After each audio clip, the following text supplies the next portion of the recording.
was the report regarding the fabled Immaculate Constellation program. To kick off, I should probably mention here for the record that there is a controversy and a drama of sorts surrounding it. There are two versions of the documents, one with 11 and one with 12 pages, and the latter mentions that the document was presented and provided by Jeremy Corbell, whereas the official record has the witness Michael Schellenberger as the person who submitted the document to the Congress. But that little hitch aside, let us dig into the content itself. The introduction claims that the document is a result of a multi-year research and investigation regarding UAPs, technologies of unknown origins, and non-human intelligence using internal government data which is not available to the public. The author is allegedly a whistleblower who decided to publish the information via a journalist as the safest way of doing so while avoiding retaliation and possibly very harsh consequences. The document claims that the executive branch of the government has knowingly prevented the legislative branch from executing its proper powers over the aforementioned issues.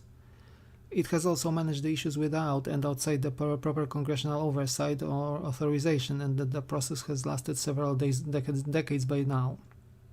On the other hand, there have been multiple whistleblowers who have provided the Congress with credible evidence demonstrating the reality of non-human intelligence and its technology. Section 1 presents an unacknowledged special access program dubbed Immaculate Constellation, which has not been correctly reported to the Congress. The main objective of the program is to collect imagery intelligence on UAPs and reproduction vehicles using tasked and untasked resources. It is also a part of a wider network of programs dedicated to non-human intelligence and UAP studies, while it acts as the central hub for activities, capabilities, and locations covering both sources of foreign and unknown origins. It covers all kinds of media from lower Earth orbit to ground observations. As part of its efforts, the program has been collecting imagery intelligence databases scattered within a fragmented structure, which complicates the very purpose it serves, while at the same time it provides compelling evidence for UAPs which cannot be explained with prosaic attributes. The imagery include infrared and FLIR material, full motion video, thermal and still photography.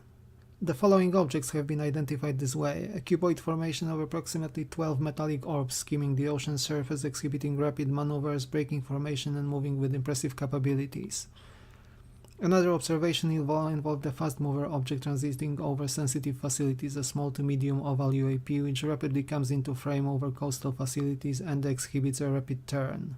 Next, we have intelligence vessels about to collect their production vehicle at night within a specific area at the Pacific Ocean. This footage allegedly shows a triangular UAP appearing directly over the vessels. The UAP had the shape of a unilateral triangle with 3 bright points of light at each bottom corner of it, slowly rotating on its horizontal axis. The rotation partially revealed a horizontal bar of sweeping lights. Intelligence data shows that the vessels must have been aware of the UAP or RV and met it at the expected location. The UAP vanished as suddenly as it appeared. Another triangular UAP trailed an unwitting vessel is discussed. Again, we have an equilateral triangle-shaped UAP the size of a fighter jet, hovering approximately 200 meters above a sea vessel in the Pacific Ocean. The object was classified as an ARV or RV of Intelligence networks have an infrared footage of a large saucer-shaped UAP craft emerging from a dense cloud formation. The saucer registered as a hot object against cold atmospheric background. The saucer was 200 to 400 meters in circumference and had symmetrical protuberations on the upper surface. It emerged at a shallow angle while moving upwards to higher atmospheric strata. After breaking the cloud cover, the object suddenly changed direction and partially entered the cloud cover again, exhibiting evasive behavior. Then we have a description of a boomerang-shaped UAP observed in a FLIR footage of the eastern coast of the USA. It rapidly decelerated and hovered as a stationary object. Then it suddenly emitted a light sphere from its central point, which expanded and partially engulfed the crowd in a rotating sphere of light. We also have a mention of a jellyfish-type object crossing the US-Mexico border recorded in a FLIR footage. It exhibited cold and hot emissions and the shape of a flying brain or a jellyfish with hanging appendages. It flew against the wind, had no visible means of propulsion, and maintained an unnatural rigidity in its movements while flying at a low altitude above the ground. We have a mention of a supersonic range Fowler object intercepting a US Navy fighter jet off the eastern seaboard, with the object emerging from the clouds and approaching the fighter head-on at high speed, passing over the left side of the cockpit. Finally, we also have a mention of a Tic Tac object detected by a space asset hovering near the local cloud cover without any reactions from the UAP, with the object tracked on purpose according to the report. Next, the document mentions human reports of first-hand encounters of anomalous objects as reported by the witnesses. There are records from 1991 all the way to 2022, and a list of craft types is provided, including spheres or orbs as the most frequently reported shape, from smooth to ones with visible appendages, suggesting a wide range of technologies or functions.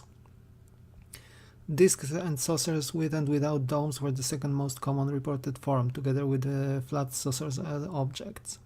Oval or tic-tac shaped objects were reported infrequently and only after approximately 2003, sometimes also exhibiting teardrop-like shapes.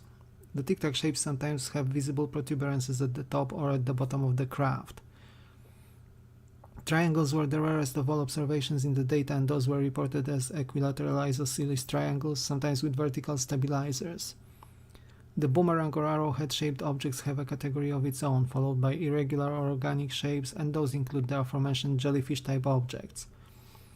Each of the categories also has a table providing a specification of their characteristics like size, speed, color, signatures, and so on.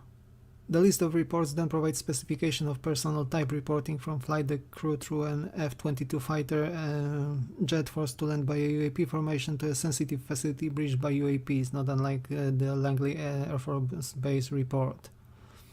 We have the indication of bureaucratic reports indicating the OSAP and ATIP programs we know about in fair details thanks to Elizondo, as well as restricted historical records.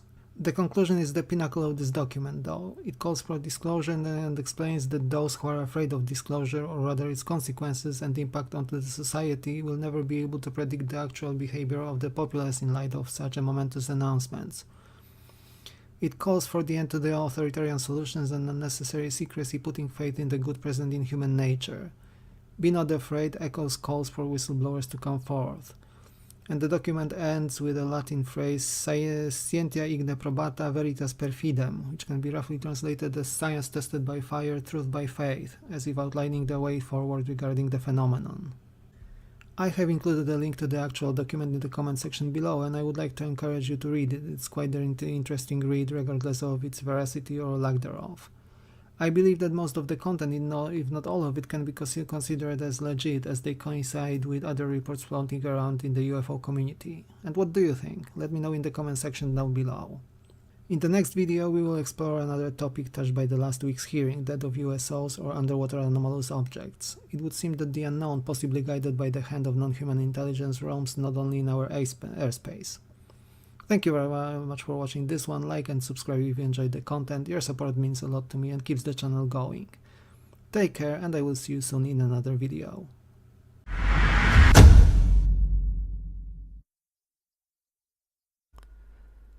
This week brought what could potentially be bombshell news. A geologist named Frank Kimbler claims he has found a piece of ultra-pure aluminium at the alleged UFO crash site in Roswell, New Mexico. This sparked interest as tests performed on the find in collaboration with Discovery Channel showed that the sample is 100% pure aluminium.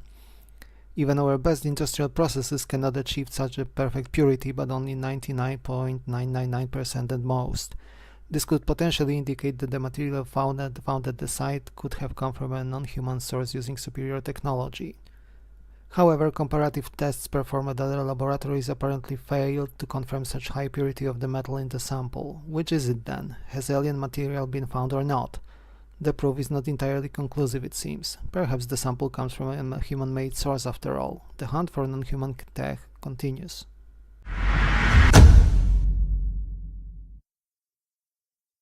Hello everyone.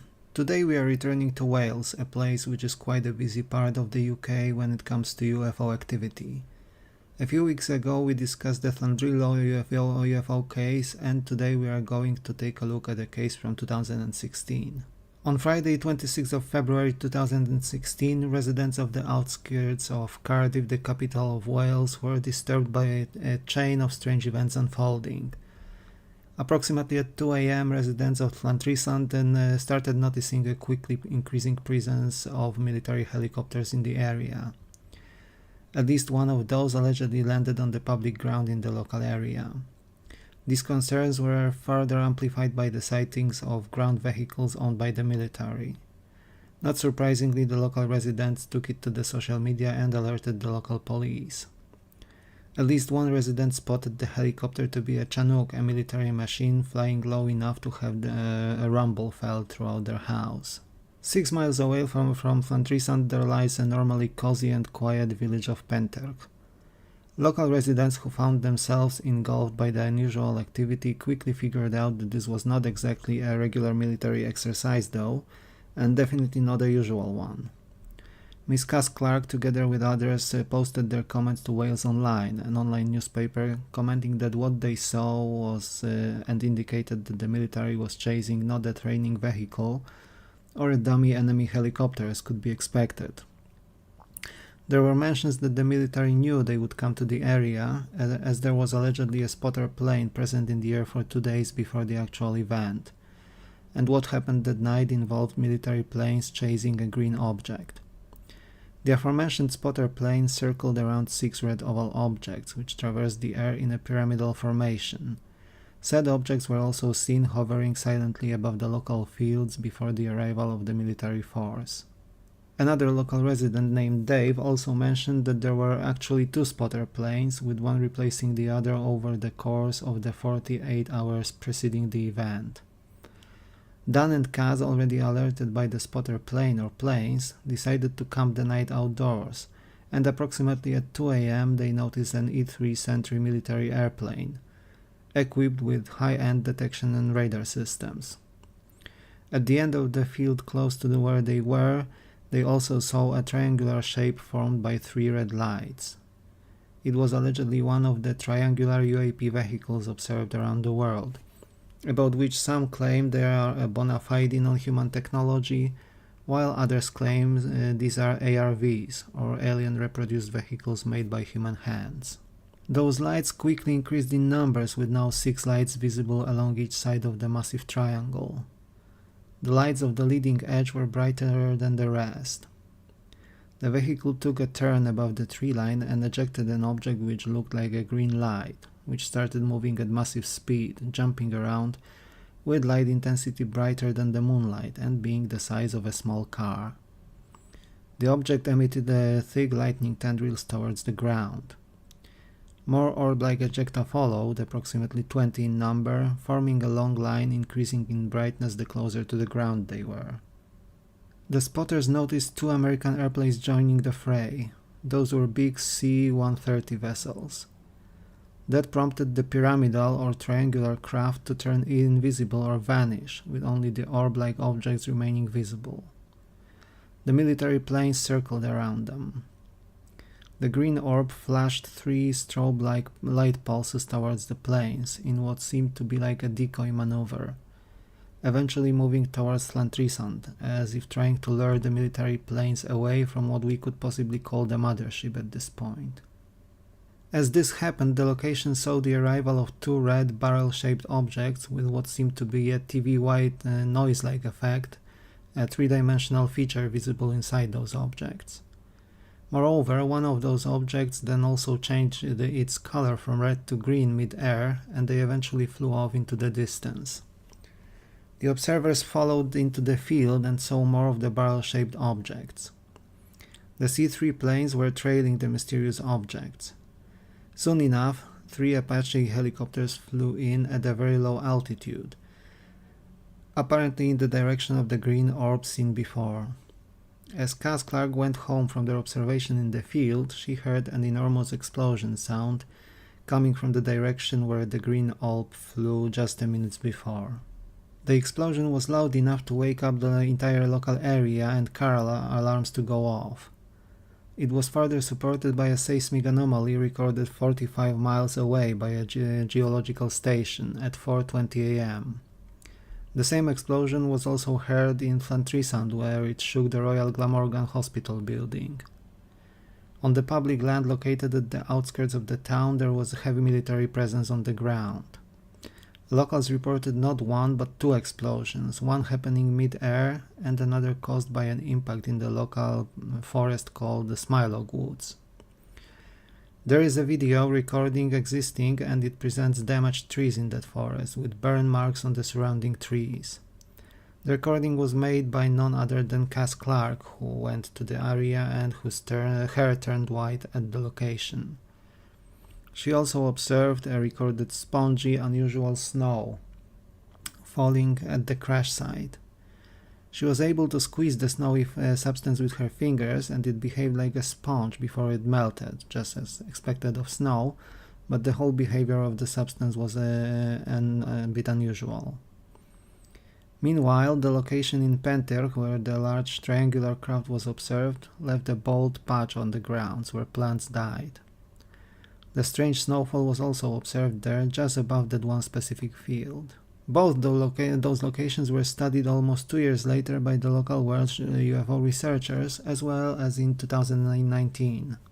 The areas were electromagnetic hotspots with intensity much exceeding regular background radiation, to the point that normal exposure while walking there would be equivalent to an X-ray photograph.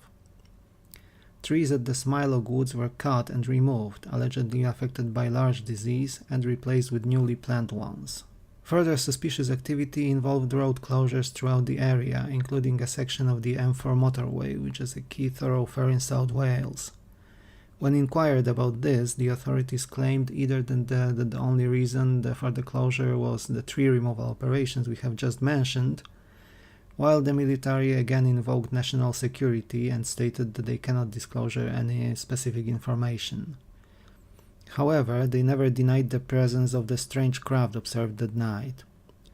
Moreover, the locations we discussed also saw the presence of ground military forces, with official explanation claimed to be tests for mobile communications and internet links being carried out in the area.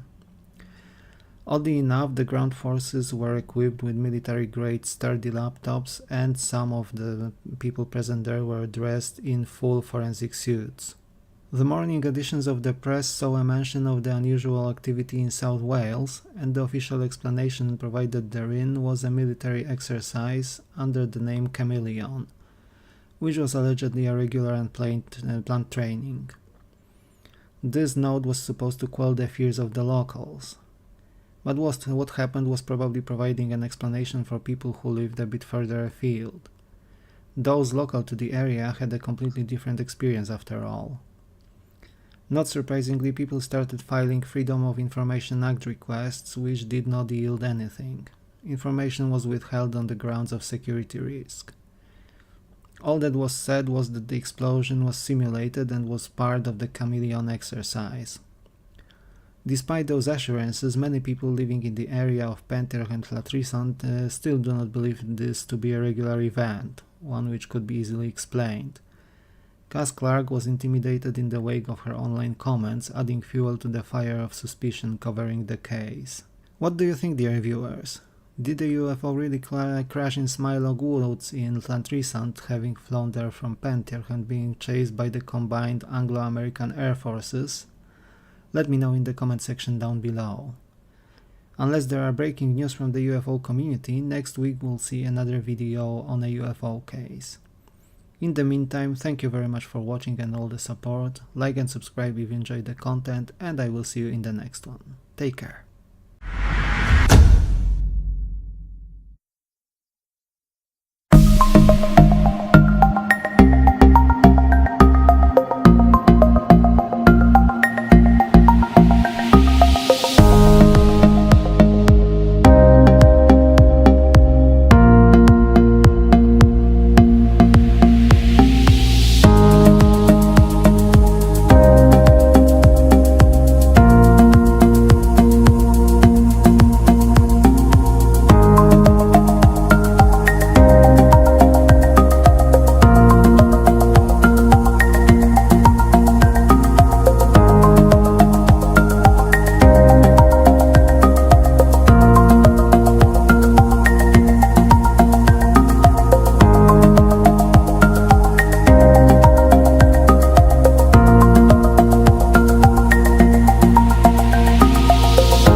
Hello everyone, in this video I would like to present a more coherent and actually thought out and planned summary of this week's UAP hearing before the US Congress. I wish I had the luxury of watching it with a completely blank slate as I did last year without prior interest in the topic, as my analysis would probably be even more objective then. Anyway, let's start with the Congress side of things. It is clear that there is a group of representatives who are fed up with the fact that Congress does not have proper oversight over the military-industrial complex and especially its budgets.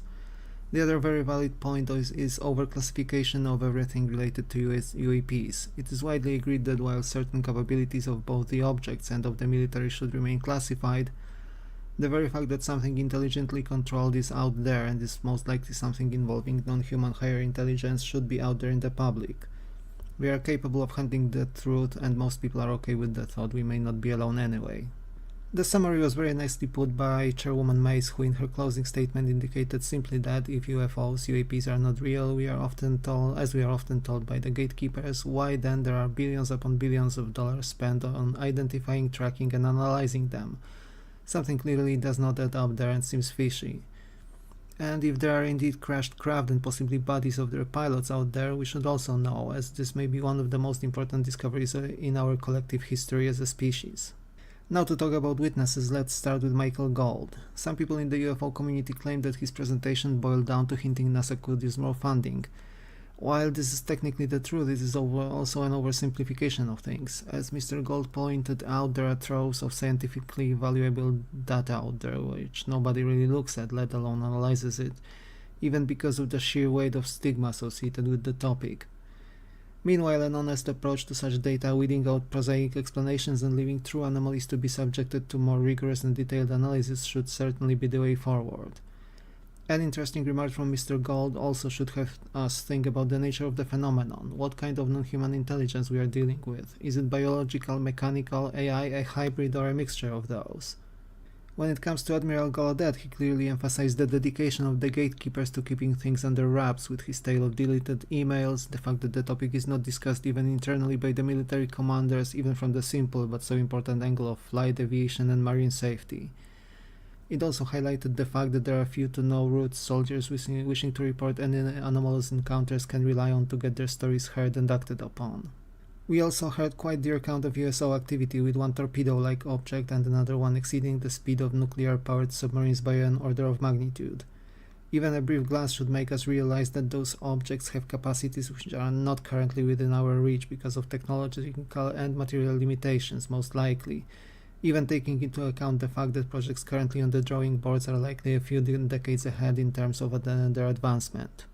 Now, where to start with Lou Elizondo? I believe he did rehabilitate himself fully after the recent fiasco with the UAP photo, which really depicted a chandelier reflection. And to be honest, his testimony exceeded my expectations. I was well aware that there is a lot of stuff he's unable to talk about. We already knew about it from the moment of the publication of his book Imminent. And yet there were numerous details and inferences which made his stand before the Congress very important. First, it could be interpreted that he was read into at least one very important special access program dealing with UAPs. Next, we got to know that there are biologics or bodies, if you will, in possession of the United States government and/or private contractors, and that those bodies are most likely those of several different species or races, whatever we wish to call them. We also heard that crash retrieval programs are real, confirming the testimony of David Grosh from last year. There was a confirmation that the objects observed around are too advanced to be man-made in any case, and there were likely many more nuances that I may have missed, and I will definitely rewatch his statement at some point in the future in hope of catching out more and more stuff that was said. I left the testimony of Michael Schellenberger for the last. His contribution was extremely valuable and kicked off strong with the notion that FOIA requests are very much missing the point, as they are sometimes almost completely redacted and contain very little to no information at all, let alone useful information. He also underlined the difficulties, if not virtual impossibility, of the whistleblowers to come forward with their testimonies with fear of reprisals hanging like a Damocles sword above their heads. He also underlined the willingness of the journalists to protect their sources and how important it is that they are often the one and only venue the whistleblowers can rely upon. But the actual importance when it comes to Schellenberger's testimony was in the documents submitted to the Congress. The report on the secret Immaculate Constellation program, which was included in the congressional record, contains some extremely valuable information, and there is a trove of information provided in his statement before the hearing, which includes 214 pages in total, including sources and citations. These documents are, in my opinion, important enough to warrant a separate video, which I am planning to release as the next one. So, now that the dust has settled, what are your thoughts about the hearing? Did it meet your expectations? Was it a flop? Did it fall somewhere in the middle? Let me know in the comment section down below. Myself, I am satisfied with it. I did not expect outright disclosures in terms of photos, videos, or actual specimens or the bodies or craft, but we got to know that high quality evidence exists and is hidden from the public, and many other important things. Thank you very much for watching and for all your support. It keeps the channel going. Please like and subscribe if you enjoy the content, and I will see you very soon in another video. Take care.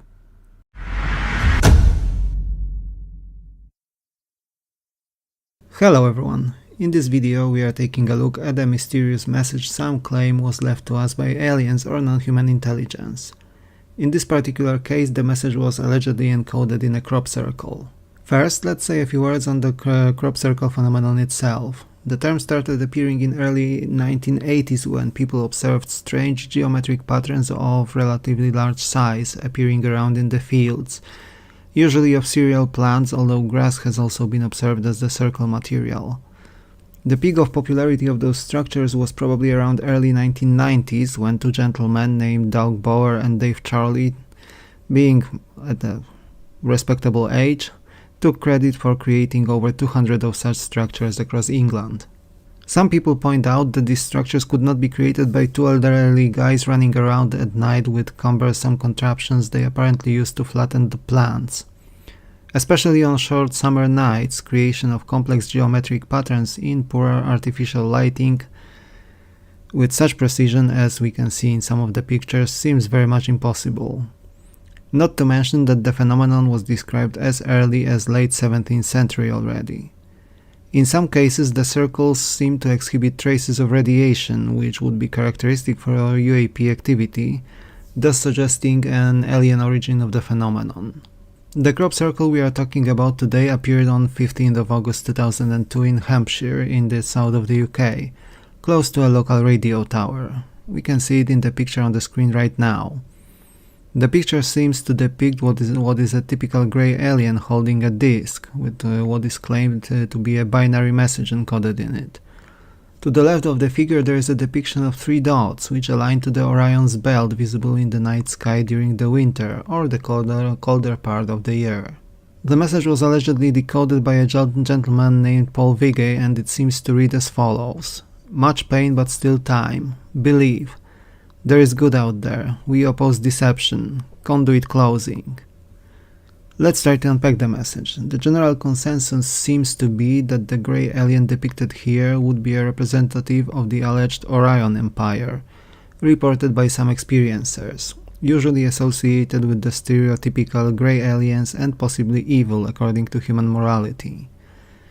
It would be the same species which has landed in the 1950s in the US and allegedly met with President Eisenhower, with the meeting eventually leading to a treaty with this NHI, which the American administration later came to regret.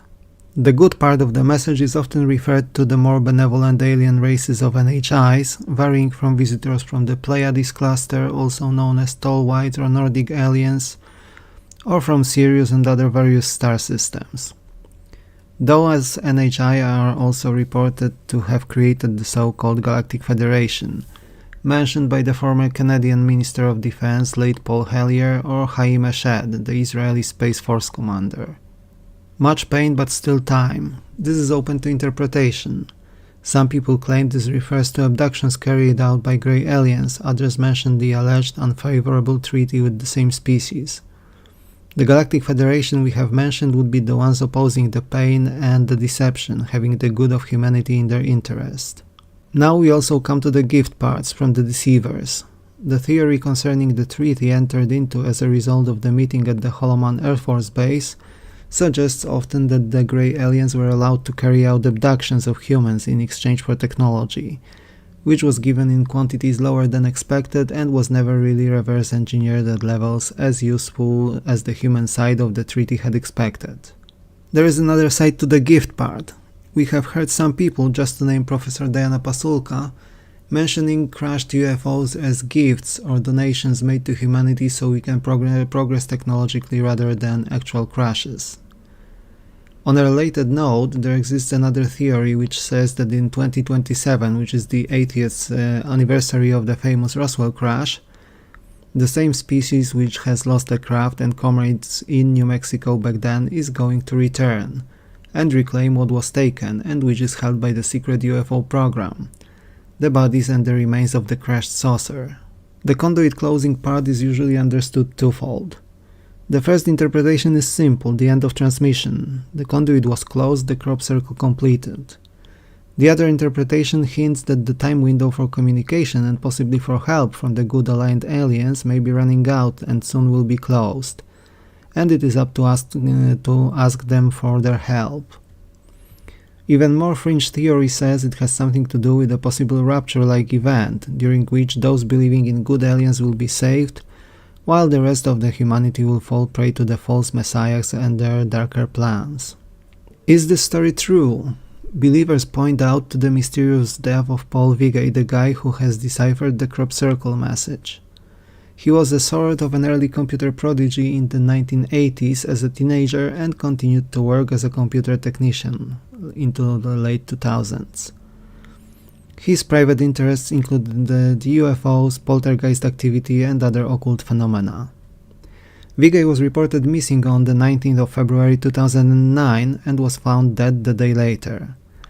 The police failed to clarify whether he died as a result of an accident or whether it was a suicide. He split up with his girlfriend the night before he died, leaving a note saying "I love you" with a telephone code and computer passwords. According to the British Telegraph newspaper, his death was deemed to be a mystery by the coroner examining his death. His website still exists, and if you want to, you can visit it by clicking the link in the comment section below. The mysterious death would match other deaths of people who happen to have stumbled upon profound UFO-related mysteries, such as John Mack, the famous psychiatrist from the Harvard University studying the aftermath of the 1994 mass UFO sighting in Zimbabwe, who died in a car accident often considered to be very suspicious as well.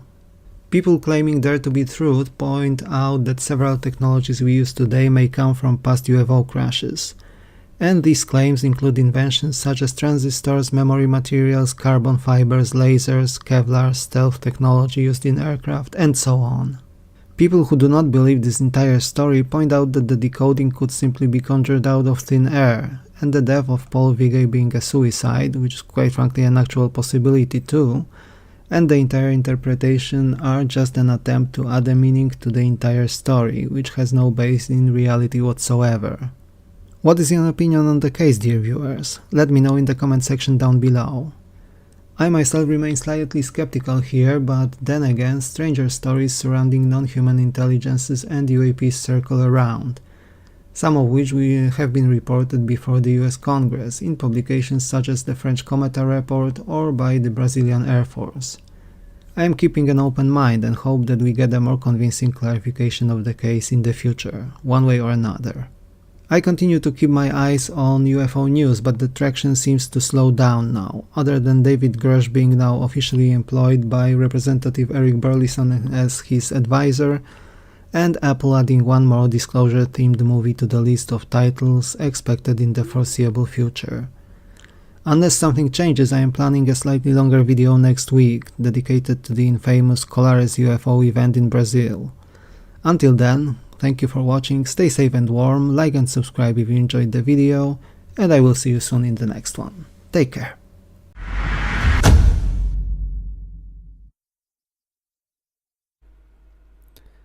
Hello everyone in a new video on the channel. Today we are going to take the first look at the phenomenon of alien abductions. As we will hopefully discover along this journey, the phenomenon itself is much older than many people realize, but for the sake of the narrative we are going to start with what is possibly the best recorded and attested encounter of such kind. The rumored abduction of Betty and Barney Hill, which was heard about by many people, including those not explicitly interested in the phenomenon as such. The alleged abduction of Betty and Barney Hill took place on the night of the 19th to 20th September 1961. The couple were traveling through some rural areas of the state of New Hampshire, returning home from holidays. To provide some background here, the couple lived in Portsmouth in New Hampshire. Barney was 39 at the time of the experience and worked with the United States Postal Service and was an active member of the civil rights movement. Betty was 42 at the time and was a social worker, also involved in the civil rights movement. The couple were well respected in their community, including their religious community, and widely considered to be solid and reliable people. The incident took place en route from Montreal and Niagara Falls to the couple's home. South of Lancaster in New Hampshire, Betty noticed a bright point of light moving across the sky between the moon and Jupiter. While she initially thought it may be a falling star, the upwards motion of the objects quickly dispelled the thought. The object started moving erratically and became visibly bigger and brighter, which prompted Betty to ask Barney to stop the car and take a better look at the object, which he did. As they stopped, Betty observed the object through binoculars and noticed what she dubbed an odd-shaped craft with flashing and colorful lights. She concluded it may be a flying saucer, an object her sister observed a few years prior. Barney also took a look through the binoculars and at first sight thought it's a star, a satellite, or an airliner flying towards Vermont. He also changed his mind, and rather quickly as the object rapidly changed its trajectory and seemed to approach the couple, descending as it did. Barney decided the best course of action would be to resume driving while the two continued to observe the object. As they did, the object became big enough in the visible field for Betty to conclude it was about 40 feet or 12 meters long and seemed to be rotating while flying. It continued its erratic motions across the sky. Approximately 1 mile south of the Indian Head Mountain, the object quickly descended and moved towards the Hill's vehicle. This maneuver had Barney stop the car in the middle of the highway. The craft stopped mid-air above the car at an altitude of about 90 feet or just short of 30 meters. Barney mentioned later it resembled a massive pancake. As Barney was armed with a pistol, he bravely took a few steps forward and closer to the object. He noticed the object was manned and hosted between 8 and 11 humanoid occupants seemingly looking at him. All those occupants except one moved to the rear of the hallway in the front part of the craft. The one remaining occupant communicated with Barney telepathically, saying, "Stay where you are and keep looking." Barney also recalled that the beings wore what looked like black uniforms and black caps. He also seemingly somehow knew that those beings were not human. The craft then descended to about 60 feet or 20 meters overhead and about 90 meters away from the couple. Barney felt like he had to return to the car, claiming the beings are going to capture them. What followed was a blank space in the memory of the Hills, who regained their senses in the car. They continued their journey home, pondering what had actually transpired. Upon arriving home, a series of unusual occurrences followed in the wake of the strange event.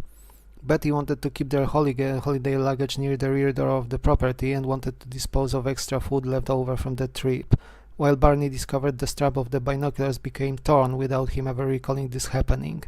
The toes of his shoes were also scratched. The watches of the couple also refused to work. They decided to take long showers in case of any potential contamination. While showering, Barney felt an urge to check his private parts, though he did not discover anything unusual. The Hills concluded that something really strange has happened and tried to recollect the events as they happened. They did recall a buzzing sound at the encounter location, and after that sensation they failed to recall anything in detail, remembering just fragmented pieces of the event. Dismayed, they decided to catch up on sleep. After a few hours, Betty awoke and placed her clothing and shoes she had on the night before into the wardrobe. It was then that she noticed that her dress had a tear at the hem, zipper and lining, and moreover it was covered in some sort of a pink powder which blew away as she moved the clothes around. The Hills car showed concentric shiny circles on its trunk. As advised by a friend of Betty's sister who was a physicist, the Hills brought a compass close to the newfound pattern. The device went haywire every time it was in the proximity of the odd lines. This activity subsided over time. Being perplexed, the couple decided to seek for help, or at least a listening ear.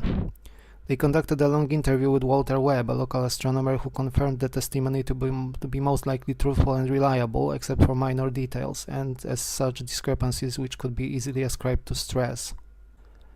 10 days after the strange encounter, Betty started experiencing vivid dreams for 5 nights. This occurrence never returned again, but seemed to trouble her. The couple started a dream journal in November. In one of her dreams, the Hill saw a roadblock and men who surrounded their car. Betty dreamed that 2 small men were forcing her to walk in a forest at night, with Barney being led behind her. As she called his name, Barney was unresponsive, as if sleepwalking or hypnotized. The men guiding the couple were about 5 feet tall or just there, dressed in blue uniforms with caps resembling military attire. The skin of those beings was grey, although their general visage was largely human. As they also sought medical help, more details seemed to come to light. The Hills recalled that their journey felt longer than it should have been, but upon such a closer analysis it turned out they experienced missing time, and their journey took about 7 hours instead of 4. They also did not recall the 30-ish mile stretch from the point of their encounter. The doctors they visited suggested hypnosis, and although Barney was initially not too keen on it, he agreed as he thought it might help Betty deal with her strange dreams. The hypnotic session was eventually conducted by Dr. Benjamin Simmons. During the session, Barney reported that the binocular strap tore while he ran from the strange craft to their car. He now also recalled driving away from the spot, but he also felt compelled to drive off the road and into the woods, where the couple saw 6 men standing on the dirt road. There the car stalled and the men approached the Hills. Barney mentioned one of the men having a cap with a visor, looking like a commander of the group. Barney described the beings similar to how Betty did. The man stared into his eyes with a mesmerizing and entrancing effect. He mentioned those beings as being in his brain. Betty recalled the beings communicating in English, while Barney mentioned they mumbled in an incomprehensible language. The messages he understood were transmitted via thought transference or telepathy. The craft had fin-like wings and red lights. Betty's session yielded a different order of events and slight differences in the description of the technology they saw, but the events themselves were described consistently by the couple. The doctor conducting the session deemed the memories to be a psychological aberration. Initially, the Hills omitted the details of what seemed to be medical examinations on board the craft carried out by its occupants. Betty was told not to be afraid and that the beings wanted to conduct some tests. The couple were separated and Betty was asked questions about her lifestyle, with the beings apparently not understanding words referring to food products and could not comprehend the concept of time. Hair, skin and nail samples were collected from her and she was scanned using a rod, including many needles connected to a wire, which was in turn connected to some kind of a machine. Her navel was punctured with a 6-inch long needle in what was apparently a pregnancy test. One of the beings pulled on her teeth and asked why Barney's teeth came out and Betty's did not, to which she explained that Barney used dentures. Betty asked for something she could prove the encounter with, and the leader allegedly gave her a book with alien writing in it. However, the book was taken away from her, and after an argument, the beings decided that the memory of the event should be wiped away in the Hills. The part was apparently a recollection of Betty's dreams. Barney's examination seemed to be much more traumatic. In addition to his dentures being removed, he was also subjected to an internal examination per rectum and a sample of his genetic material was collected as semen. If you find the audio recordings from the hypnotic sessions of the Hills, which are available, Barney's recollection of events sounds genuinely and extremely traumatic, including panicked screams and evident experience which was painful both physically and mentally. This single fact alone could explain the suppression of memories of the event. Afterwards, the Hills resumed their lives and generally did not seek clout with their experience. They did, however, accept the occasional meetings with UFO researchers and shared their experiences with family and friends. Their story was eventually published in 1965 by the Boston Traveler newspapers and by the United Press International Agency, which made the Hills garner international recognition. In 1966, John Fuller wrote a book, The Interrupted Journey, with cooperation of the Hills. The book also mentioned that Betty was shown what seemed to be a sketch of a star map aboard the strange craft. This map was later analyzed in 1968 by an amateur astronomer, Marjorie Fish.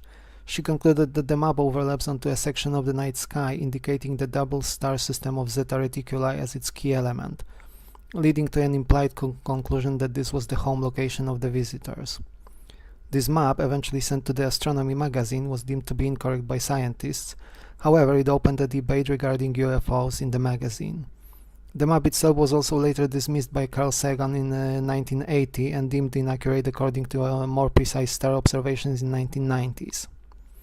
When it comes to the hills themselves, Barley passed away early, unfortunately, aged 46 in 1969 due to stroke. Betty never married again and continued to enjoy a status of a celebrity in the UFO circles, eventually passing away in 2004 at the age of 85. What actually happened to the hills then? Was it a legitimate encounter with otherworldly visitors, or was it a hoax? People who have tried debunking the hills over the years indicate that big elements of their story could be ascribed to psychological factors. Barney was a World War II veteran and displayed symptoms of the condition diagnosed today as PTSD. He also experienced racism, and the couple, being interracial, was not exactly a typical one in early 1960s. The compounded chronic stress combined with sleep deprivation and travel fatigue were supposedly behind the misperception of an aircraft guiding beacon as a UFO craft. Several years after the event, Betty was also shown photographs and live images of lights generated by natural and human-made sources, and she apparently mistook some of those for UFOs, which also seemed to match the claimed inability of the hills to distinguish an actual non-human craft from prosaic objects. Other claims also hint at the fact that the reported memories of the hills may have been influenced by the content presented at the time in the Outer Limit TV series, which often enough covered the topic of potential extraterrestrial visitors. On the other hand, those who believe that the hills have actually encountered an otherworldly craft and visitors point out the ability of the couple to provide a generally matching recollection of events under hypnosis provided separately, their lack of initiative and actions aimed at gaining any personal fame or riches from their story, as well as the consistency with many other reports of alleged alien abductions. The symptoms of missing time, telepathic communication, the apparent ability of the non-human beings to be able to almost freeze a person and make them obedient to commands and suggestions, which are now a staple of statements provided by many abductees. Have the hills managed to tap into some subconscious current of thoughts and imagery common for all of humanity, or have they indeed had an objective experience of a close encounter? This is a thought I would like to leave you with today, dear viewer. In the next episode dedicated to the abductions, we will take a look at the case of Travis Walton and see if there are any similarities and contradictions compared to the case of the hills. However, the next video will be dedicated to one of the alleged crash and retrieval operations regarding UFOs or UAPs. Until then, look up to the sky and remain vigilant.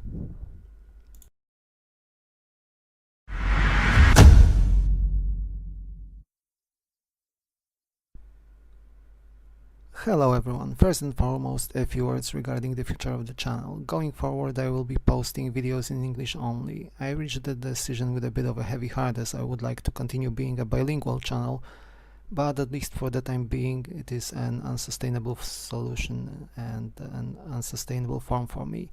I hope I will be able to post a video in Polish now and then, or on something related to the country, but most videos from now on will be aimed at English-speaking audience. With that out of the way, and as I have mentioned in the last video, today we are going to talk about various alleged alien races or species visiting the Earth and described by experiencers of close encounters with such beings.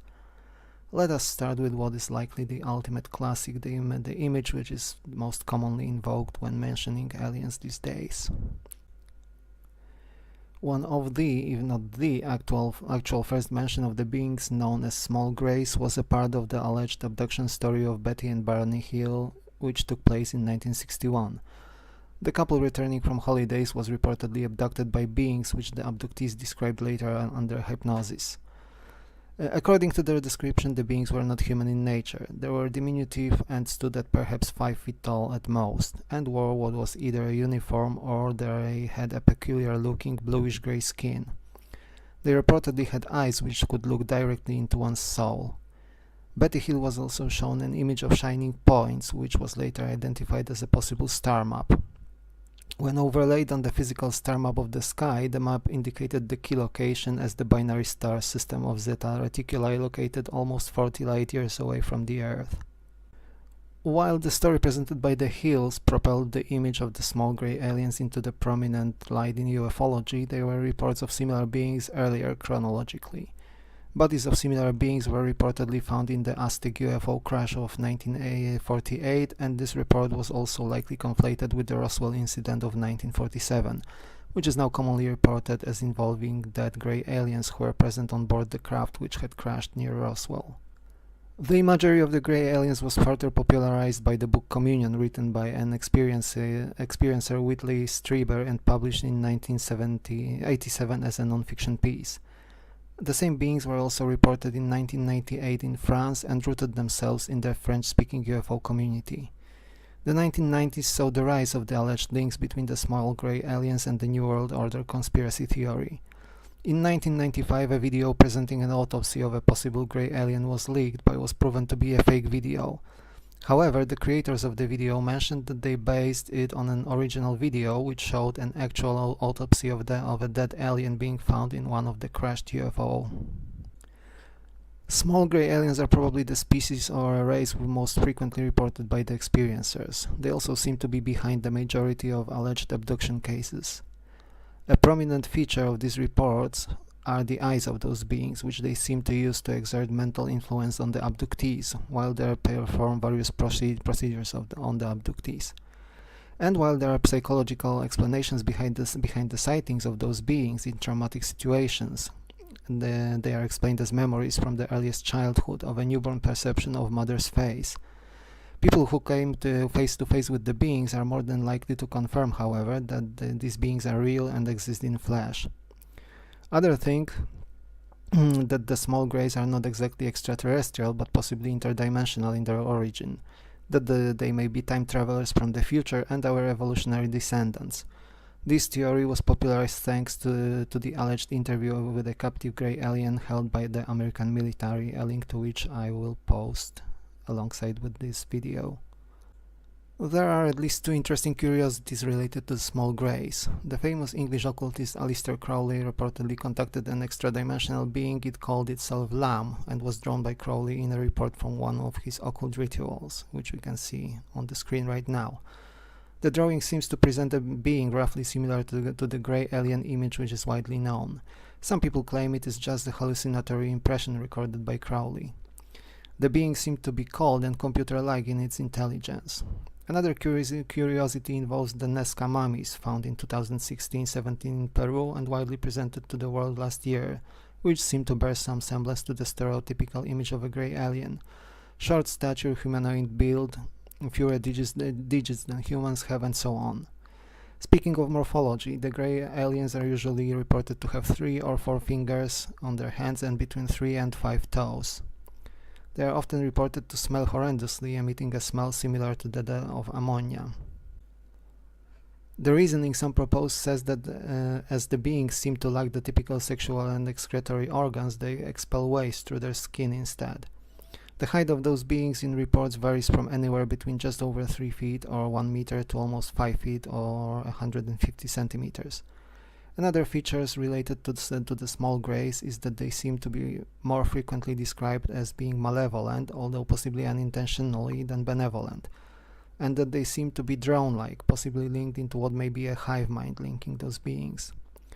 Rumored autopsies and other leaks from people who allegedly worked on biological alien material claim that the small greys are not exactly alive as we usually think of the term, but are possibly bioengineered beings and maybe just biological vessels for either consciousness of the actual aliens, thus making them just biological avatars, or that they may be a form of a biological AI.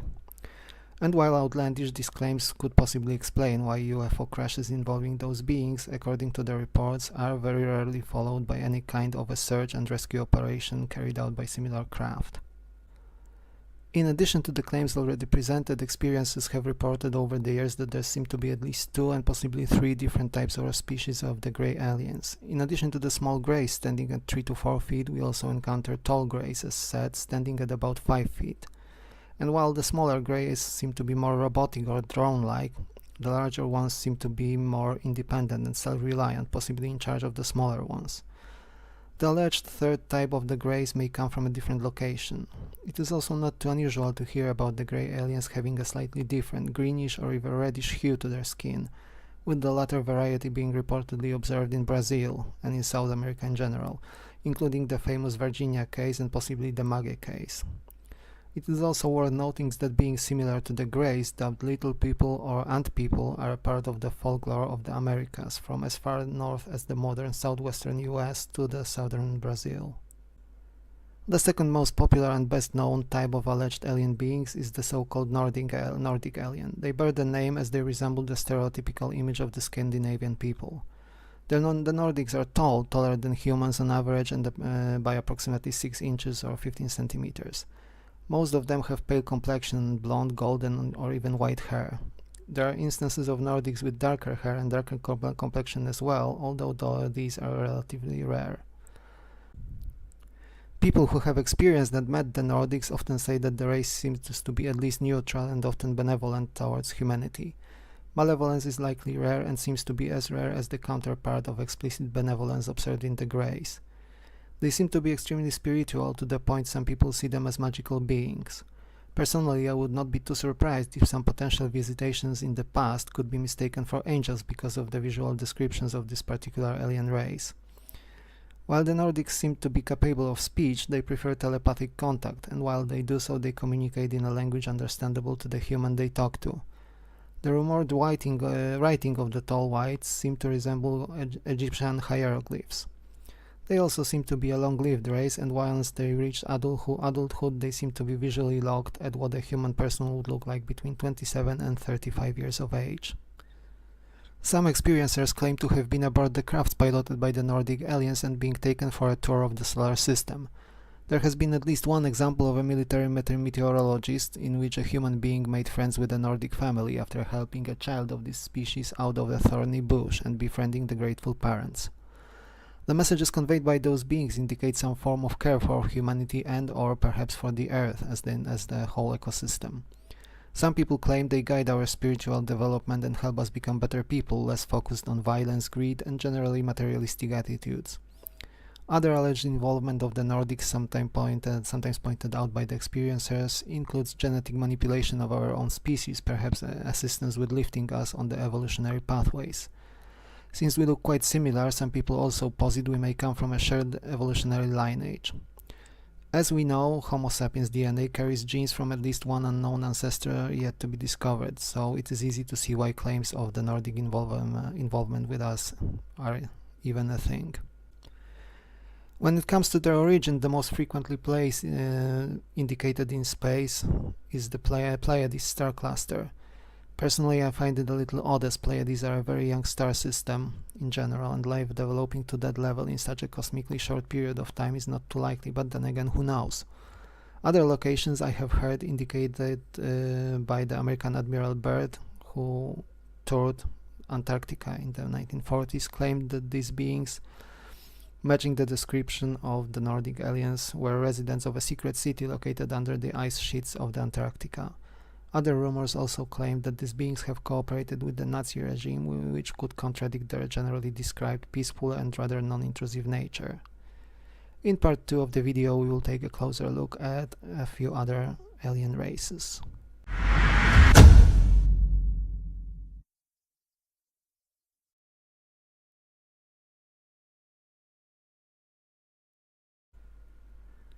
The reptilians are quite a popular rumored alien race. Despite their fairly prominent popularity, they are not too frequently reported by the experiencers.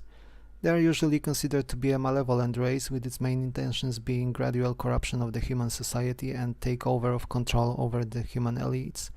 On top of that, the reptilians are also allegedly conducting an extensive genetic manipulation program, with their possible goal being the creation of human-reptilian hybrids and eventual complete control over the human race.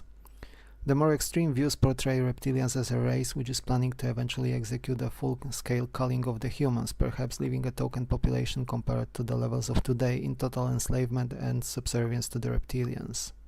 The idea that the reptilian aliens are behind our human elites has been popularized by the British conspiracy theory author David Icke, who claims that the vast majority, if not all, of human royal bloodlines and people in the positions of power come from bloodlines and families which are either reptilian hybrids, and sometimes people are even substituted by actual reptilian aliens themselves in those families.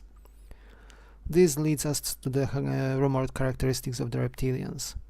In addition to their natural lizard-like appearance with scaly skin and quite characteristic eyes with vertical pupils, they seem to be in control of and are able to use advanced mimicry, being able to pose as humans if they wish to do so.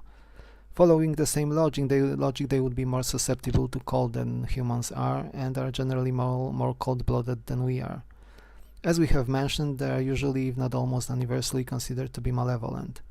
As regards their origin, they seem to hail from the constellation of Draco, with the star system of Alpha Draconis most frequently indicated as their origin. Other sources indicate their presence in the belt of Orion and possibly in the Rigel system in the same constellation. While the tall Nordics are most human-like of the races we have discussed so far, the Mantid beings are the least human-like. They are one of the more frequent races allegedly encountered by the experiences, including abductions. Some people claim to have come into contact with mantid-like beings under the influence of psychedelics, especially DMT. The typical representation of a mantid alien being mentions a bipedal insectoid creature, usually much taller than a human being, standing at approximately 8 feet. They are often dressed in long robes, rendering their appearance a scholarly touch. Despite their non-human appearance, the mantids seem to be extremely wise, intelligent, and knowledgeable. They seem to be one of the most technically developed, but also one of the most spiritual alien races out there.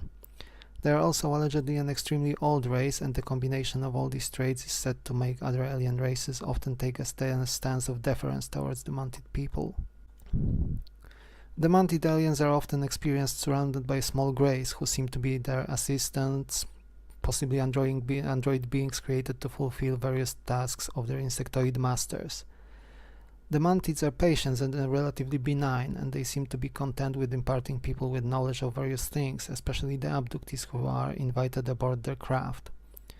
They do not seem to bear malicious intent towards humanity, and neither are they particularly benevolent. It is possible that if they are an extremely old race, the notions of human morality are something they left far behind in the past. The small blue aliens are creatures encountered by an experiencer and a writer, Whitley Strieber, his wife and friends. Those creatures were also portrayed in a movie titled Communion, based on experiences and a book written by Strieber. They are short beings standing at about 1 meter and are of a rather stocky stature. According to one lady who encountered them, she described them, "You are so ugly," as they resemble elderly people with wrinkled skin. Those beings seem to be interdimensional rather than extraterrestrial in nature, and it is a mystery as to where they exactly come from.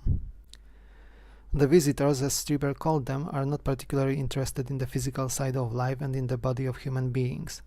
They seem to care, however, for the spiritual development of human beings, and according to Strieber, they seem to be tightly wound into and are related to what happens to humans after we die.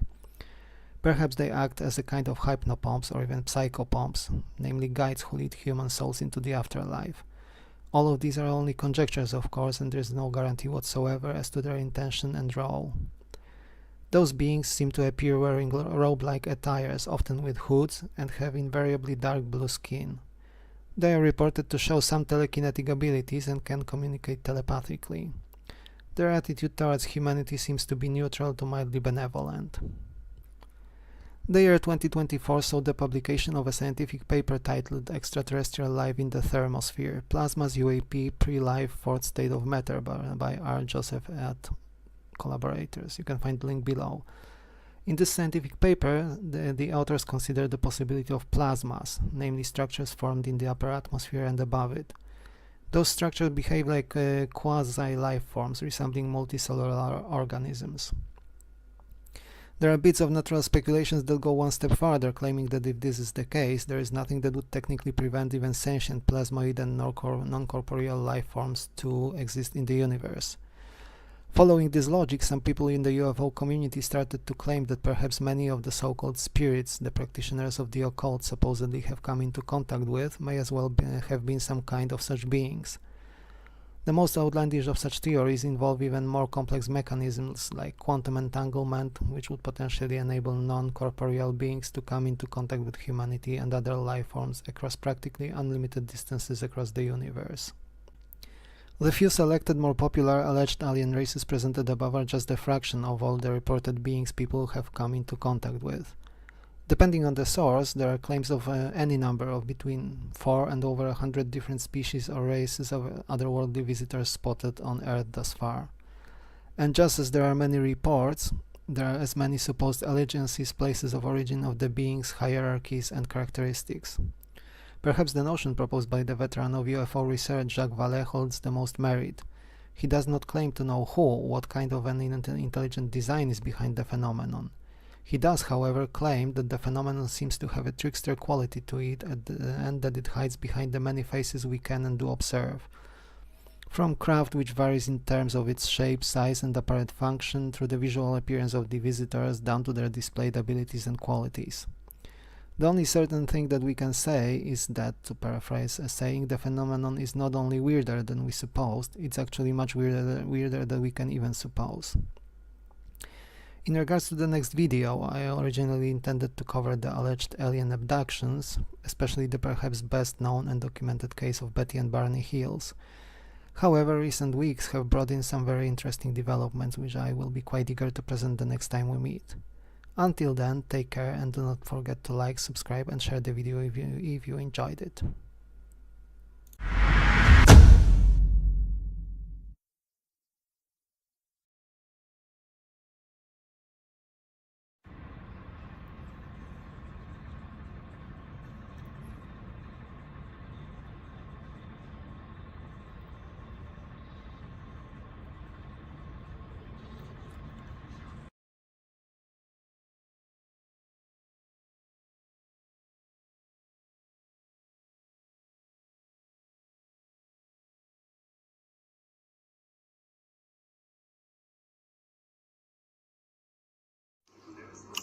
Čudno nemoguće.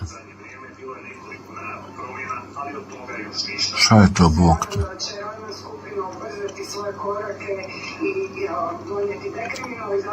Ko?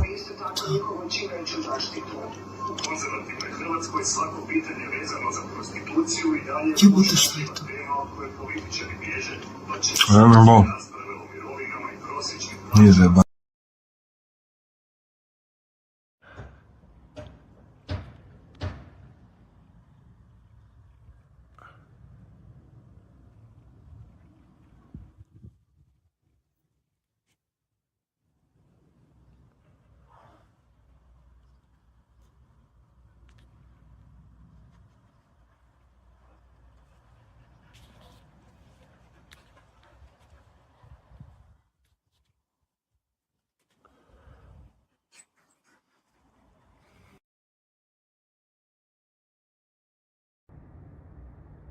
There are literally dozens of drones flying around.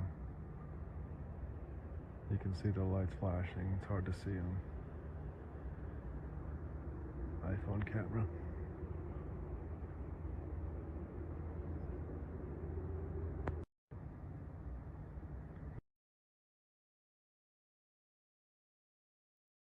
Shit.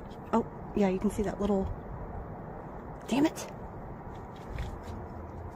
So there's one little light, flashy light, bright. I mean, it's not flashing, I don't know, but there was another one. It might be coming here. They're moving really slow. Okay, hold on.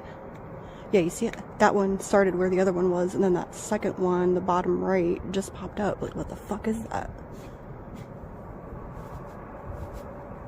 I wish I could see, but I can't see that far. Stay here, hold on, buddy. What are those, man?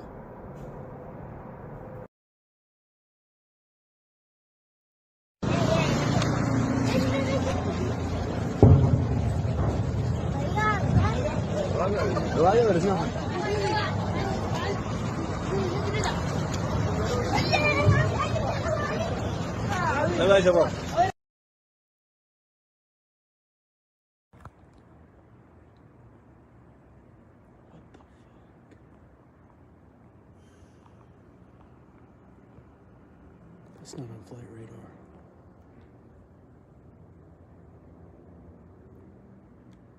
Oh my god. Oh my god.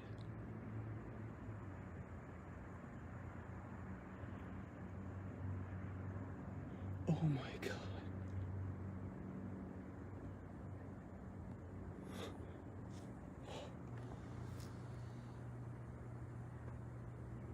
It's rotating.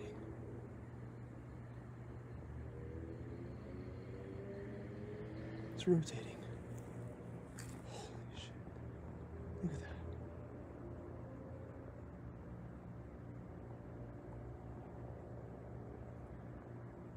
Look at that.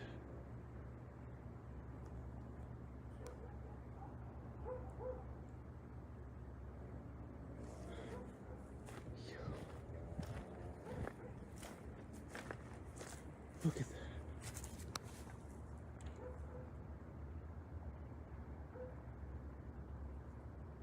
I've got to follow it. Oh my God.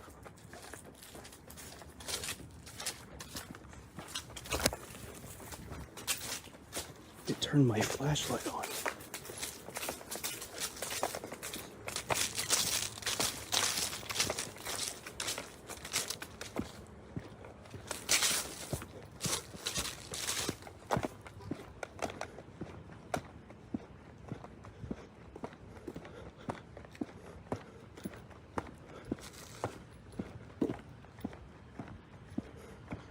Where the hell did it go?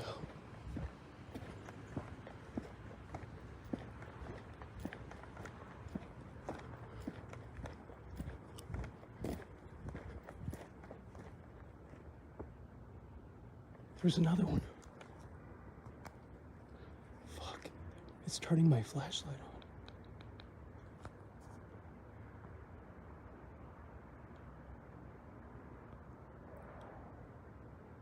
What the hell?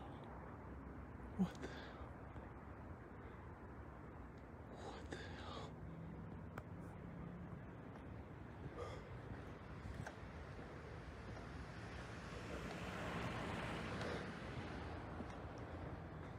Oh my God.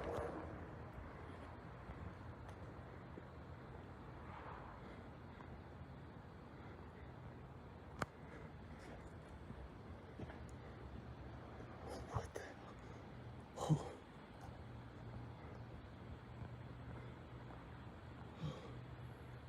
Still going.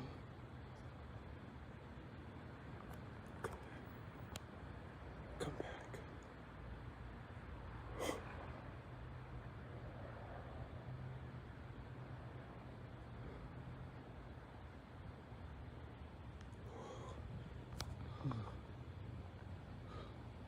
It's over there.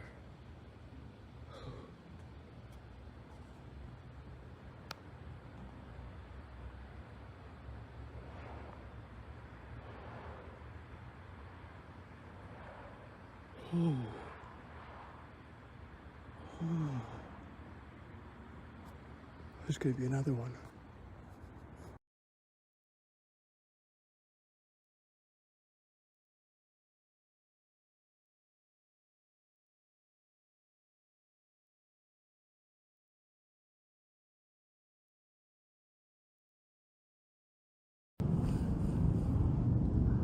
I just looked at the flight radar app and there's nothing over the house right now as far as aircraft. That thing is not making any noise. The noise of the airplane is behind me. That is silent. That's not making any noise.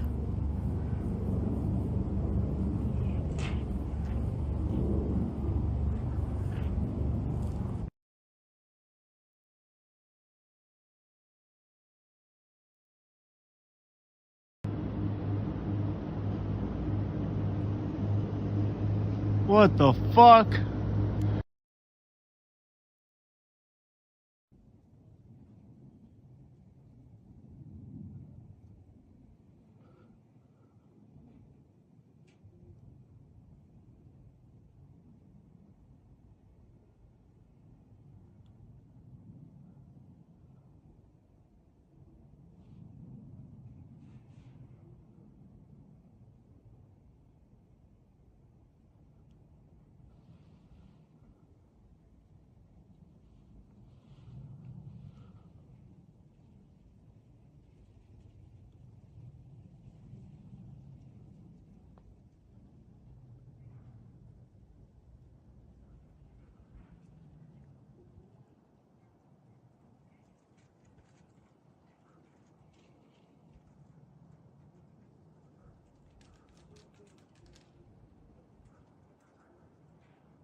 just got back.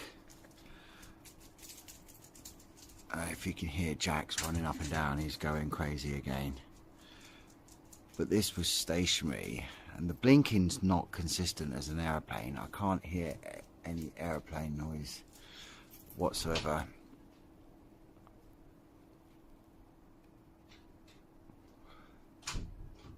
It's not consistent.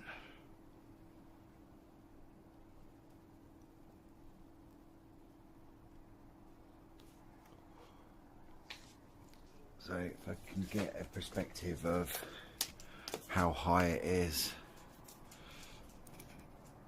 There's a house there, as you can see. This thing was stationary for ages.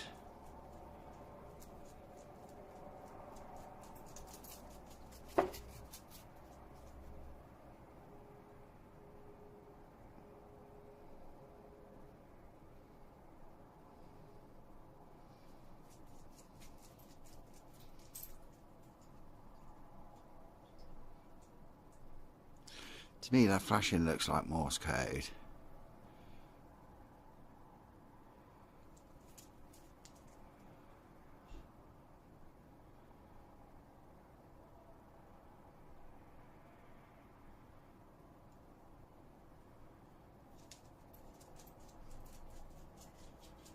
Consistent white. It stopped flashing, it stops moving.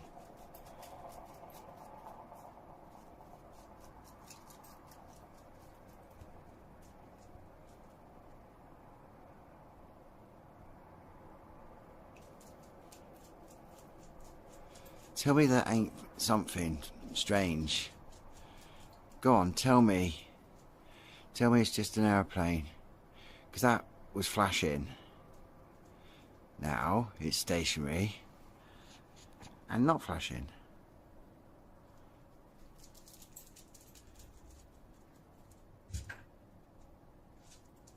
Yes, I know, I'm using my phone.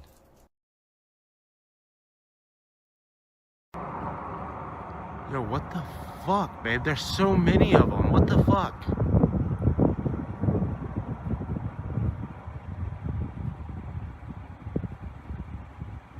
Just wait. There's more. There's another one.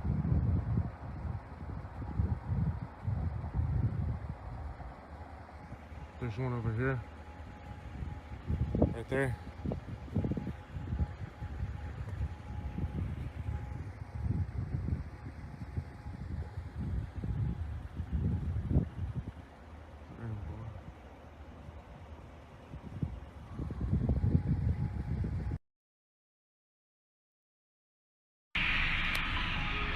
I believe in God, but I do not believe in Bible.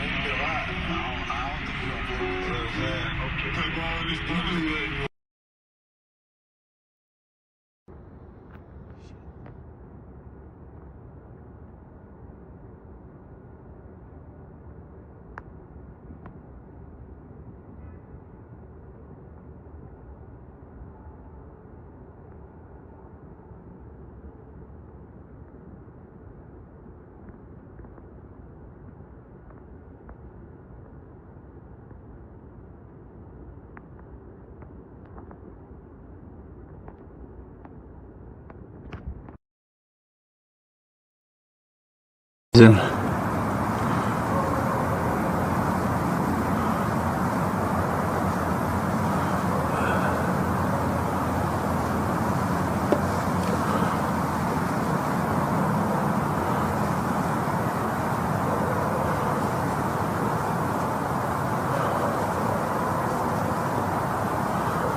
Holy shit.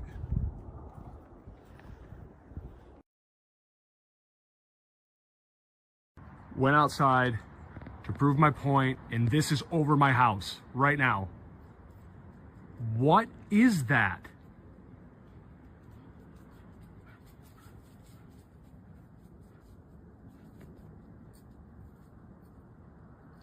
What? Let me just scan around and find another one, because it seems like there's always more than one. They've been off more to the southwest, which would be back this way. And sure enough, you can see one blinking in the distance, going left to right.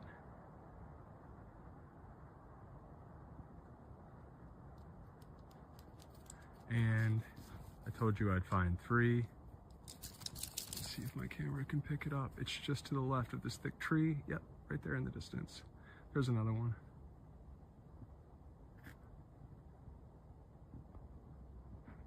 Let's go back out front.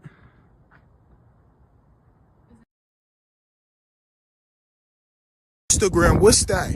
Look, hold on, let me stop walking. What's that? That's a plane? Why it ain't moving? Then what's his little homie back here? That's a plane? Why it ain't moving? Look at that, it got 4 lights on it. Komisches Flugzeug. What the hell? Was denn das? What the hell? Und wie schnell das zieht, ne? Komisches Flugzeug.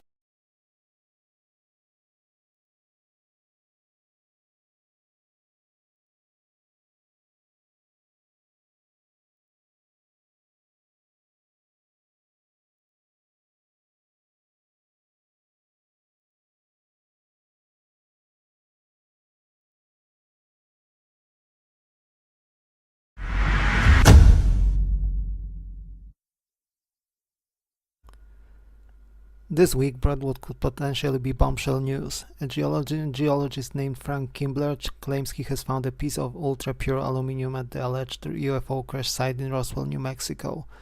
This sparked interest as tests performed on the find in collaboration with Discovery Channel showed that the sample is 100% pure aluminium. Even our best industrial processes cannot achieve such a perfect purity, but only 99.999% at most. This could potentially indicate that the material found at the site could have come from a non-human source using superior technology. However, comparative tests performed at other laboratories apparently failed to confirm such high purity of the metal in the sample. Which is it then? Has alien material been found or not? The proof is not entirely conclusive, it seems. Perhaps the sample comes from a human-made source after all. The hunt for non-human tech continues.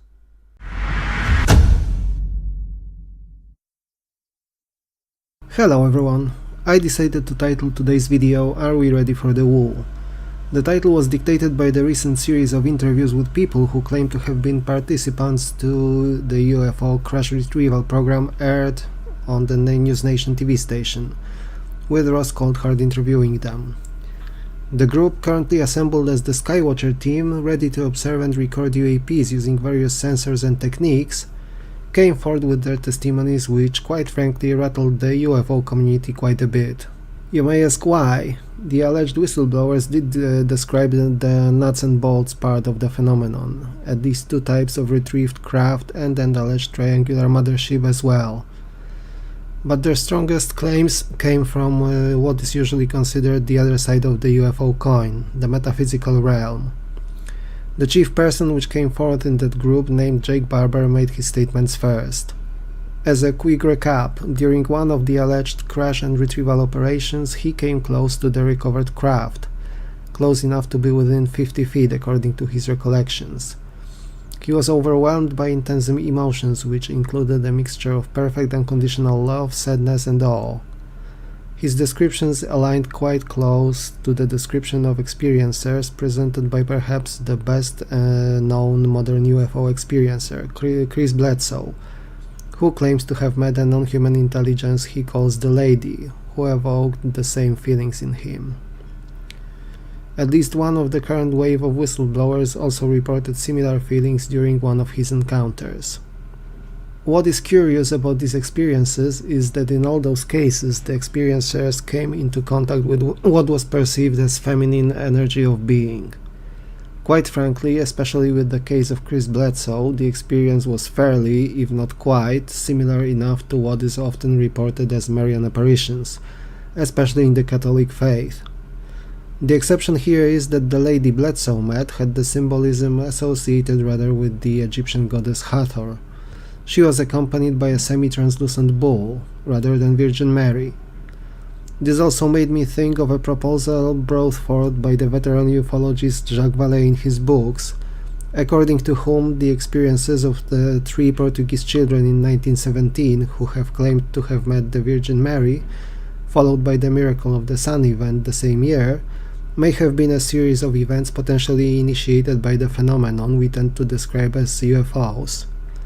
The same loving and yet sad energy, motherly but at the same time drenched in misery over our human condition and its downsides, as well as the darker sides of humanity. The claims of the most recent wave of whistleblowers entering the realm of the paranormal did not end here, though.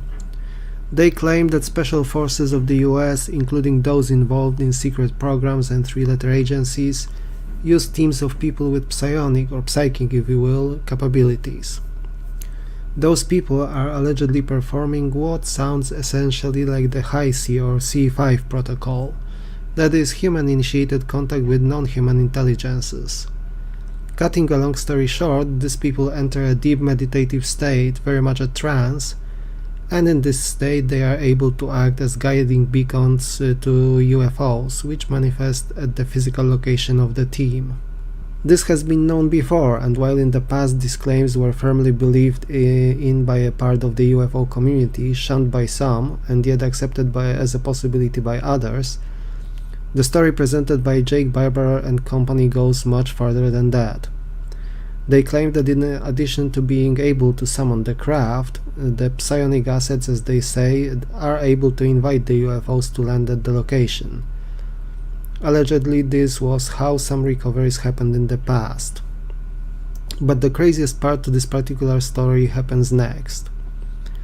The claims say that the ability of the psionics goes further and allows them to actually pilot UFOs.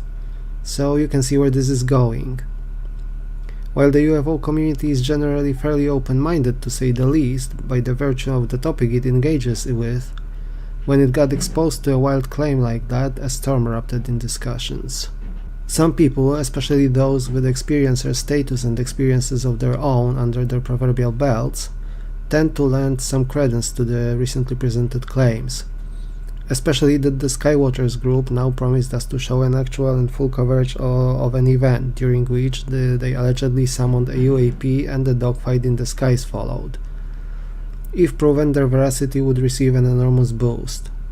However, a big chunk of the community dismissed them as hoaxers and grifters, just wanting to earn some money off the recent UFO craze, and in the worst case scenario, disinformation agents. Well, when it comes to the grifter part, this suspicion is rather unsubstantiated. Jake Barber himself is a millionaire with several successful enterprises running. When it comes to the disinformation agent part, well, that is an argument that nobody is really able to deny, confirm, we can only contest it, I guess. The credential of the whistleblowers seem to check out, but the fact alone does not preclude their continuous involvement in government control of the topic at large as well. The Skywatcher program has officially launched its YouTube channel, and reports from the UFO summoning adventures were released to a mixed reception from the community at large, as far as I can tell. Let us go back to the Wu issue though. The erupting discussions show something interesting. It seems that most people interested in UFOs are perfectly fine with non-human craft entering our skies, possibly crashing and being collected for reverse engineering and other purposes. The possibility of dead bodies of the pilots or even live aliens being found is not universally rejected either. However, the more unorthodox claims are where the problem lies. We are conditioned from the moment we are born to operate in our logical cause and effect and three-dimensional reality. The claims of psionics being able to control UAPs, possibly sentient craft, and so on, are something in and of a completely new league altogether. That said, that point of view is also something quite specific for the widely understood Western society. There are parts of the world, for example Native American tribes, parts of South America and Southeast Asia, where either belief in non-human entities and psychic powers in humans is prevalent and accepted very much as a fact by many people, if not the majority of the local populations.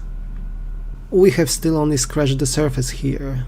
In addition to the claims I have mentioned, the topic of metaphysical goes further. We can be dealing with possibly higher dimensional beings and craft here. We may be talking of entities often referred to as angels or demons. Some say the aliens may as well be lowercase gods, simulation caretakers, and so on. Now you can see why the topic is so problematic. If those claims were at least partially true, it would mean that our understanding of reality and our place in it is not just incomplete. In fact, it would mean that our understanding of reality is largely incomplete and extremely limited. Where do I personally stand on the issue? By now I have largely accepted the physical part of the phenomenon as being extremely probable, including visitations, craft flying in our atmosphere, and so on. The piling up evidence is becoming harder and harder to refute. As to the metaphysical side of things, I cannot say that I am a strict believer, especially in that I am not an experiencer myself. But I also keep an open mind, as the phenomenon seems to be weird by default. We well know that our science and understanding of reality around us is incomplete, and I stand by the general scientific view. The reality is what it is, and we can only accept it as it is. If it is just physical, so be it, but if we have missed something spiritual and which is also real, who knows, maybe the claims of people like Chris Bledsoe, Jake Barber, and others are also true. And what do you think, dear viewers? Let me know in the comment section down below and we can share the thoughts and discuss things. In the meantime, I keep my eyes on the news, including drones, Nazca mummies, and so on, while also thinking more about videos about more or less known UFO cases from the past. Thank you for watching, like and subscribe if you enjoyed the content, and until then, stay safe, take care, and I will see you soon in another video.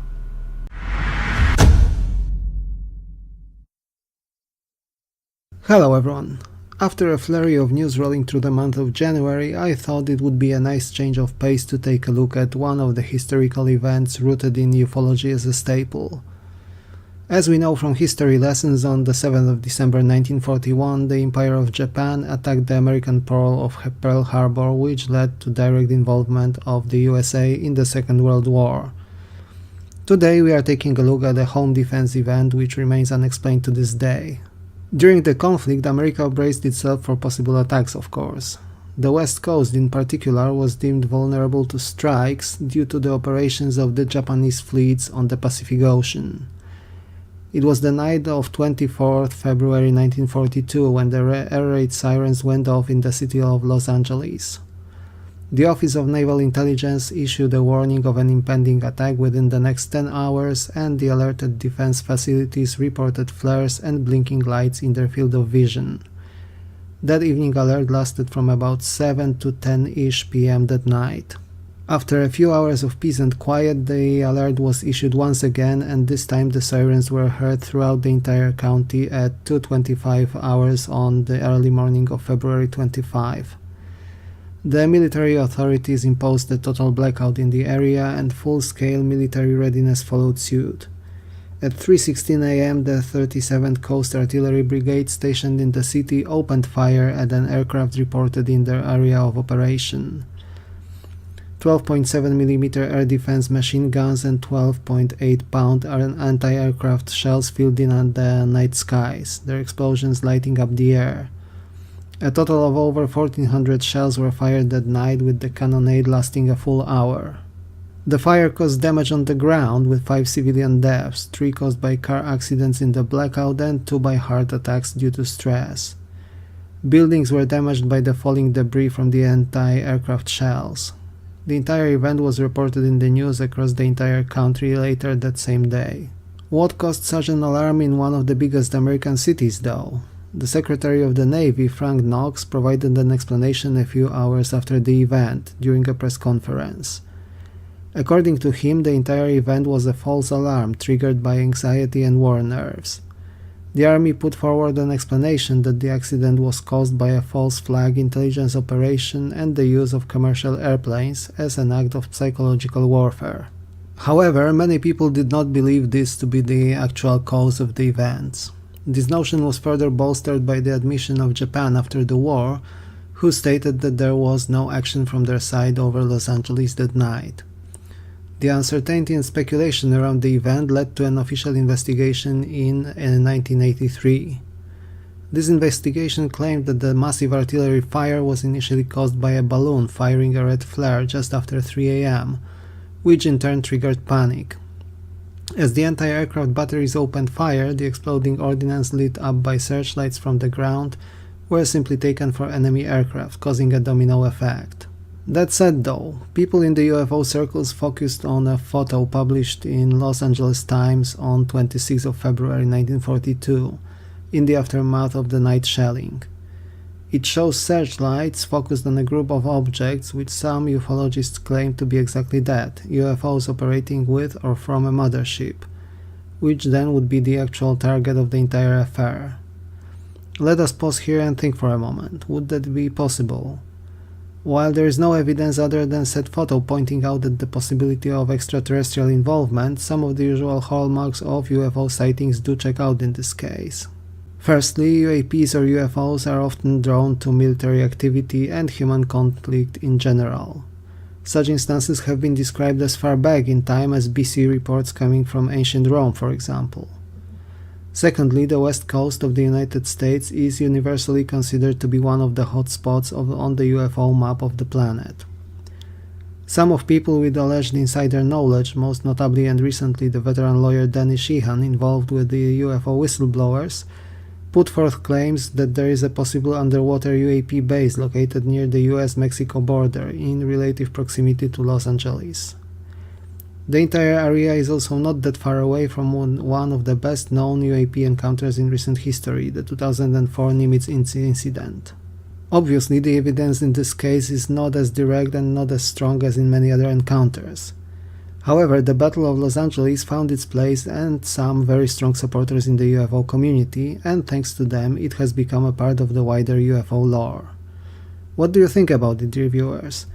Was it a simple accident that led to the shelling, or was there perhaps indeed a non-human visitation involved? Let me know in the comment section down below. At this point, I'm yet unsure as to what the topic of the next video will be. I am tempted to take a look at the situation with the drones, with recent sightings and strong signals from eyes on the ground in the northeastern US and in Denmark, when one of the key airports in Copenhagen was temporarily shut down due to drone activity. Then again, we also still have many cases from the past to look at, such as the Pascagoula incident, for example, as we have not touched the topic of abductions for a long while. If there is anything specific that you would like to hear about, let me know.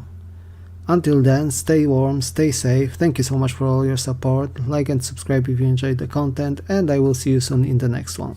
Take care.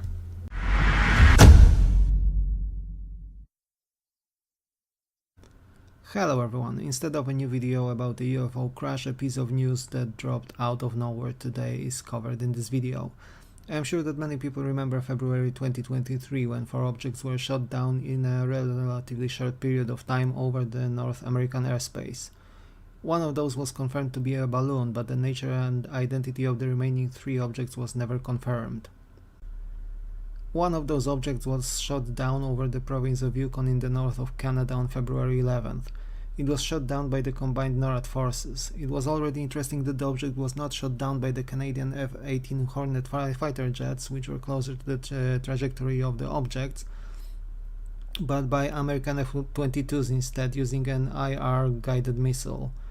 A part of the reason behind this may lie in the speculation that F-22 are the one well-guarded airborne platform able to carry missiles with warheads able to trigger EMPs, or electromagnetic field pulses. Such pulses, whether natural or deliberately generated, are said to be able to take down UFOs or UAPs, or at least disable them, just to name the most famous UFO crash in Roswell in 1947. Then we also had a memo sent by Canadian administration staff to the Prime Minister Justin Trudeau several weeks after the shootdown event itself. The memo still mentions the object as a UAP, which would indicate that despite the time frame since the shootdown, the authorities and/or the military have not identified the point of origin, the nature, and the capabilities of the object. This could indicate an anomalous object, as figuring out an aerial platform controlled by another nation would be relatively simple. Moreover, the memo mentions the object being seized by the US forces, which currently try to exploit the object and learn its purpose and potential military capabilities. Today saw a posting of an article by the Canadian CTV news website, which shows the first publicly available photo of the downed object. The picture was released through a Freedom of Information request. The image itself was apparently initially approved for public release, but the publishing was held back because of concerns that releasing it may lead to more questions and confusion. The initial report said that the object was a cylindrical metallic balloon with a tethered payload below it. The released picture was apparently taken from an aircraft flying below the object, but this has not been confirmed. Anyway, here is the picture. The release of the picture was also initially possibly held back by the fact that the US engagement was allegedly also required for the release. CTV News managed to obtain what seems to be a grainy picture, possibly a photocopy of an original document sent by email. According to the news outlet, the image and the document containing it were provided by a civil servant who wishes to remain anonymous, 18 months since the initial FOIA request. The object known as UAP-23, or the 23rd UAP object observed in 2023, allegedly remains in the US custody. The news triggered a flurry of activity in the UFO community, with fairly few people believing the object to be a balloon. Someone found a UAP sighting video from South Korea in 2014, which presents an object possibly similar to the one downed over Canada last year. See the link in the comment section below. What do we make of this video then? I personally agree with the assessment of the military presented in the release document. The picture does raise a plethora of questions. I am not an aviation expert myself, but I yet have to see a man-made craft of that shape and with such characteristics. What do you think? Share your thoughts in the comments. I will keep an eye on the topic, then I will see you soon in another video. Take care.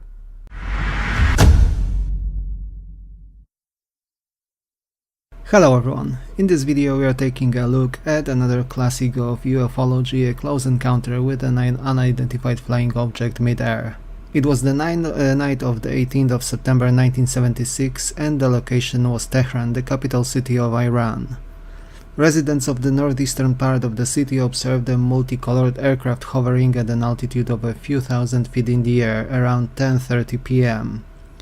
Some of the people have called the local airport to report the object, and they managed to contact Hussein Piruzi, the night shift supervisor at the airport, who confirmed the sighting at around 11:15 p.m. as he went out to take a look. Through binoculars, he saw a bright object with flashing lights changing position. He estimated its altitude to be approximately 6,000 feet.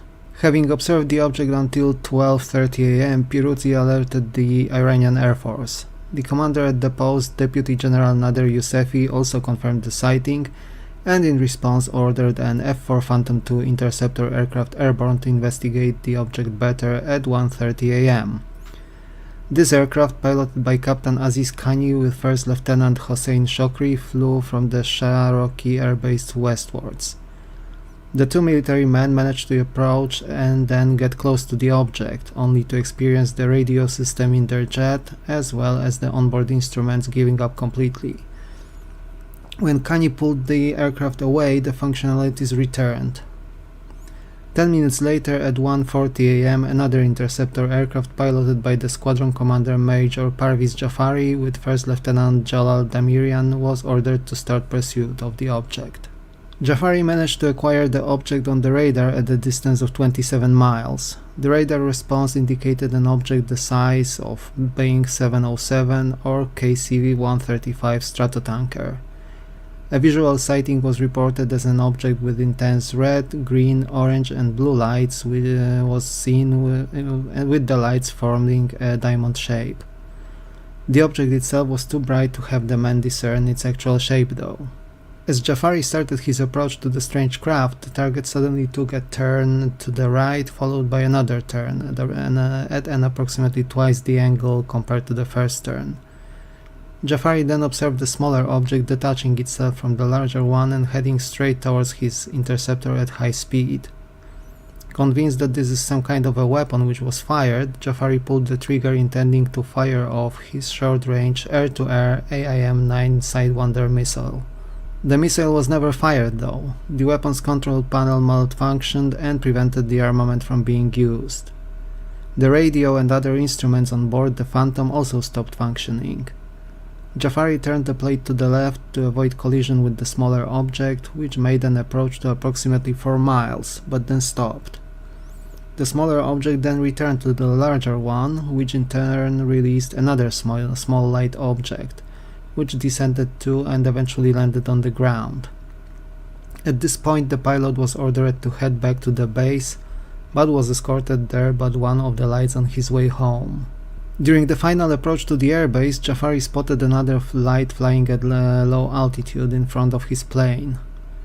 Ordered by General Yousefi to take a look, he did so, only to experience the same radio and instrument malfunction within 4 miles of the shining object. Jafari broke off and managed to land with the luminous object disappearing from view as he did.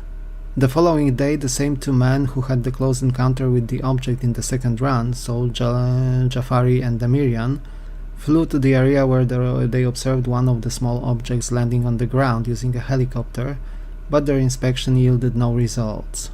According to the base commander, General Abdullah Ghazer Barzin, all the military records related to the event were handed over to the US Air Force, as we must note here that at the time Iran was still ruled by the Shah and it was before the religious revolution of 1979. The US Air Force insisted that out of the entire documentation, only a memo from an interview with the pilot survived. However, the Defense Intelligence Agency rated the event as one of high importance and the area was apparently tracked by satellites in the aftermath. Interestingly enough, the Tehran incident was one of a small series of UFO sightings which covered the entire part of the world, from Iran to Morocco and Portugal over a period of 1 week. Parviz Jafari continued to serve his country and eventually made it to the West after the revolution in the late 70s. He went on to become a retired Air Force general and spoke about his unusual encounter during various meetings, conferences and interviews in the media, one of which you can find in the links in the comment.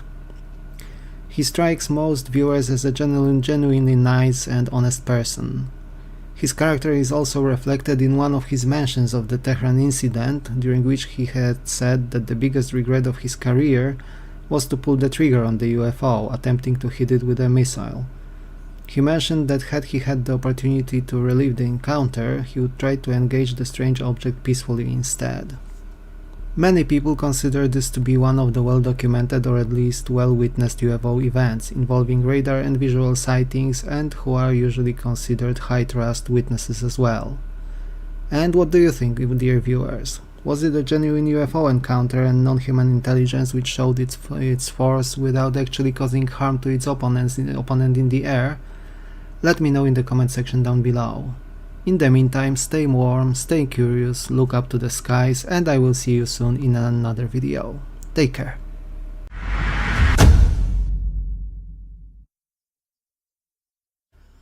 Hello everyone. In a bit of a twist compared to the recent content on the channel, I thought that it could be a nice change of pace to expand a bit on the wider UFO related lore. While I focus mainly on the nuts and bolts side of the phenomenon, as it is much easier to observe and hopefully measure and quantify it, we are going to brush against the woo side of things today. The starting point for today's video may be the famous 1977 movie Close Encounters of the Third Kind, where extraterrestrials, modeled after the stereotypical Greys, land and establish contact with humanity on Earth. The title of the movie itself refers to the so-called Close Encounters scale, which includes usually 4 but sometimes 5 or even 6 stages. Close Encounters as a scale have been introduced by the famous UFO researcher and Project Blue Book scientist Dr. J. Allen Hynek. Before the Close Encounters proper, Hynek posited 3 other stages, with stage 1 being nocturnal lights observed in the sky, Stage 2 being daytime UFO sightings, and Stage 3 being a combined radar and visual observation, which is a much more rare phenomenon and involves mainly airports or military facilities. To classify as a close encounter proper and as C1 on the scale, a visual sighting of an exotic object must take place at an apparent distance of less than 500 feet or approximately 150 meters away, which enables significant angular extension of the object and details being noticed. CE2 is the next step on the scale, and this already includes physical interaction. These often include interferences with electric or electronic devices, most commonly observed as car engines stalling, radio distortions, electronic devices such as mobile phones behaving erratically, and this includes the inability to take sharp photographs or photographs at all, down to animal reactions, heat and discomfort, symptoms similar to mild irradiation, imprints in the ground, vegetation scorching, and so on. CE3 is a situation in which the observer has full visual contact with living or at least animate entity who is a non-human, that is humanoid, robot, or android beings who are the occupants or pilots of the UFO. In 1990, Jacques Vallée, a disciple and a collaborator of Hynex, expanded the scale with 2 further stages. According to Vallée, CE4 includes alien abduction and thus direct and physical and/or mental interaction with non-human entities. He also argued that this type of interactions include transformation of perception of reality, which results in the often reported jumbled memories, dreamlike or hallucinatory states of the experiencers. Vallée also added CE5 to his scale, and in his interpretation this was an after effect of a contact between humans and non-humans. Such consequences reported in the ufological literature include mainly injuries or healing, and in rare cases alleged paranormal, psychic, or psionic abilities, like limited telepathy, increased level of empathy, and often non-sensory forms of perception. Another definition of CE5 saw the light of day following the one proposed by Vallée. This definition is most commonly known as propagated by Dr. Stephen Greer, famous for his 2001 UFO conference in Washington, D.C., which was one of the first cases of this type and an event which popularized UFOs at the time. He is also noted for having become a point of contact for quite a substantial number of witnesses, both military and civilian, and whistleblowers coming forward with their revelations. According to Dr. Greer's school of thought, CE5 is instead a human-initiated contact with extraterrestrial or wider non-human entities. His practices incorporate elements of spirituality, especially that of Hindu and Far Eastern origins. Dr. Greer has developed a special program, also known as the C5 protocol, the practitioners of which claim to be successful in establishing contact with non-human beings. In the standard version, it is recommended to practice the protocol in a group because of the shared intent to establish contact. The participants are encouraged to try and initiate contact outdoors, preferably as far away from the noise of civilization as possible. They sit down, often in a circle, and begin meditation. The meditation starts with entering a deep relaxed state, one which I understand is similar to practices of Yoga Nidra.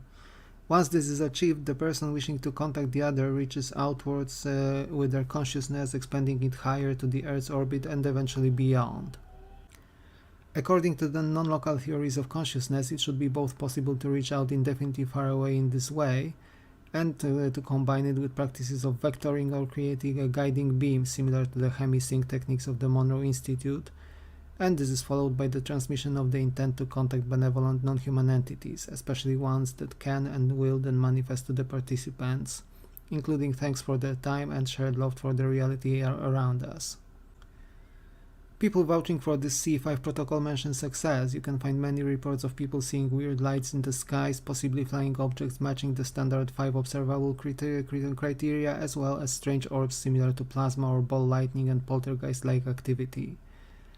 In rare cases, the meditating people receive what they claim to be telepathic communication from their interlocutors. On the other hand, skeptics of the practice claim that during resorts organized by Dr. Greer, someone once observed a plane dropping flares in the area where the meditation took place, hinting at the hoax behind the entire practice. So, all of this begs the natural question, does C5 actually work? I honestly cannot tell. On the one hand, it does sound quite implausible, but on the other, there are many people who tried this protocol alone and in groups and report a success. There are even rare cases in which a similar idea was used during a live televised event and also seemed to invite strange orbs flying around at the location. My personal thoughts on the matter are that it is an interesting idea and one which should not hurt to try at least. In some ways it also reminds me of some occult practices, namely of evocation of spirits of various kinds by the magicians who try to establish their own contact with what would effectively be non-human entities. Perhaps they have been on something for millennia, who knows. I admit that curiosity took the better of me and I have tried the C5 meditation myself. I have not stuck to the protocol fully to the letter, that is, I have not tried it outside. I have not seen any craft scenes, orbs, or strange lives myself, so in that regard I have not achieved any full results. But that said, I did have two extremely vivid dreams. The first one had me in a park during summer where about 15 to 20 small saucer-shaped probes swarmed around me and seemed to scan me with intent. Now and then they stopped, and when they did, I heard telepathic messages inside my head. The other dream involved a part of the night skies where clouds parted and revealed what looked like an almost never-ending stream or an armada of UFOs of all possible shapes flying, not unlike cars driving in their lanes on the motorway. Perhaps it is down to the person and their belief whether C5 fully works or to what extent it works. Is it a psychological phenomenon, or is there an objective tangible component involving brushing against non-human parts of reality to it? I will leave the judgment of that to you. If you wish to try C5, you can follow an example guided meditation by Dr. Greer, a link to which can be found in the comments below. In the next video we will return to the nuts and bolts sides of the phenomenon again. Thank you for watching, like and subscribe if you enjoy the content, and I will see you in another video very soon indeed.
Hello everyone! While I was thinking about the topic for the next video, it dawned on me it would be in order to touch upon the very subject which gave rise to the channel's name. But before that, I would like to thank everyone for your support, subscriptions and likes. It means a lot, keeps the channel going and brings disclosure one step closer. And speaking of disclosure, this is going to be the topic for today. So let's start from the very beginning. What does disclosure mean in the context? The word itself means to reveal, to present something to the world. And this is how most people interested in UFOs understand it as well. Disclosure, as we mean and understand it, does indeed mean the official announcement that we are not alone and that intelligent sentient life exists, and we are at least aware, if not in direct contact with it. For many people in the so-called Western world, the notion of disclosure is usually associated with the imagery of the President of the United States of America going in front of the White House in Washington and making the official address to the nation and the world that contact with an alien civilization has been established. For others, and here the most obvious pointers hint at either China or Russia, it means another major power making the very much same announcement on their own. Yet other people with a bit more global view consider international organizations, with the United Nations being the highest order of those, technically speaking, being just the right vehicle for speaking on behalf of the entire humanity at such a crucial moment in our collective history.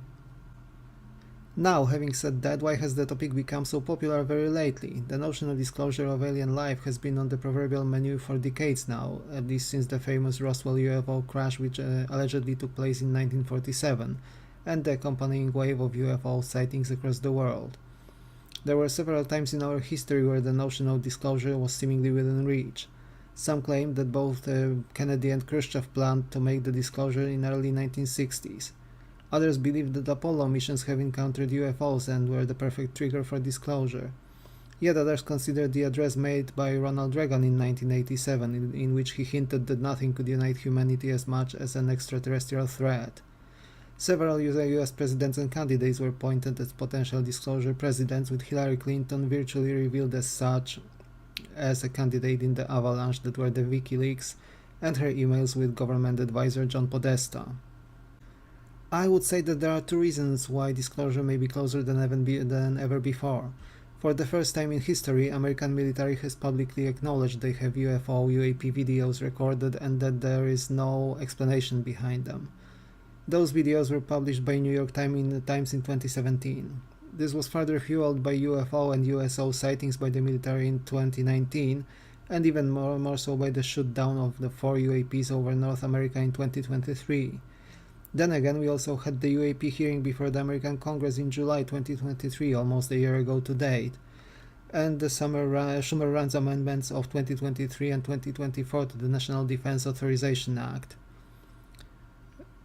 The further private and scientific initiatives pushing for disclosure like never before, and they operate in the face of a growing mountain of evidence and veritable people coming forth with their testimonies. The other direction which may lead to disclosure and which is also slowly priming us for such is the field of science. The launch of the James Webb Telescope in late 2021 opened completely new avenues. Those involved the study of exoplanets orbiting distant suns. It is now considered not so much if, but when does the telescope stumble upon signs of extraterrestrial life. Such signs may include biosignatures, namely the presence of gases characteristic for life and resembling the composition of our earthly atmosphere, hinting at life as we know it possibly being present on the surface. One such example is the recent discovery of the K2-18b exoplanet with possible traces of dimethyl sulfide, a compound considered to be a biomarker for life in its atmospheric spectrum. On the other hand, the giant telescope could also be able to detect giant objects of extraterrestrial origins, such as Dyson swarms or spheres, and perhaps starlifting operations taking place in the space. One last thing worth mentioning here is the increasing availability of relatively cheap and thus accessible equipment in the hands of the public. So many of us have cell phones with sometimes amazingly good quality digital cameras. Even with how difficult UFOs are to observe and record, as my video on the 5 observables shows, many people claim it is just a matter of time and luck until someone records, even by accident, a really high quality video depicting an otherworldly craft and releases the video to the public. As we can see, as long as there is indeed an intelligent non-human design behind all the UAP observations, we seem to be bound for disclosure as a matter of time. And given the implications of it, it may be one of the key moments for humanity as a whole. It begs the question, how should we approach disclosure? There are two main lines of thinking and approaches to the idea of disclosure. People usually refer to those as controlled disclosure and catastrophic disclosure respectively, with possibly the same final state, but with completely different scenarios leading to it unfolding. But as this video is getting long, we are going to touch the two disclosure scenarios in two follow-up videos. In the meantime, if you enjoyed the content, please like, subscribe and share, and I will see you in the next one. Take care!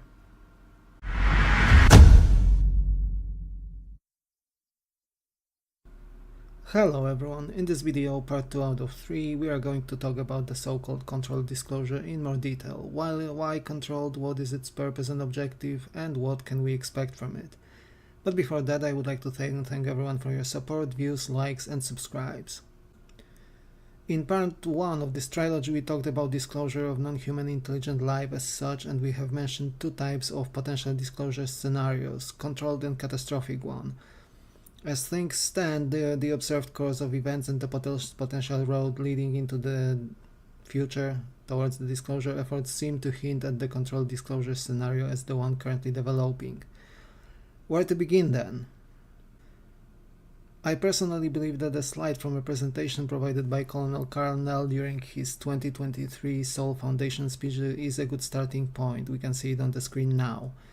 According to many people involved in the UFO circles and research, the disclosure effort, or at least the current iteration of it, really began with the 2017 publication of declassified US DoD videos depicting UAPs, the now famous Go Fast, Gimbal and Nimitz UAP videos. Since the American Department of Defense confirmed these videos to be legit and the origin of the objects visible in those videos as unknown in terms of their origin. This was chronologically followed by the 2018 Jellyfish UAP video published by Jeremy Corbell and the 2019 Puerto Rico UAP USO video showing an object submerging into water, exhibiting transmedium motion and splitting into two.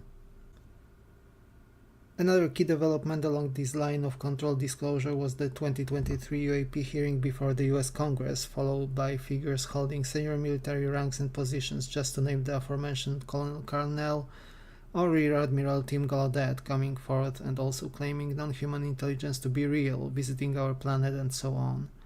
Soon enough, according to the claims of Representative Anna Paulina Luna, we are going to witness another congressional UAP hearing come September or October this year.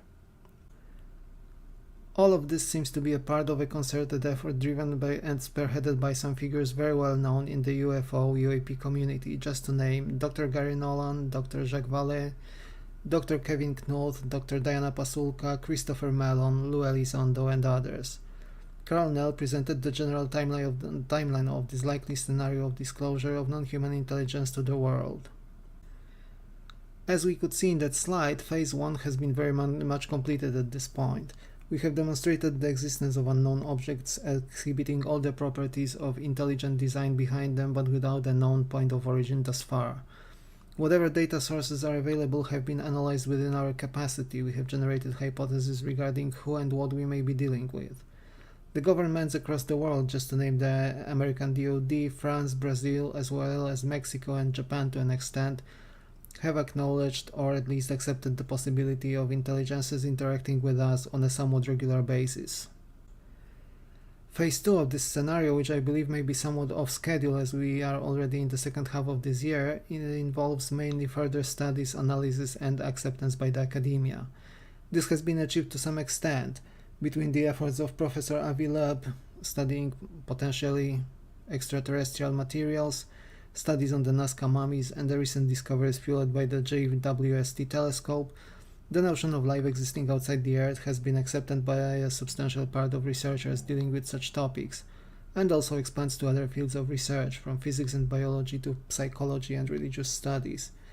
Thanks to the SALT conference event, which took place this year, the possibility of non-human intelligence and its technologies have been introduced to the world of finance and big money as well. As the stigma accompanying UFOs is slowly eroded, we are also entering concurrently Phase 3, public acceptance.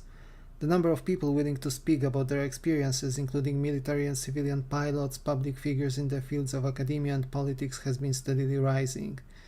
The notion of UFOs, UAPs, while still sometimes ridiculed, is also treated much more openly than ever before in the media, and the approach is turning into one between mild curiosity and serious openness to the idea that we are not alone. Phase 4 of controlled disclosure is much more difficult. The main objective of this phase is to determine the nature of the phenomenon, and quite frankly this may be the most difficult part of the entire process. Jacques Vallée, who is definitely among the most knowledgeable figures in the field, clearly says that despite having spent nearly 6 decades dedicated to the study of UAPs and NHI, he is still unable to tell who or what we are exactly dealing with. The phenomenon is highly elusive and almost trickster-like in its nature. UAPs are notoriously difficult to observe, let alone record with veracity and reliability, allowing more serious data analysis. One of the key elements of this stage is the acceptance by the Five Eyes Alliance, so the US, Canada, the UK, Australia and New Zealand. Of all 5 countries, the US has likely made the most progress in this direction, while my own country, the UK, still officially does not acknowledge UAPs as an issue. In terms of phases 2-4, there are many actors pushing for disclosure in one way or another. From people like you and me learning and spreading knowledge about the UAPs and non-human intelligence, through people like Ryan Graves, approaching the phenomenon from the point of flight safety, through scholars like Vallée or Diana Pasulka, who incorporate the more obscure and spiritual aspects of the phenomenon, to many people reading subreddits and other sources of information about UFOs. The progress is there, but it is still stymied by the powers that be, which seem to be unwilling to blow the proverbial lid off. More on that in the next episode dedicated to catastrophic disclosure, or by people simply afraid of what we may potentially be dealing with. Nevertheless, we seem to be moving forwards, even if at the glacier pace sometimes. As we could see, the final phase of controlled disclosure involves scientific discoveries, proper oversight over technology, and potential interaction with the intelligence behind the phenomenon. It also implies a seamless transition to a post-disclosure world, one in which the future generations grow up with the awareness of us not being the only sentient life in the universe, as common as the use of mobile phone by the youngest members of our society right now. The key figures behind the disclosure movement seem to hint that this is the best course of action. They seem to point at potential and the unpredictable consequences of the so-called catastrophic disclosure and try to avert those. Others yet claim that this is the road to nowhere, and catastrophic disclosure, whether by our governments or by the non-human intelligence itself, is the only way to proceed forwards. The next video dedicated to catastrophic disclosure and its potential consequences will hopefully provide you, dear viewer, with some insight, and I hope it is going to be helpful for you to decide which course of action is the best one. Should we keep going as we are, deciphering the possibly greatest mystery humanity has ever faced step by step, or should we reap the proverbial cord and let the truth breach the floodgates? In the links below you can find Carl Nell's presentation for the Sol Foundation I have mentioned earlier, and a link to a white paper containing disclosure-related recommendations for the British government, just to outline that the issue is serious and actually considered at serious levels. And until then, thank you very much for watching. If you like the content and would like to see more, please like, subscribe and share. Your support is what keeps the channel going, and I cannot thank you enough for it. See you in the next one.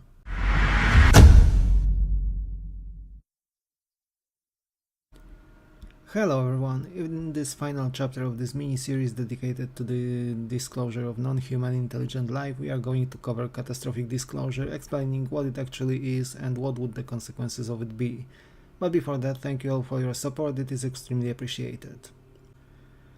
I think that a good starting point for the discussion of catastrophic disclosure is its definition provided by Colonel Carl Nell, whom we have already mentioned several times in other videos. As we can see on the screen, it would be a sudden, unforeseeable and complete revelation of the existence of non-human intelligence by either such beings themselves or by an adversary, which can basically mean any of the major countries on Earth, depending on the point of view. But is it really that simple? After all, the revelation itself, while definitely right down the alley of some of the most important discoveries humanity could consider, does not sound overly catastrophic as such. As surveys shows, about 60% to two-thirds of people in the Western world believe that intelligent life exists somewhere in the cosmos. so turning the belief surely wouldn't be as catastrophic and damaging as it may seem. Add to that the general acceptance of non-human beings in the folklore of places like South America, the existence of jinn according to Islam, or the fairly quiet but still approval of the possibility by the Catholic Church. So, would it be really that bad? First, we should consider the fact that humanity as a whole tends to behave irrationally when facing unprecedented challenges. Just to remind us of the early stages of the pandemic in 2020 when people mass bought out toilet paper out of all things. But even with that in mind, we should also consider the fact that there are several scenarios of catastrophic disclosure and quite a handful of potential consequences as well. People who are whistleblowers or have been otherwise involved with the alleged UFO, UNP, NHI related projects often mention severe consequences faced by the humanity as a whole in the case of catastrophic disclosure. Let us mention just a few of those. What has been mentioned is the collapse of our economic systems for the starters. Either combined with that or as an alternative, there may be massive social disruptions and possibly even the decomposition of society as we know it. Carnell himself compared one of the possible outcomes to the infamous Bronze Age collapse, where nearly all ancient civilizations went under due to a combination of factors. But what could drive such a drastic outcome? One of the possible scenarios says that the governments know that the aliens are coming our way and that they are not benevolent. Some voices say that they observed the behavior of some UAP objects, especially monitoring our military and nuclear capacities, indicate a recon-type activity. In terms of potential invasion, given the displayed abilities of objects such as the Tic Tac one encountered by pilots from USS Nimitz in 2004, there is quite frankly little the governments and the military could do to protect us. And what good is a government which cannot protect us after all? It is easy to see the catastrophic consequences of this scenario here. Next, we have the potential aftershocks of releasing information pertaining to the alleged crash and retrieval program combined with efforts aimed at reverse engineering of non-human exotic tech. Here we have the options of laser mining, a technology rumored to have been successfully recreated to a minor degree by China already. The UFO community has heard about the alleged novel propulsion systems being in development by the US, able to carry nuclear payload to any place around the world in half an hour, according to some scientists. Warp drives, or the ability to travel to other solar systems, as well as advancement in other fields of technology such as medicine, genetics, and so on. Last but not least is the field of energy. The UAP objects require immense energy to behave the way that they do.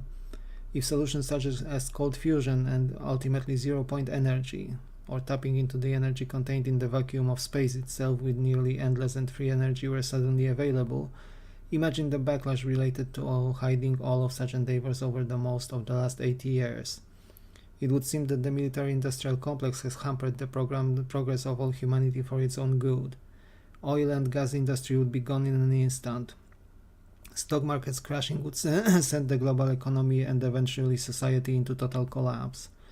And one major power mastering alien technology could create such a shift in the power of geopolitics that world balance as we know it could just cease to exist.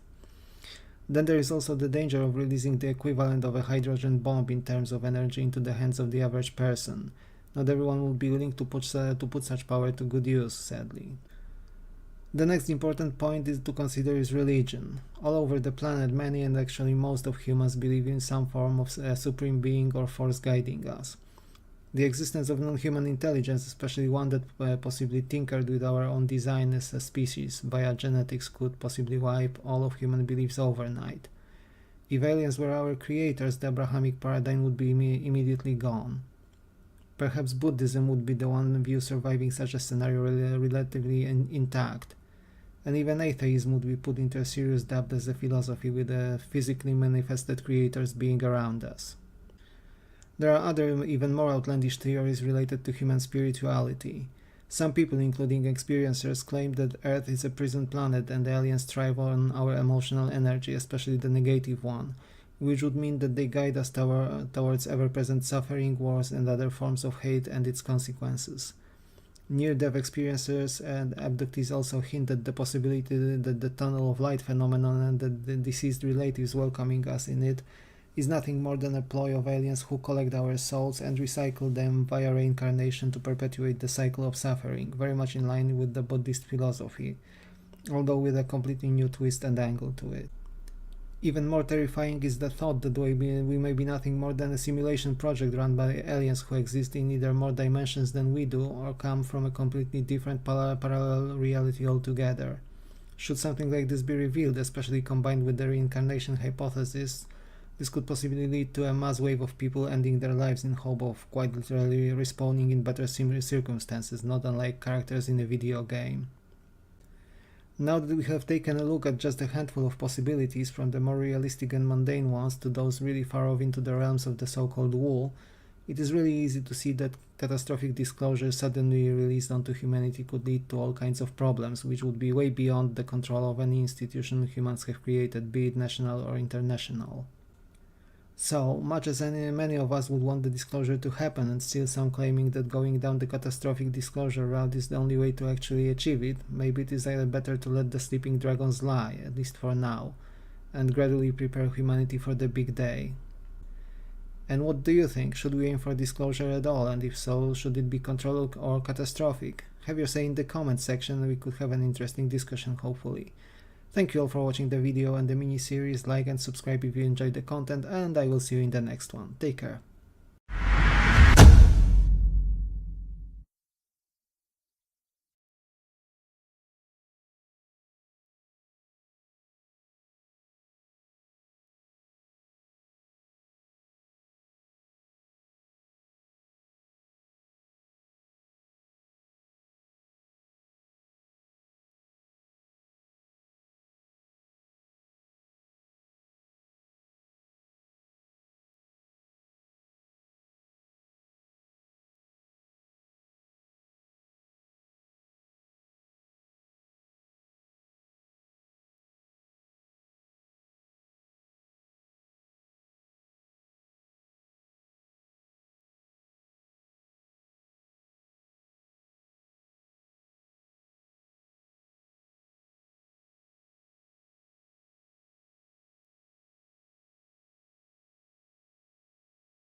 Laser beams.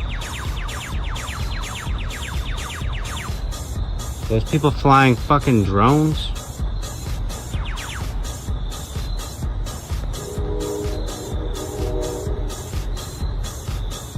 The fuck are those?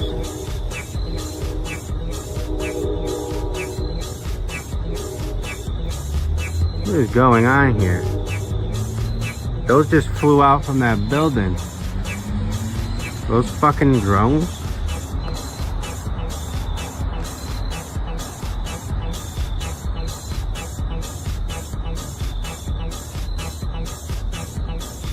What the fuck is going on? You people see this? Those just flew out from behind that fucking road. Those drones?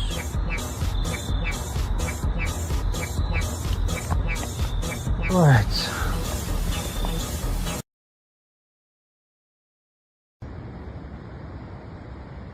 That's weird. Yeah, this thing is. That's not a drone, dude. We walked out here too, and we're like, I'm like, what is it? Hey, Yeah. look at the orb that's around it, dude. Like fucking, like, you know what I'm saying? Yeah. And on top, you know what I'm saying? Yeah. Yeah, bro, that's a UFO, bro. See how I move? It moves. Yeah. Yeah. That's crazy, dude. He's probably flying it. Come closer, dude.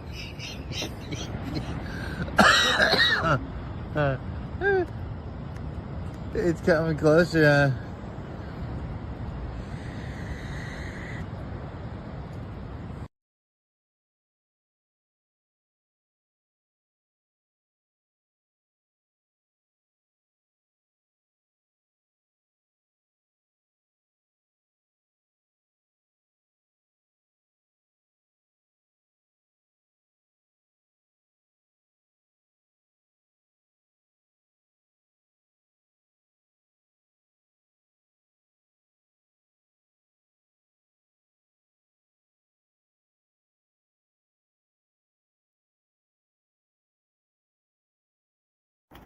You can't hear them.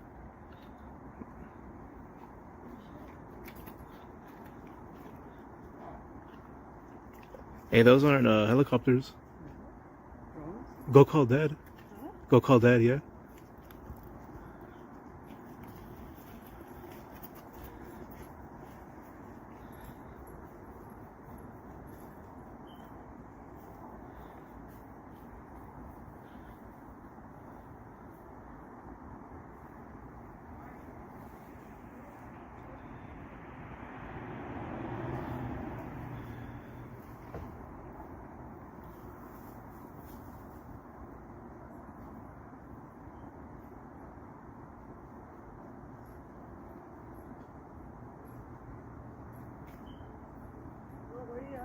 They're disappearing.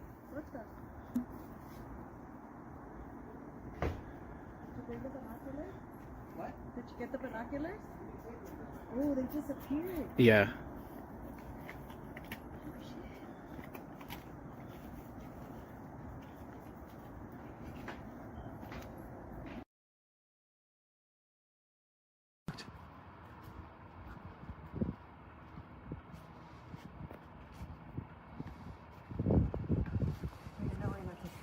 It's not.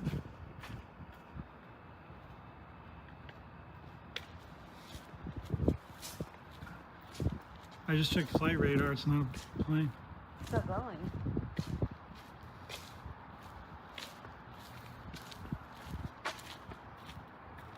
It's dying.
Şu an yakınlaştırdım ama.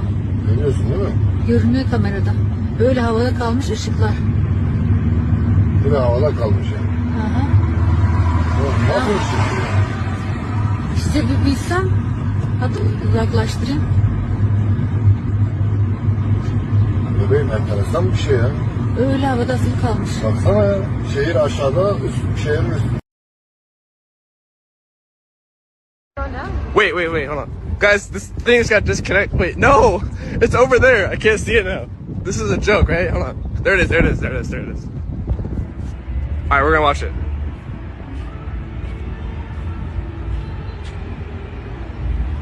Holy crap. I knew it! We're gonna get something, guys. Alright, let's watch it. Holy crap. Get a video. Take your phone out. What is it? Just get a good video of it. In case mine doesn't work. It could be a personal drone, right? Or no? I don't know. Bro, look! Come here! Look, bro. I'm actually so drunk. The looks so You see, I wasn't lying to you, was I? No, he wasn't, chat. Look at this, guys. Oh my god. What is it doing there?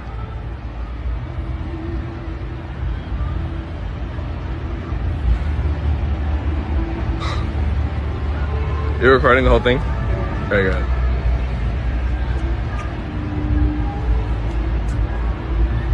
Holy crap.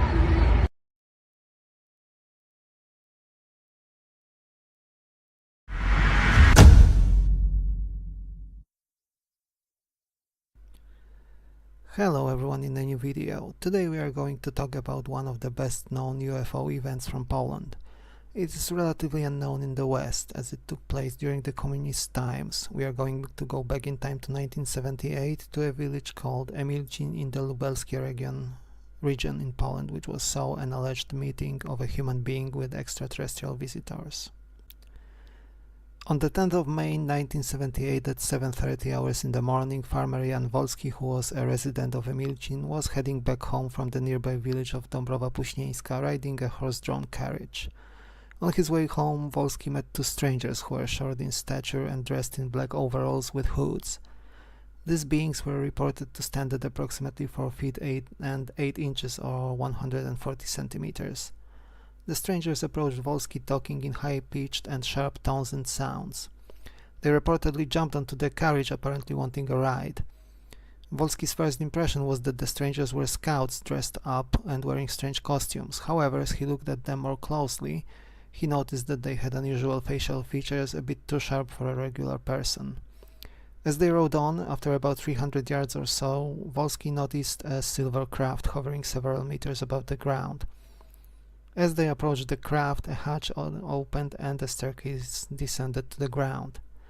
The strangers hopped off the carriage and motioned Wolski to step into the craft, now accompanied by one more being atop the craft itself. Wolski tied his horse to a nearby tree and followed the beings inside. As they entered the craft, the farmer noticed several apparently paralyzed birds, possibly rooks or crows. Inside the craft, the farmer was asked to undergo a medical examination of sorts, after which he left the craft and bid farewell to the aliens. According to his own words, the entire event lasted approximately several minutes. The strangers were kind and smiled, and Wolski never felt anyhow threatened for even a second.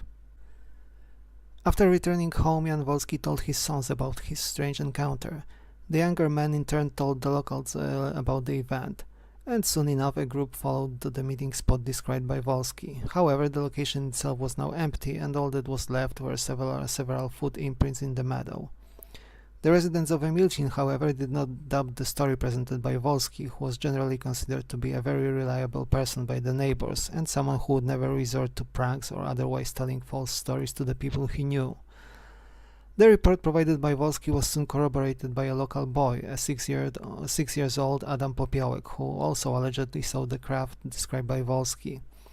Both stories differed in slight details, but Adam reported that the craft appeared above the village center, where it was observed for a moment by him and his siblings playing there, and soon the craft rushed upwards with a tremendous roaring noise. Stanisław Plis, the commander of the local police station in Opole Lubelskie, arrived at the location of the encounter and also took a statement from Wolski. In his report, the police officer recorded that the farmer most likely fell asleep and the entire event was nothing but a very convincing dream. The Wolski family was also contacted by an amateur ufologist Witold Wawrzonek, who also informed Zbigniew Blania, a ufologist and a researcher of paranormal phenomena, about the event. Wolski and Blania met and their talk convinced Wolski to undergo a medical examination as a precaution.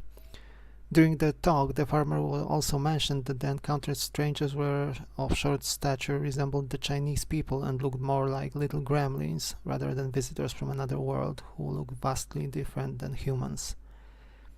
The beings were also reportedly extremely heavy, as his carriage tilted under the weight. The craft which transported the beings was roughly parallel-piped in shape and, in Wolski's own words, resembled a bus a little. In the corners of the craft there were rotating elements he called vortexes, and the craft let out a sound similar to that of a working transformer. In regards to the medical examinations he underwent, the visitors asked Wolski to undress and applied metal items similar to plates to his body. The items emitted clicking sounds now and then as they worked. An odd detail involved the strangers being fascinated by a belt buckle in the farmer's trousers. The alien beings also consumed some delicacy resembled ice cones. They also offered this to Wolski, who however refused the offer. At the end of the examination, Wolski dressed up again and bowed while bidding farewell to the strangers, who repeated the same gesture in response. The psychiatrist examining Wolski excluded the possibility that the farmer confabulated the story.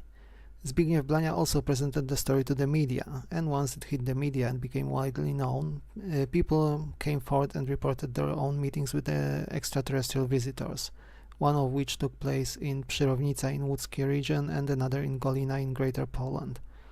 Overall, however, the public remained largely skeptical to the reports presented in the media. The entire event was also presented in a documentary movie recorded in 1978 in Polish entitled A Visit, or At the Threshold of Mystery.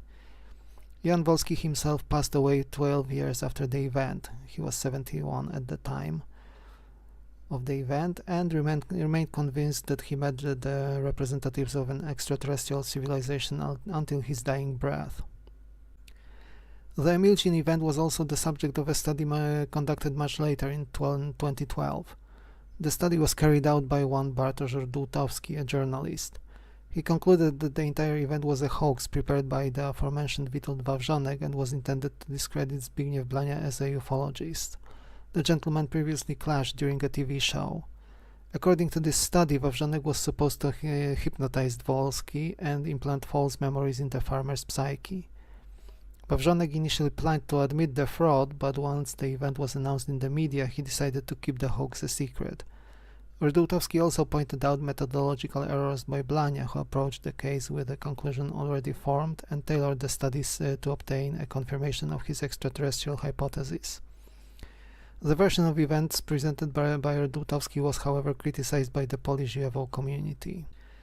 The Emilcin event itself was commemorated with a monument erected in the village in 2005 by the Nautilus Foundation from Warsaw, which studies UFOs and which we can now see on the screen. The alleged meetings with representatives of an extraterrestrial civilization was also the subject of a comic by Grzegorz Rosiński titled The Visitors and published in issue 27 of the Relax magazine. The Emilcin event still remains one of the most important alleged encounters involving unidentified flying objects and purported extraterrestrial beings in Poland, as well as the potentially most important close encounter of the third kind in Poland, and the village itself is frequently visited by UFO fans and researchers. Local residents still say that the visit by the unknown craft was not just a one-off occasion, and that similar sightings are reported in the local area. I decided to add links to a video in which the local residents present their memories of Jan Wolski, as well as the video titled Return to Emilcin, recorded in 1995 and involving Witold Wawrzonek. The third video includes memories of an Emilcin resident regarding a UFO sighting above the monument commemorating the original event, which occurred in 2010. Unfortunately, the videos are in Polish, but I still decided to add the links to them for posterity. Another craft was observed over Emilchin in 2017 and a photograph was recorded. It is unfortunately quite blurry, but it indeed caught an object which, as you can see, roughly resembles the shape of the original craft described by Jan Wolski back in 1978. In the next video we are going to hit a lighter and a more casual tone. The video will be highly speculative in nature, as I am going to present various alleged extraterrestrial species or races described by experiencers who are persons reporting direct encounters with beings who are extraterrestrial or of different origin, perhaps inter or extra-dimensional. Until the next time, and keep looking up to the sky. Who knows what we are going to see there.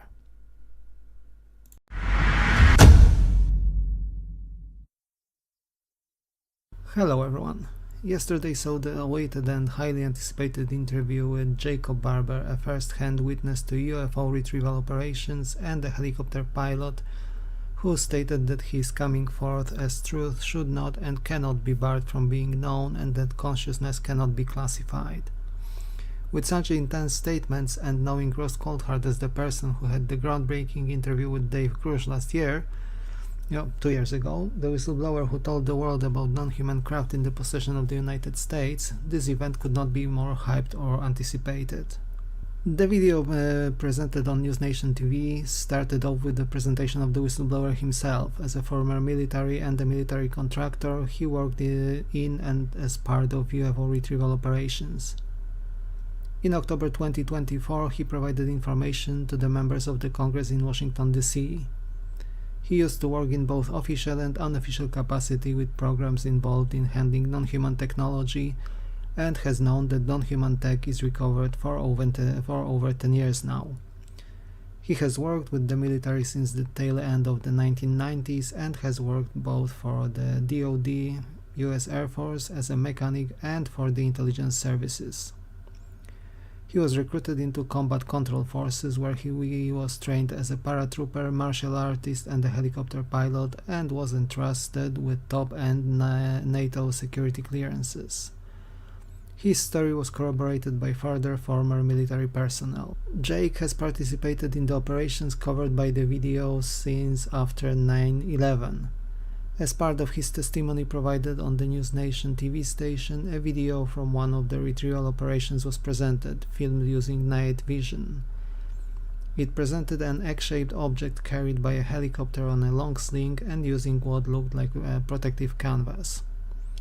The object was reported to have no visible means of propulsion, no thermal signature, and so on.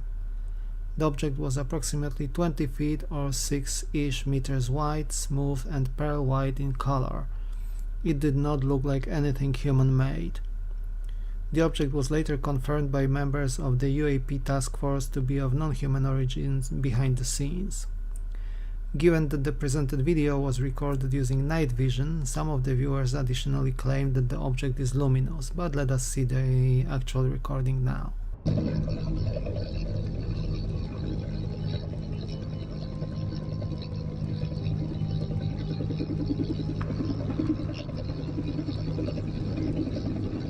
Let's slow this down to take a closer look.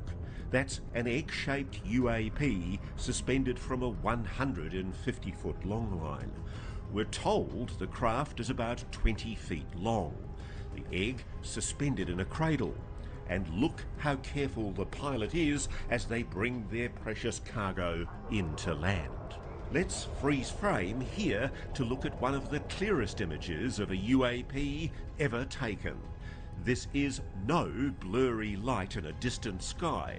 The source of the footage putting themselves at incredible risk to record this UAP retrieval. Look at how perfectly smooth the craft is. No markings at all, and no visible means of propulsion or way to see inside. Watch how it rolls, almost graceful as it hits the ground, despite being wrapped in the ropes and canvas from the cradle as it's dropped for pickup. The UAP's final destination still unknown. In addition to the video, Jake claimed that at the site he called the range, he had seen other objects which exhibited anomalous characteristics, like unusual acceleration, shape reconfiguration, transmedium capacity, just to name a few.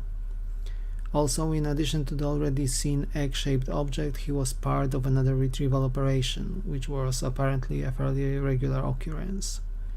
He also mentioned that he got as close as 150 feet or 50 meters to a UAP during one of his missions. Jake also mentioned an object he called an 8-gun, or possibly a flying disc with 8 delineated sections when looking down at it from above. He mentioned multiple such objects being retrieved during this particular operation. In preparation to transport the object, he experienced something extraordinary. At the pickup site, he was overwhelmed by emotions, with the emotions being stronger the closer to the object he was. It was a mixture of sadness, happiness, and beauty, a song, as he said. It was overpowering to the point Jake found himself unable to pilot the helicopter for a while.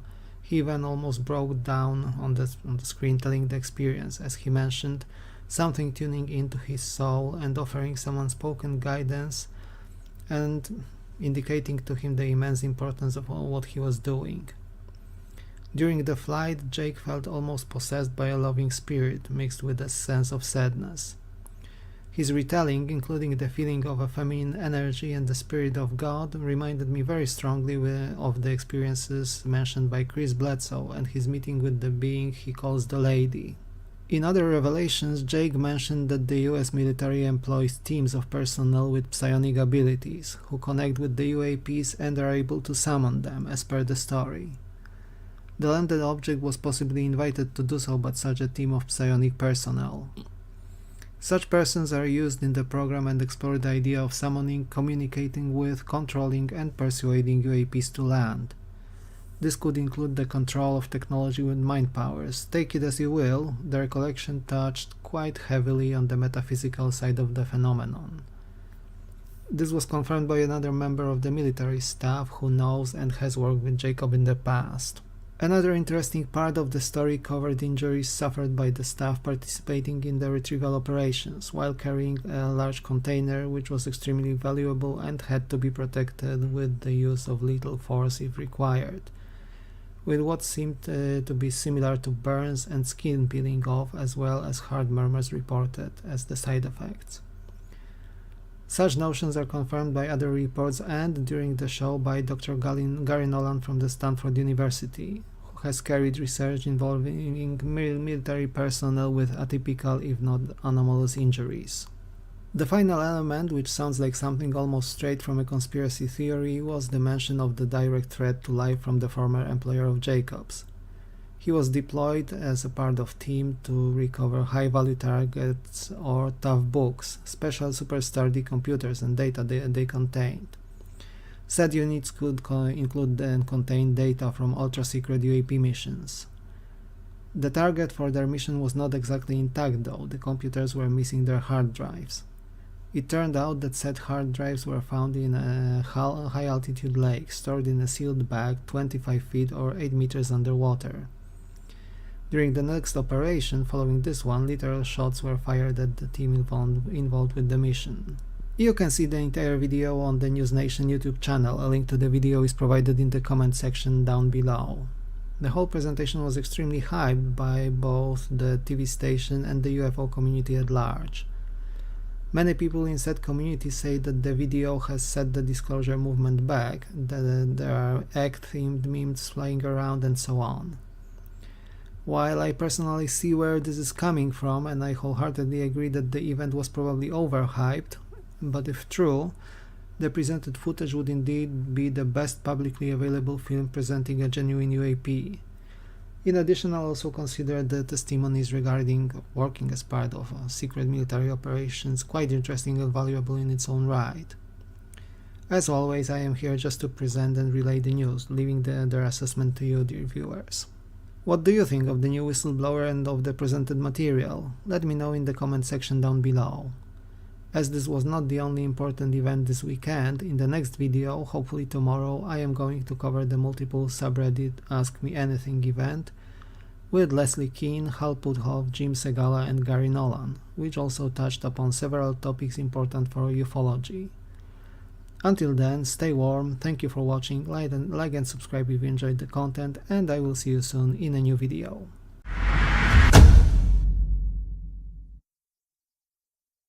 Hello everyone, in this video we are finally touching upon the topic of giant UFOs.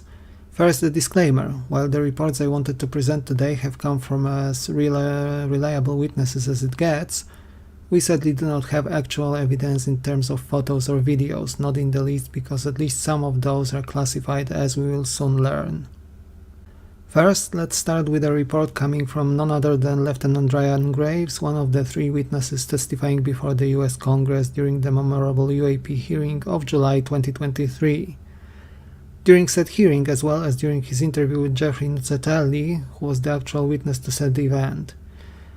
The event took place back in 2003 at Vandenberg Air Force Base located in California in the United States.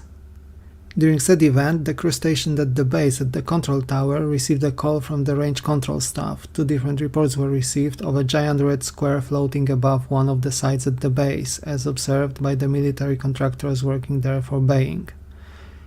The object was described as almost flat plane with very little depth, square in shape and the size of a football field. So we are talking the object the size of about 100 yards or 90 meters in length or width. The object was observed floating over a launch pad at the site. The reports of the witnesses back then said that the object was glowing red, and people who were located close to it observed burn-like symptoms in the aftermath of the event. The UFO hovered there for a brief time before it left at speed, amazing for an object of this size. Speaking of UAP hearings, this year's congressional hearing saw the topic of USOs, or underwater objects, being mentioned, in particular by Admiral Tim Gallaudet and Luis Elizondo. The hearing included a report from a sea of an object the size of an oil rig, which means really colossal in size. We are talking several hundred yards or meters in diameter or a side length here. And it was not just the size that was astonishing, but also the speed of the object. It was moving underwater faster than any man-made craft would be able to, even with the state-of-the-art nuclear-based propulsion systems. Next, we move over to Mexico, a country which has quite the number of UFO sightings in general. Early this year, we had an interview with an airliner pilot who was flying over central Mexico at the turn of the year. He reported seeing an object which was partially clouded, if I recall correctly, which meant poor visibility and only partial opaqueness. And that was not the stranger part even. According to the report, the object was the size of a city, with its dimensions measured in kilometers. It also apparently moved at speed which could easily be expressed in thousands of kilometers per hour, with it traversing the Mexican landmass across the country in less than 2 minutes. The sighting was recorded near the city of Guadalajara, and the object was disc-shaped. On top of this, we have at least 2 major radar sightings of enormous UFO objects from Mexico as well. On the 1st of September 2020 and on 22nd June 2022, there were 2 major anomalies observed in the skies over the country by radar stations and were officially dubbed as weather phenomena. These sightings have been even possibly debunked as weather or radar anomalies as mentioned, but nonetheless contribute to the fame of Mexico as one of the countries which is a hotbed of anomalous activity, and a place relatively outspoken when it comes to UFOs compared to many other places around the globe. And still, many people believe that those gigantic observations were actual UFOs hovering over the country. The next case is often quoted as one of the most famous UFO sightings of all times. It involved the famous Japan Air 1628 flight en route to Alaska. According to the pilots who contacted the ground air traffic control, their flight was accompanied by a luminous object which maintained speeds similar to the airliner and maintained the same course as well. At some point, the object approached close enough as if wanting to study the airplane closer, and then Mr. Terauchi, a pilot with 29 years of experience, had the opportunity to estimate its size. It was apparently somewhere in the ballpark of 2 to 3 aircraft carriers in length. So again, we are talking about object as big as more than half a mile, or almost a kilometer long in this case. With the object being spherical, you can imagine what kind of a surface area we are talking here as well. The next sighting involved the same aircraft carrier, USS Nimitz, which had an encounter with a giant UFO UAP in 1991. This story was told by the back then petty officer on board the ship, Mr. Kevin Thomas. He was responsible for processing photographs for the crew and remembered that one night when the ship went dark as per the procedures to hide it away from sight, With effective full locked out, here was locked out on the deck and saw a triangular object which was half risen from the water, silent and with water dripping off its surface. The object was approximately 200 yards away from the ship, and after rising to about 40 feet above the water surface, it practically vanished with tremendous speed. The object itself was about 200 to 300 yards longer than the Nimitz, which would place it at approximately 13 to 1400 yards or 1200-ish meters long. So this is it for now in part 1, as I realized that the list of the objects is long enough to warrant 2 separate videos to make the content easier to digest and quite frankly to prepare as well. Stay tuned, as we are going to explore several more giant UFO sightings across the decades very soon. Thank you for watching, like and subscribe if you enjoyed the content, and I will see you in another video. Take care.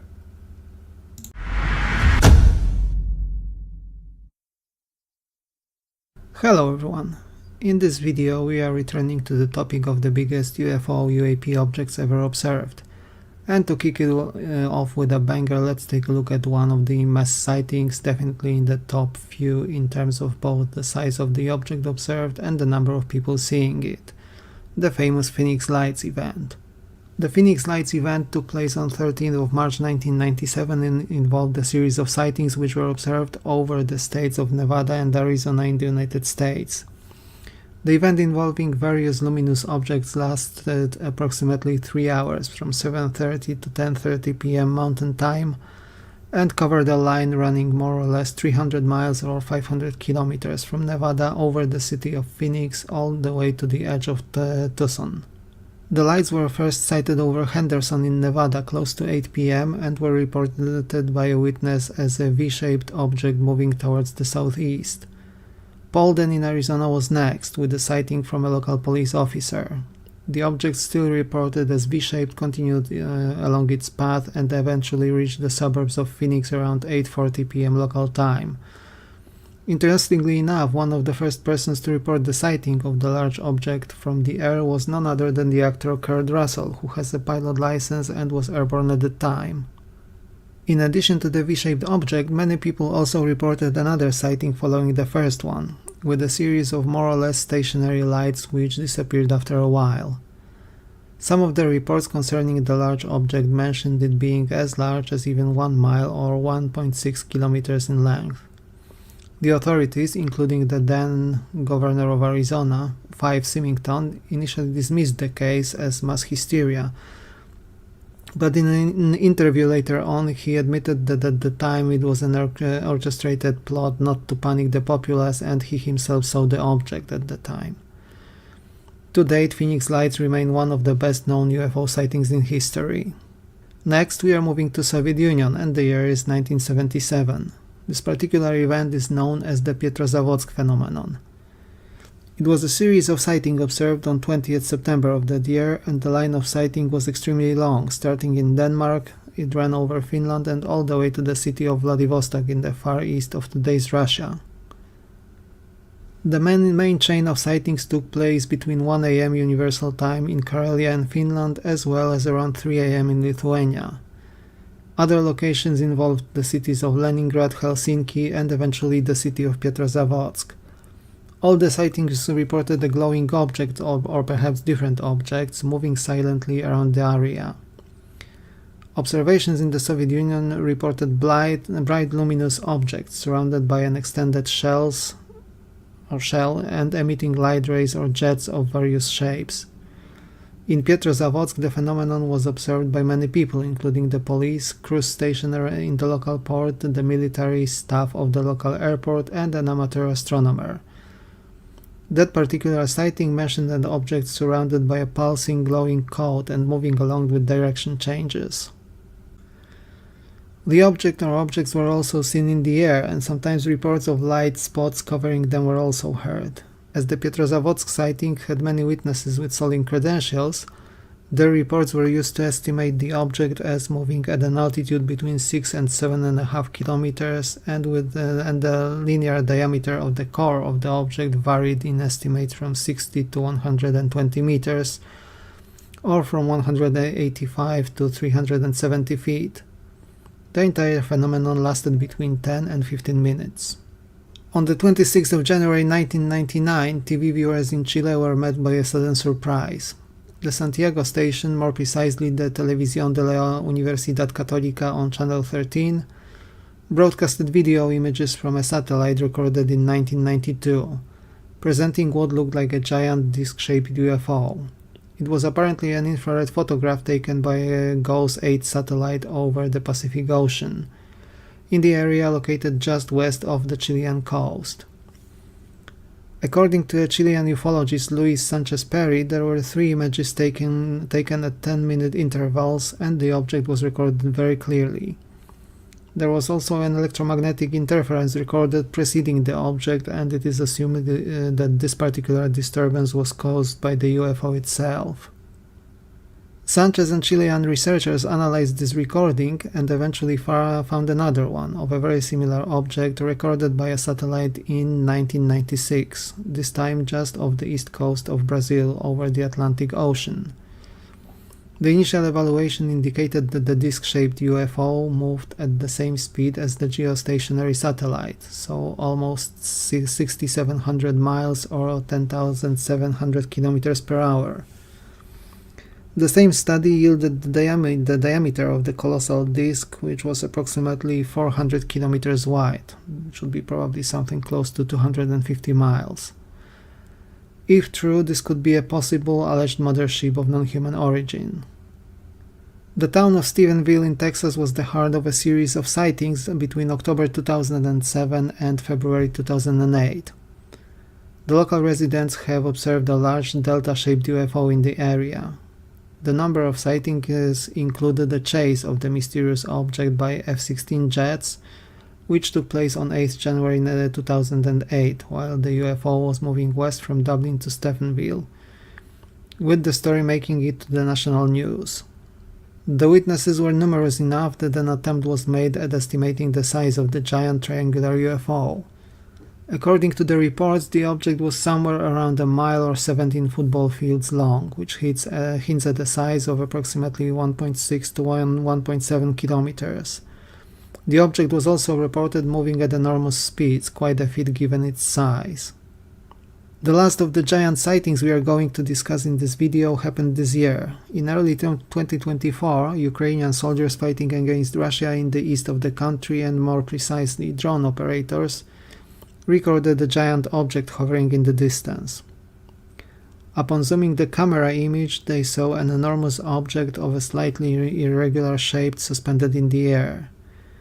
I have not found any estimates of its exact size, but given that some people trying to debunk the event said it may be a reflection of a ship from the Black Sea, for example, hint that whatever the object actually was, it must have been of a very substantial size.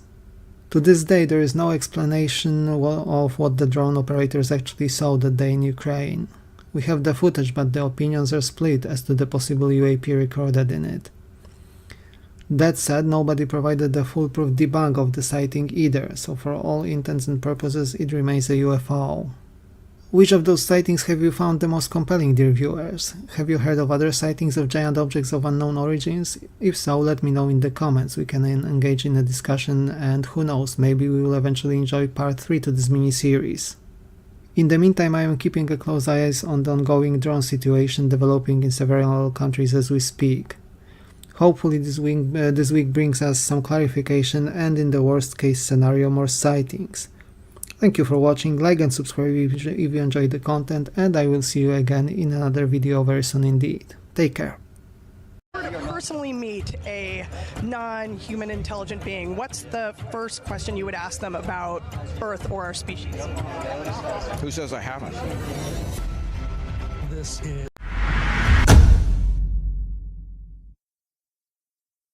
Hello everyone. Recent weeks brought in some developments and statements which, according to some, hint at breakthrough progress in reverse engineering of non-human technology. Is there any truth to those statements though? To find the possible answer to the question, we have to look to the past first. By now we can say that events like Roswell, Magenta and Kingman, where UFO crashes had occurred and were later retrieved, are almost certain to have occurred. These would be some of the main sources of non-human technology in human possession.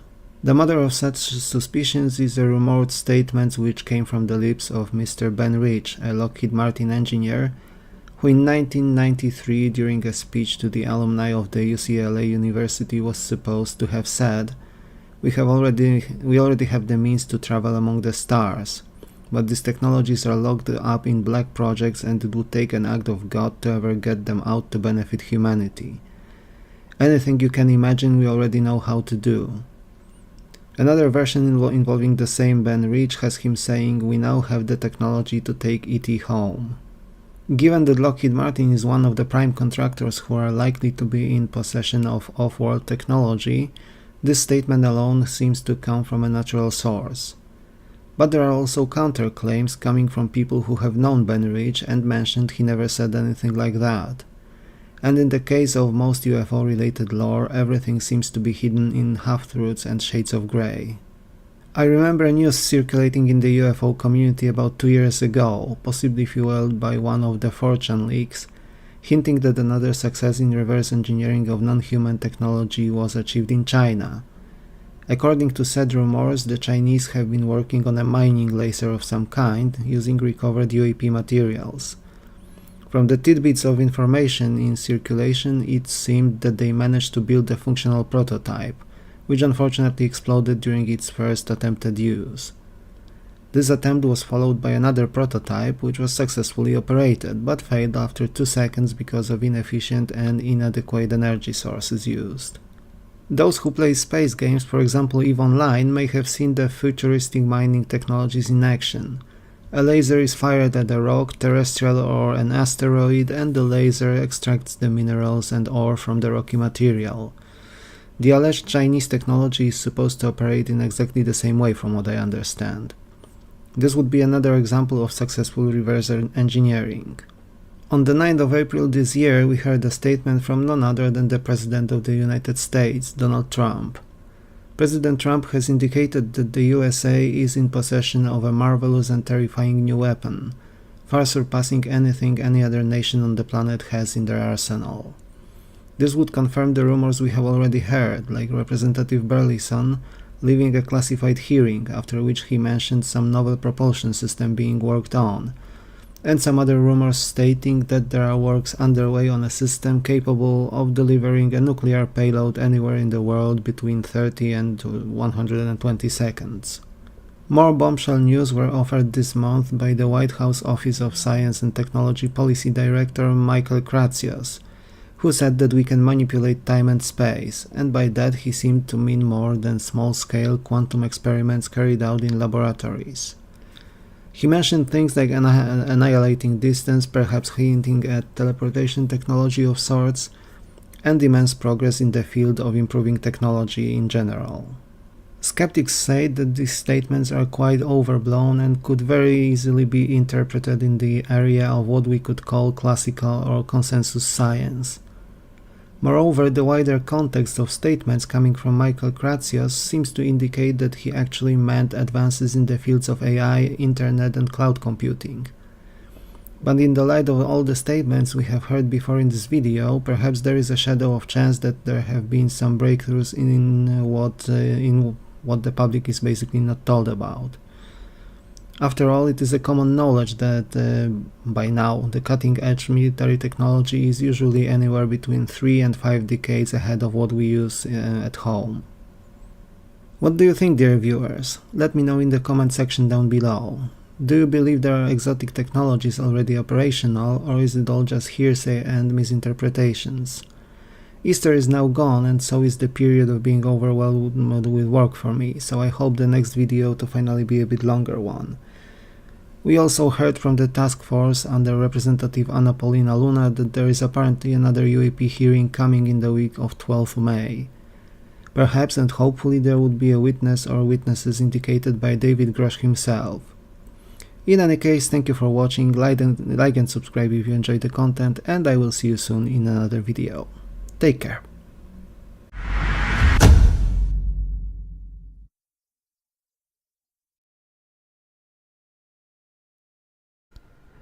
Hello everyone, in the last video dedicated to the observations of UFOs or UAPs as we call them, we analyzed factors which may facilitate the observations of exotic and unusual objects in the skies above, such as the time of the day, the location, and so on.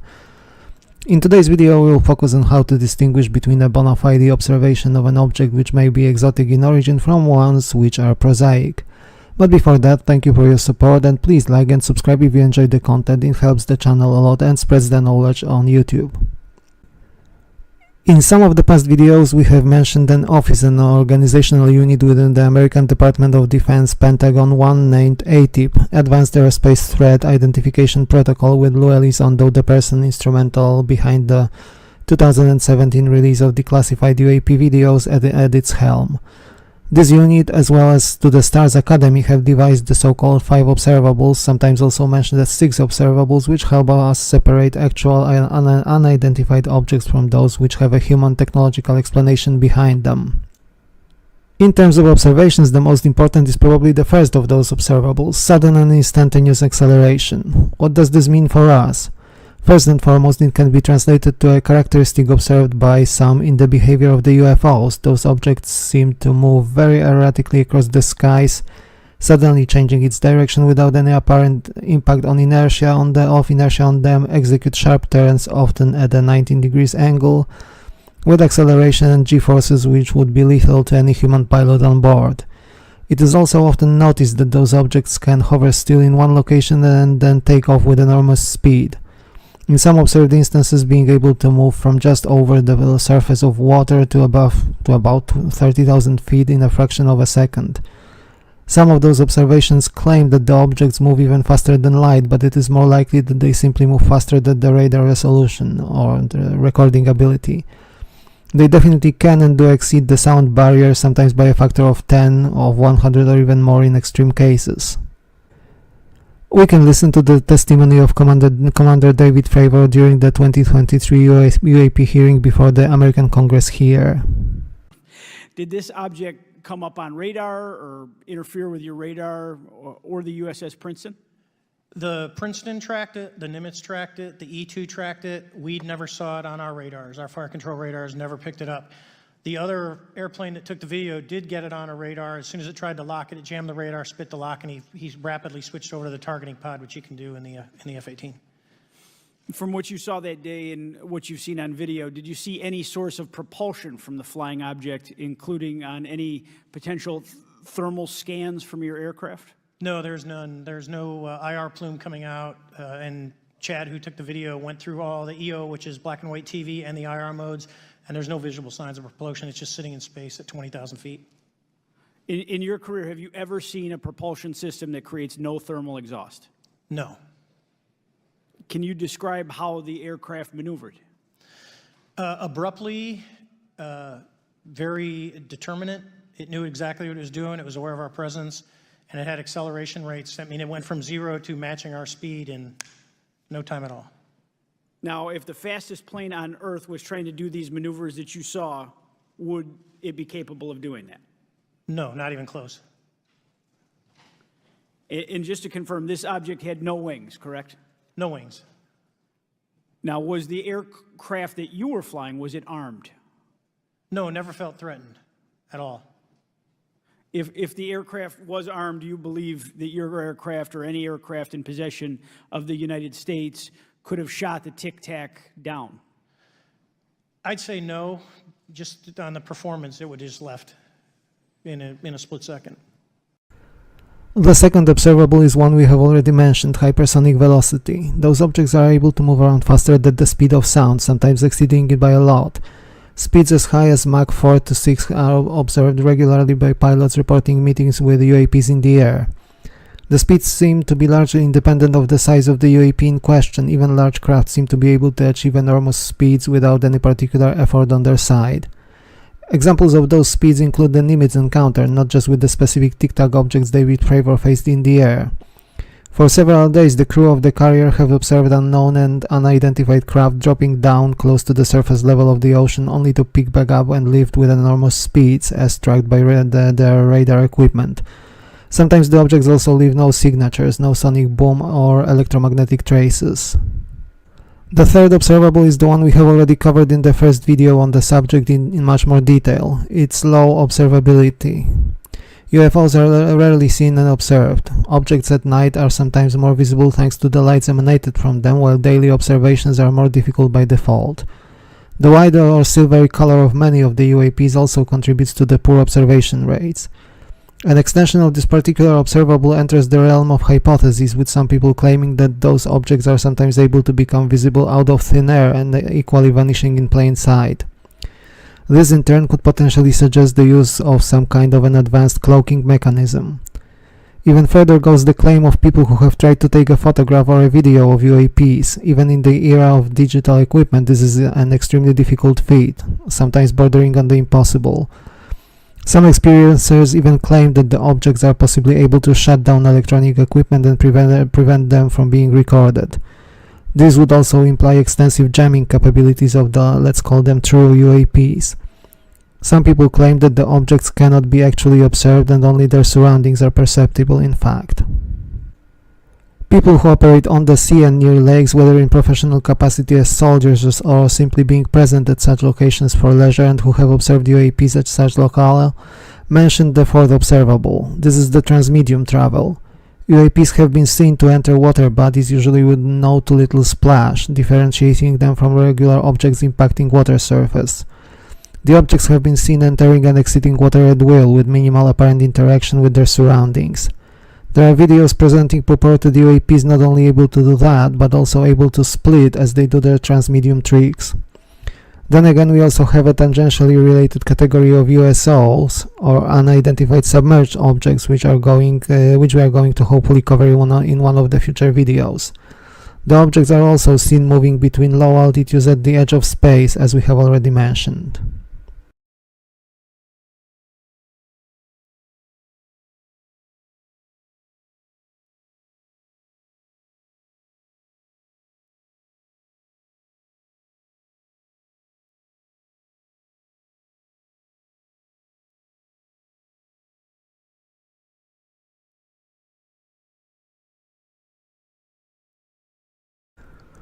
The fifth observable is called positive lift. This means that the objects seem to defy the Earth's gravitational pull, which we have already largely covered, and do not experience inertia as usual. This is combined with the apparent lack of visible means of propulsion. There are no visible engines, wings, propellers, thrusters, jet engines, and other sources of motive power typical for our known technologies. This would suggest some advanced means of propulsion, which we usually have devised on paper and in theory only, with potential practical solutions existing in the form of patents only, at least according to the publicly available knowledge. In addition to the 5 observables mentioned above, some add an optional 6th observable, one which is particularly difficult to observe, especially in combination with the craft. We have almost universally only the word of mouth of the experiencers in this case, with the other option being the alleged crash and retrieval operations involving potential biologics collected from the sites. One of the extremely rare cases in which the occupants or pilots may have been recorded involves the Kumburgaz sightings in Turkey from 2008. But the quality of the video recorded back then is unfortunately poor, and the claim that occupants of the UAP have been recorded, while convincing enough for some, is equally contested by the others. I hope that this brief summary of the observable characteristics of quote-unquote true UAPs and their sightings will help those interested in watching the skies for unusual objects. If you happen to notice one of them, you may consider reporting them to proper organizations such as Americans for Safe Aerospace, NUFORC, or their national equivalents if they exist in your country. We will definitely continue to explore the physics of UAPs, as the topic is extremely fascinating and is actually the subject of rare scientific studies carried out by the academia.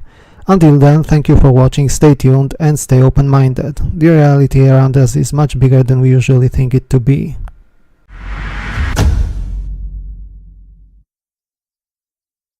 Hello everyone, in today's video we are going to take a look at another piece of the recent congressional hearing. One of its most important and definitely interest-piquing items was the report regarding the fabled Immaculate Constellation program. To kick off, I should probably mention here for the record that there is a controversy and a drama of sorts surrounding it. There are 2 versions of the documents, one with 11 and one with 12 pages, and the latter mentions that the document was presented and provided by Jeremy Corbell, whereas the official record has the witness Michael Schellenberger as the person who submitted the document to the Congress. But that little hitch aside, let us dig into the content itself. The introduction claims that the document is a result of a multi-year research and investigation regarding UAPs, technologies of unknown origins, and non-human intelligence using internal government data which is not available to the public. The author is allegedly a whistleblower who decided to publish the information via a journalist as the safest way of doing so while avoiding retaliation and possibly very harsh consequences. The document claims that the executive branch of the government has knowingly prevented the legislative branch from executing its proper powers over the aforementioned issues. It has also managed the issues without and outside the proper congressional oversight or authorization, and that the process has lasted several decades by now. On the other hand, there have been multiple whistleblowers who have provided the Congress with credible evidence demonstrating the reality of non-human intelligence and its technology. Section 1 presents an unacknowledged special access program dubbed Immaculate Constellation, which has not been correctly reported to the Congress. The main objective of the program is to collect imagery intelligence on UAPs and reproduction vehicles using tasked and untasked resources. It is also a part of a wider network of programs dedicated to non-human intelligence and UAP studies, while it acts as the central hub for activities, capabilities, and locations covering both sources of foreign and unknown origins. It covers all kinds of media from lower Earth orbit to ground observations. As part of its efforts, the program has been collecting imagery intelligence databases scattered within a fragmented structure, which complicates the very purpose it serves, while at the same time it provides compelling evidence for UAPs which cannot be explained with prosaic attributes. The imagery include infrared and FLIR material, full motion video, thermal and still photography.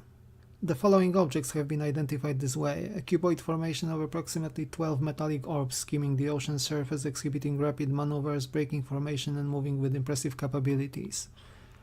Another observation involved a fast mover object transiting over sensitive facilities, a small to medium oval UAP which rapidly comes into frame over coastal facilities and exhibits a rapid turn.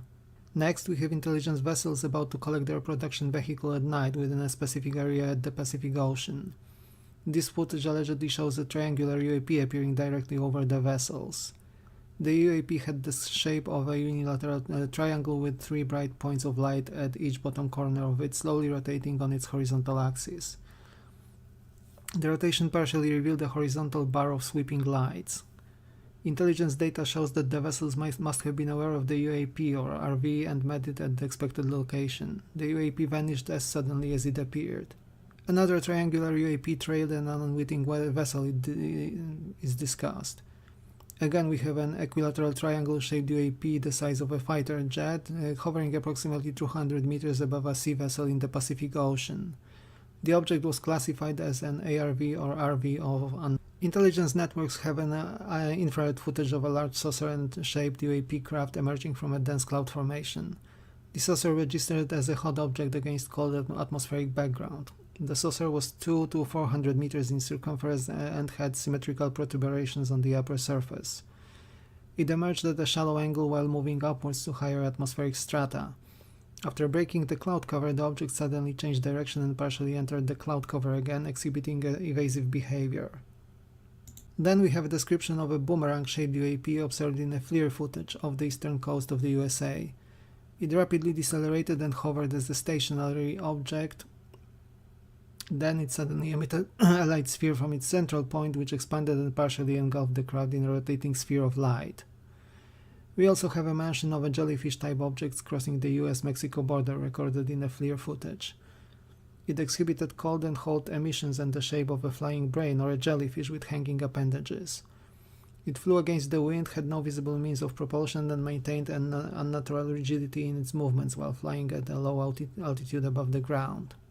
We have a mention of a supersonic range Fowler object intercepting a US Navy fighter jet off the eastern seaboard, with the object emerging from the clouds and approaching the fighter head-on at high speed, passing over the left side of the cockpit. Finally, we also have a mention of a tic-tac object detected by a space asset hovering near the local cloud cover without any reactions from the UAP, with the object tracked on purpose, according to the report. Next, the document mentions human reports of first-hand encounters of anomalous objects as reported by the witnesses. There are records from 1991 all the way to 2022, and a list of craft types is provided, including spheres or orbs as the most frequently reported shape. from smooth to ones with visible appendages suggesting a wide range of technologies or functions. Discs and saucers with and without domes were the second most common reported form, together with flat saucers objects. Oval or tic-tac shaped objects were reported infrequently and only after approximately 2003, sometimes also exhibiting teardrop-like shapes. The tic-tac shapes sometimes have visible protuberances at the top or at the bottom of the craft. Triangles were the rarest of all observations in the data, and those were reported as equilateral isosceles triangles, sometimes with vertical stabilizers. The boomerang or arrowhead-shaped objects have a category of its own, followed by irregular or organic shapes, and those include the aforementioned jellyfish-type objects. Each of the categories also has a table providing a specification of their characteristics like size, speed, colors, signatures, and so on. The list of reports then provides specification of personnel type reporting, from flight deck crew through an F-22 fighter jet forced to land by a UAP formation to a sensitive facility breached by UAPs, not unlike the Langley Air Force Base report. We have the indication of bureaucratic reports indicating the OSAB and ATIP programs we know about in fair details thanks to Elizondo, as well as restricted historical records. The conclusion is the pinnacle of this document, though. It calls for disclosure and explains that those who are afraid of disclosure, or rather its consequences and impact onto the society, will never be able to predict the actual behavior of the populace in light of such momentous announcements. It calls for the end to the authoritarian solutions and unnecessary secrecy, putting faith in the good present in human nature. Be not afraid echoes calls for whistleblowers to come forth. And the document ends with a Latin phrase, scientia igne probata veritas perfidem, which can be roughly translated as science tested by fire, truth by faith, as if outlining the way forward regarding the phenomenon. I have included a link to the actual document in the comment section below, and I would like to encourage you to read it. It's quite an interesting read, regardless of its veracity or lack thereof. I believe that most of the content, if not all of it, can be considered as legit, as they coincide with other reports floating around in the UFO community. And what do you think? Let me know in the comment section down below. In the next video we will explore another topic touched by the last week's hearing, that of USOs or underwater anomalous objects. It would seem that the unknown, possibly guided by the hand of non-human intelligence, roams not only in our airspace. Thank you very much for watching this one. Like and subscribe if you enjoyed the content. Your support means a lot to me and keeps the channel going. Take care, and I will see you soon in another video.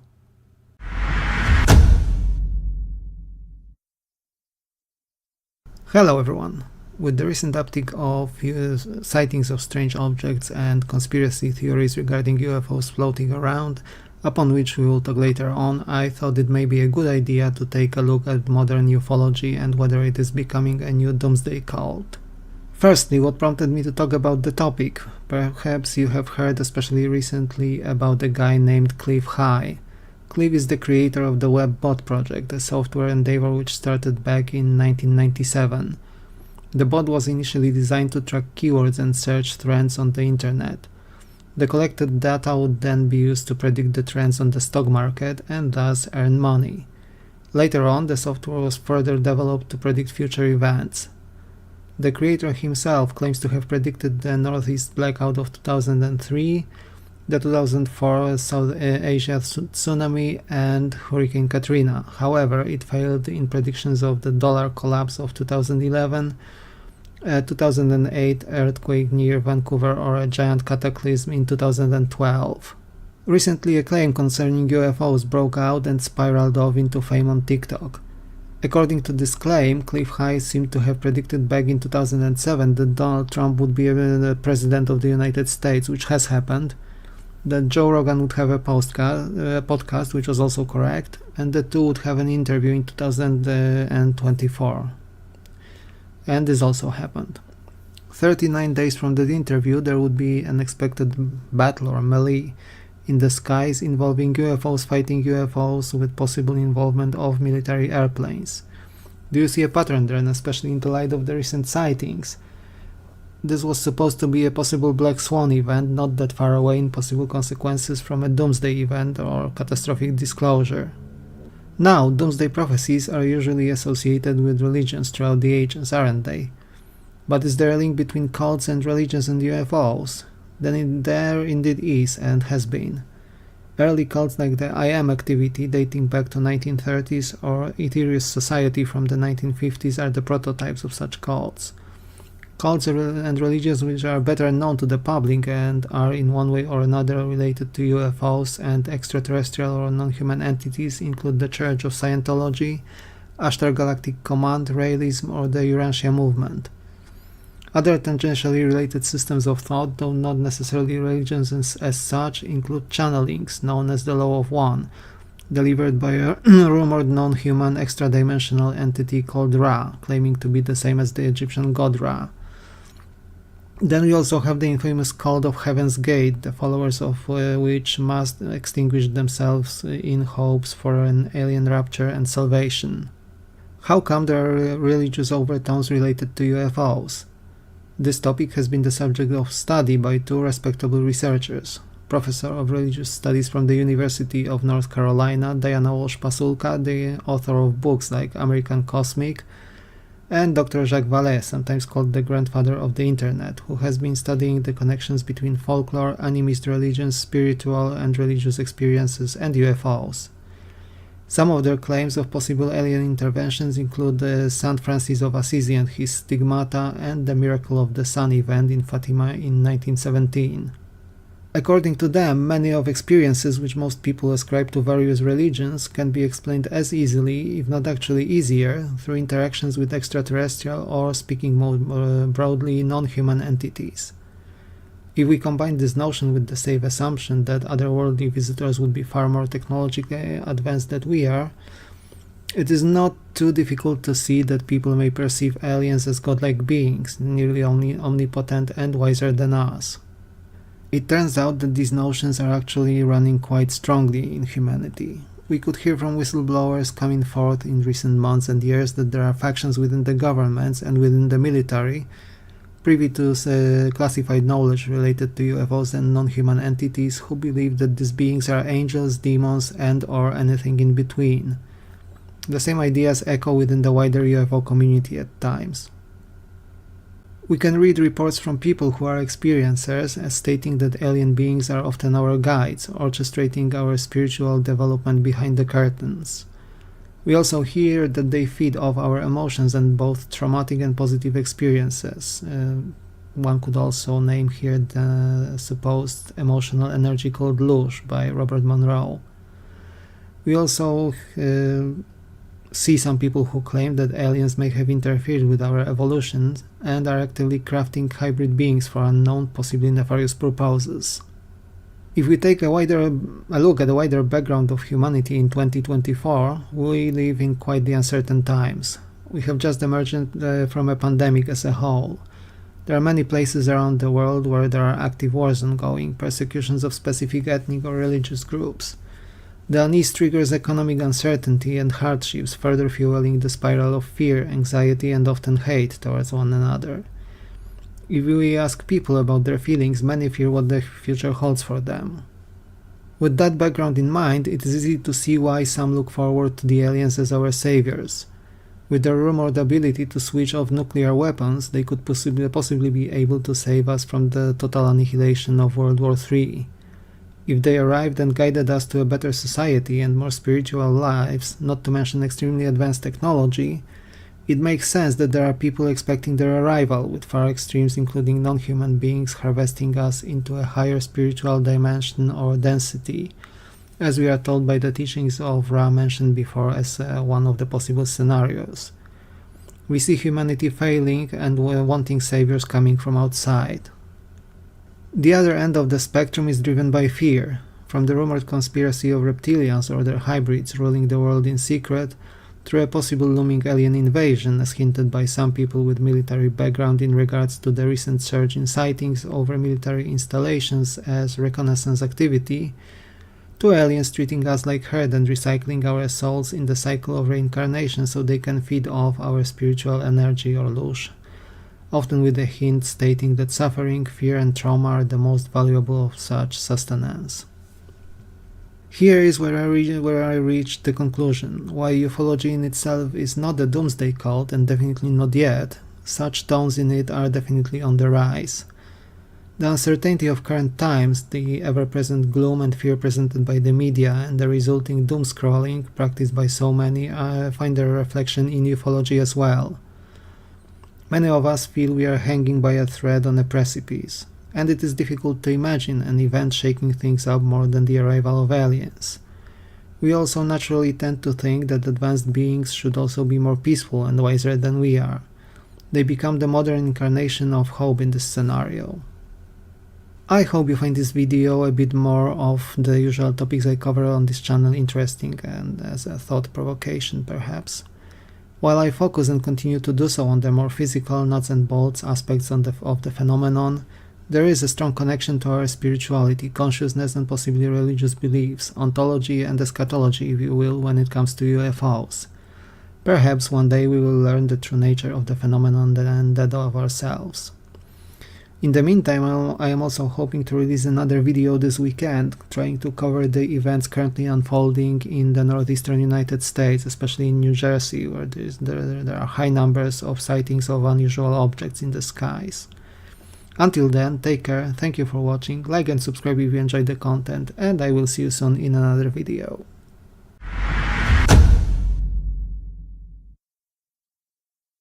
Hello everyone. In this video we are taking a look at an interesting piece of UFO news that dropped over the course of the last 2 weeks. This time we had news coming from none other than the investigative UFO journalist Jeremy Corbell, who already presented the world the now famous jellyfish UAP video recorded over a military base in Iraq in 2018. This time we are presented a video also recorded using what looks like some kind of a military system. The video, which we'll see on the screen in a moment, depicts a tic-tac shaped object, which does seem to exhibit some anomalous characteristics, quite likely falling into the 5 observables territory. At least to me, the object does not move like any obvious human-made aircraft.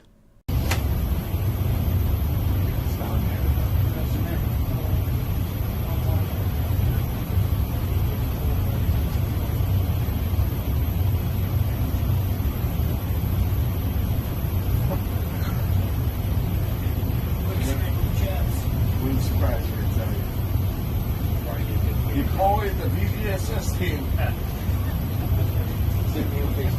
like 22,000 feet.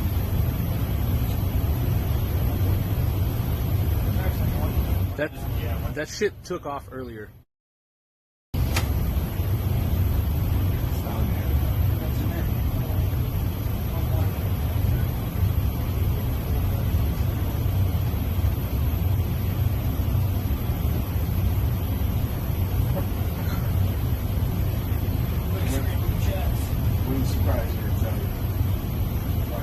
Deploy the VVSS team.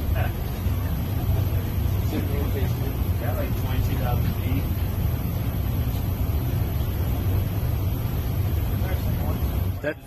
That shit took off earlier. We got additional information regarding the video provided as well. We were told that this video was indeed recorded by members of the military in 2023. The recording comes from an area off the west coast of California, so roughly from the same area where the well-known Nimitz encounter, also with a tic-tac shaped object, took place in 2004. According to the provided information, the military observed 4 objects with the tic-tac shape, which emerged from the ocean, thus exhibiting transmedium properties.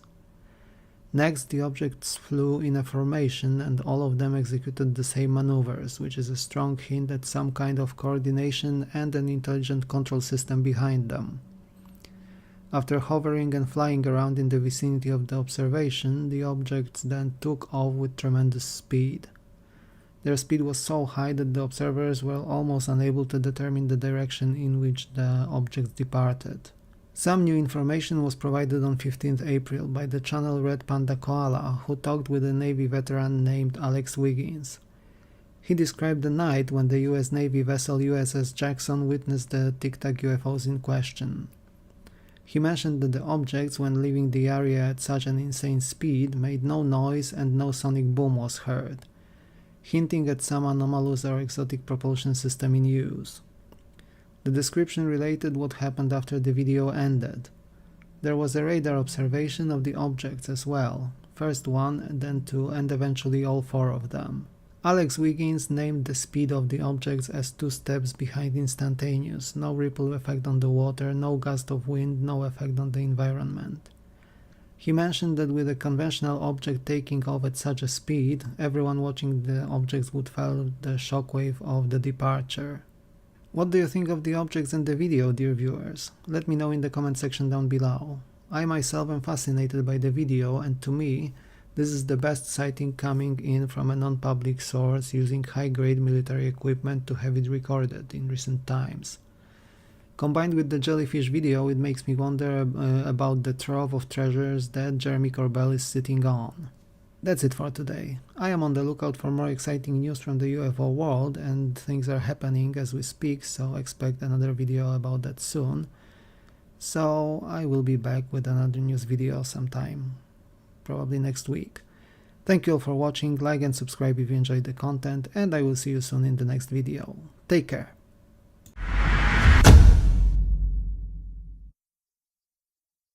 Hello everyone! In this video we are going to discuss an intriguing case which is a staple of the UFO lore on the one hand, and while on the other I believe it has never gained the attention and acknowledgement it really deserves. We are visiting the Kumburgas UFO case. This event, or rather a series of events we are going to talk about today, covered the time span from 2007 to 2009, and it took place in the northwest of Turkey. The heart of the sightings was the town of Kumburgas, even if some of the sightings and UFOs were seen as far as in the biggest Turkish city, the famous Istanbul. The local residents have observed a series of strange objects over the sea. The objects in question had the shape of discs and ovals with a metallic appearance to them, and were seen hovering above the sea and maneuvering silently, but sometimes they were also accompanied by strange red and orange lights.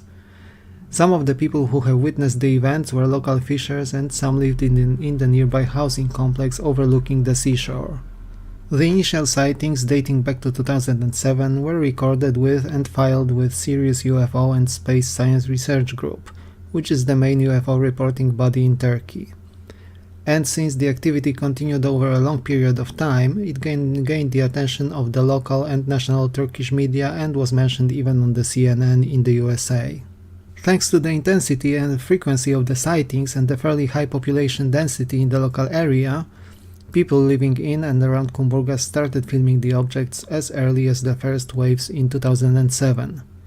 However, the main person who was propelled to what could be dubbed UFO stardom was Mr. Yalcin Yalman. He was an experiencer himself, and he remembers a sighting dating back to when he was a child and was fishing with his father. They saw 3 unknown objects hovering in the sky above them. Years later, following the 2007 sightings, he purchased a camera and was the key person who filmed and took photos of the 2008 wave of sightings, as he became involved in skywatching at that time. The best recorded 2008 wave spanned over a period of several months, from 22nd of May to 28th of September, when anomalous aerial objects were sighted again in the local area. Mr. Yalcin, whom we have already mentioned, worked at the local facility called Yenikend at the time, during night shifts, which allowed him to record his material. The recordings we are going to see now were taken on 8th of June. The material seems to show an object observed just before 4 AM, and when zoomed in on, it shows a lenticular-shaped object or craft with what looks like a dent or a dome in the middle and is possibly transparent. The next day, the 9th of June, saw a glowing ball of orange or red plasma hovering in the sky for several minutes, including a bright reflection of its light on the water surface. The 12th of June was another day of sightings, and again we can see a craft recorded that day. The shape of the object is again lenticular or saucer-like, though this time there is no obvious dome or compartment in the middle of the craft, and the sighting took place slightly earlier, after 2 AM. A similar oblong-shaped craft was recorded also on the 2nd July, roughly in the same area, hovering above the water surface. Yalcin managed to zoom in on the object several times during his recording, and that was just before 4 AM.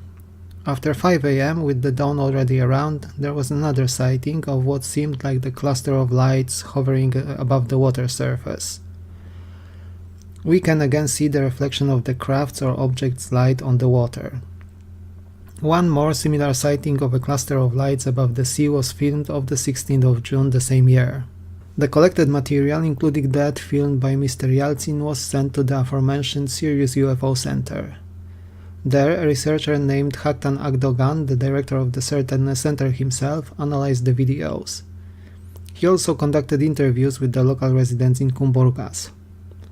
Having analyzed the pictures frame by frame, zoomed and at scale, tracing the frames pixel by pixel, the center found no evidence of any tampering with the video material, thus excluding computer-generated content, hoaxes, mock-ups, and so on.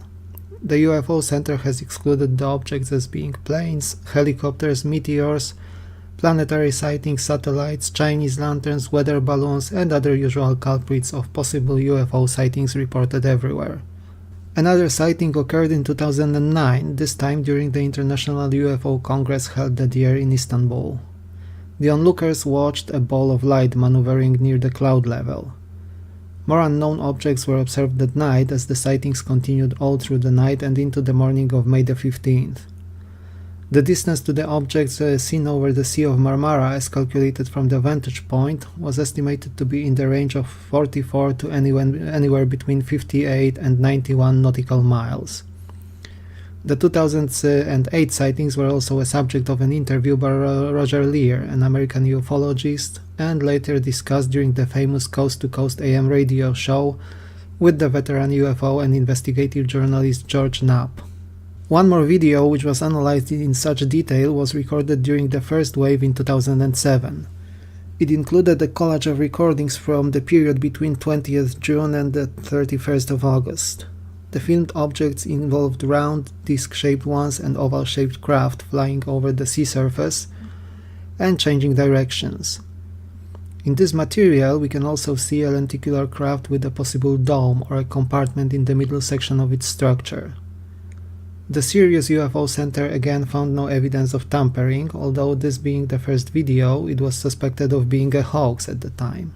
The video was sent over to the National Science and Technology Research Board of Turkey, so a national body which is considered reliable, influential and neutral in Turkey. There, the National Observatory Image Processing Unit examined the material and eventually produced a report stating, "The objects observed on the images have a structure made of a specific material and definitely are not any kind of CGI animation or in any means a type of special effects used for simulation in a studio or for video effects." So the conclusion of this report is that the observations are not a model, a mock-up or a fraud. Despite the assurances, there have been attempts at debunking the Kumburgas videos and photos. The most common explanation provided, as a prosaic one for the lights seen in the sky, was reflections coming off cruise ships often traversing the area. Other suggestions included Turkish military, namely the Air Force, conducting exercises in the area. However, no records of any kinds indicating military presence near Kumburgas and Istanbul during the sightings is available. The reports provided by both Turkish authorities and the Sirius UFO Center, however, should be able to exclude such objects and explanations very easily, given the experience and skills of the researchers working there. In addition to the videos themselves, one of the recordings by Yeltsin Yalman stir even more of a fire and imagination to this very day, not to even mention discussions and speculations. When we zoom in to the maximum possible degree at one of the taken shots of the lenticular craft with the central compartment visible, we can see what possibly is an outline of at least two occupants of the craft. Unfortunately, due to the distance and the quality of equipment available, we are left with what looks like silhouette or two similar to the famous grey aliens visible in the frame. Some people did an analysis and speculated there is also a third occupant on board the craft, this time being a mantid type of an alien, and the 2 or 3 non-human intelligences are around the central table, where they examine or control something. I myself do not see that, to be honest, but I am also not a graphics expert, and I could not exclude this explanation either. I do see, however, the two outlines mentioned before. The Kumburgas case thus remains fairly strong, and the one possible event which yielded a photo of actual non-human beings flying one of their craft. As a bonus to this dive into this case, at the end of the video you will see some bonus content related to the case. And what do you think about the case itself and about the possible alien photo? Do you think this is real? Let me know in the comment section down below. Meanwhile, there is a lot of rumors regarding this month January floating around in the UFO community, as well as a wave of new drone sightings, this time over Denmark and Sweden. If nothing new comes to pass over the course of the next few days, I may try and cover these events in the next video. Until then, stay warm, take care, and I will see you soon in the next one.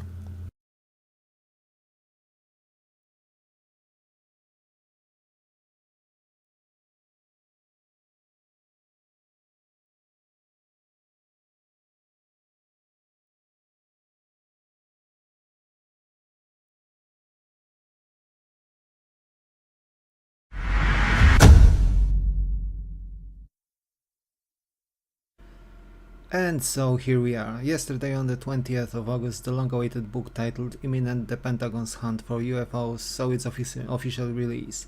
The author is Juan Luis Lu Elizondo, a veteran military serviceman and a civilian employee of the US government who came forward and shared his insider knowledge regarding UFOs, UAPs, and the involvement of the USA with the topic to the biggest possible extent his security clearances and the declassified nature of the information allowed. Apologies in advance if this video is a bit chaotic, but I am currently about 1/3 into the book and wanted to share my first impressions from the reading. And boy, there is a fair lot to unpack, especially if someone is new to the topic of UAPs and UFOs, perhaps coming off the wave of the last year's congressional hearings. A few words about the author. Lu Elizondo is a former counter-espionage officer and a military member who later worked in a civilian capacity for the US government. Because of his work, especially his involvement with certain programs run by the government, he came across information regarding the UFO phenomenon and eventually, having been stonewalled and having experienced stigma related to the topic, decided to push it into the public awareness. He is one of the key people behind the presentation of the now famous Tic Tac, Gimbal and Go Fast videos depicting UAPs declassified by the military and published by the New York Times in late 2017. Ever since, he has been on the forefront of the disclosure effort, raising public awareness of the UAP issue and pressing for the transparency of it, as well as for a serious approach to this particular topic. This year he came forward with the aforementioned book in which he described his experiences as an insider.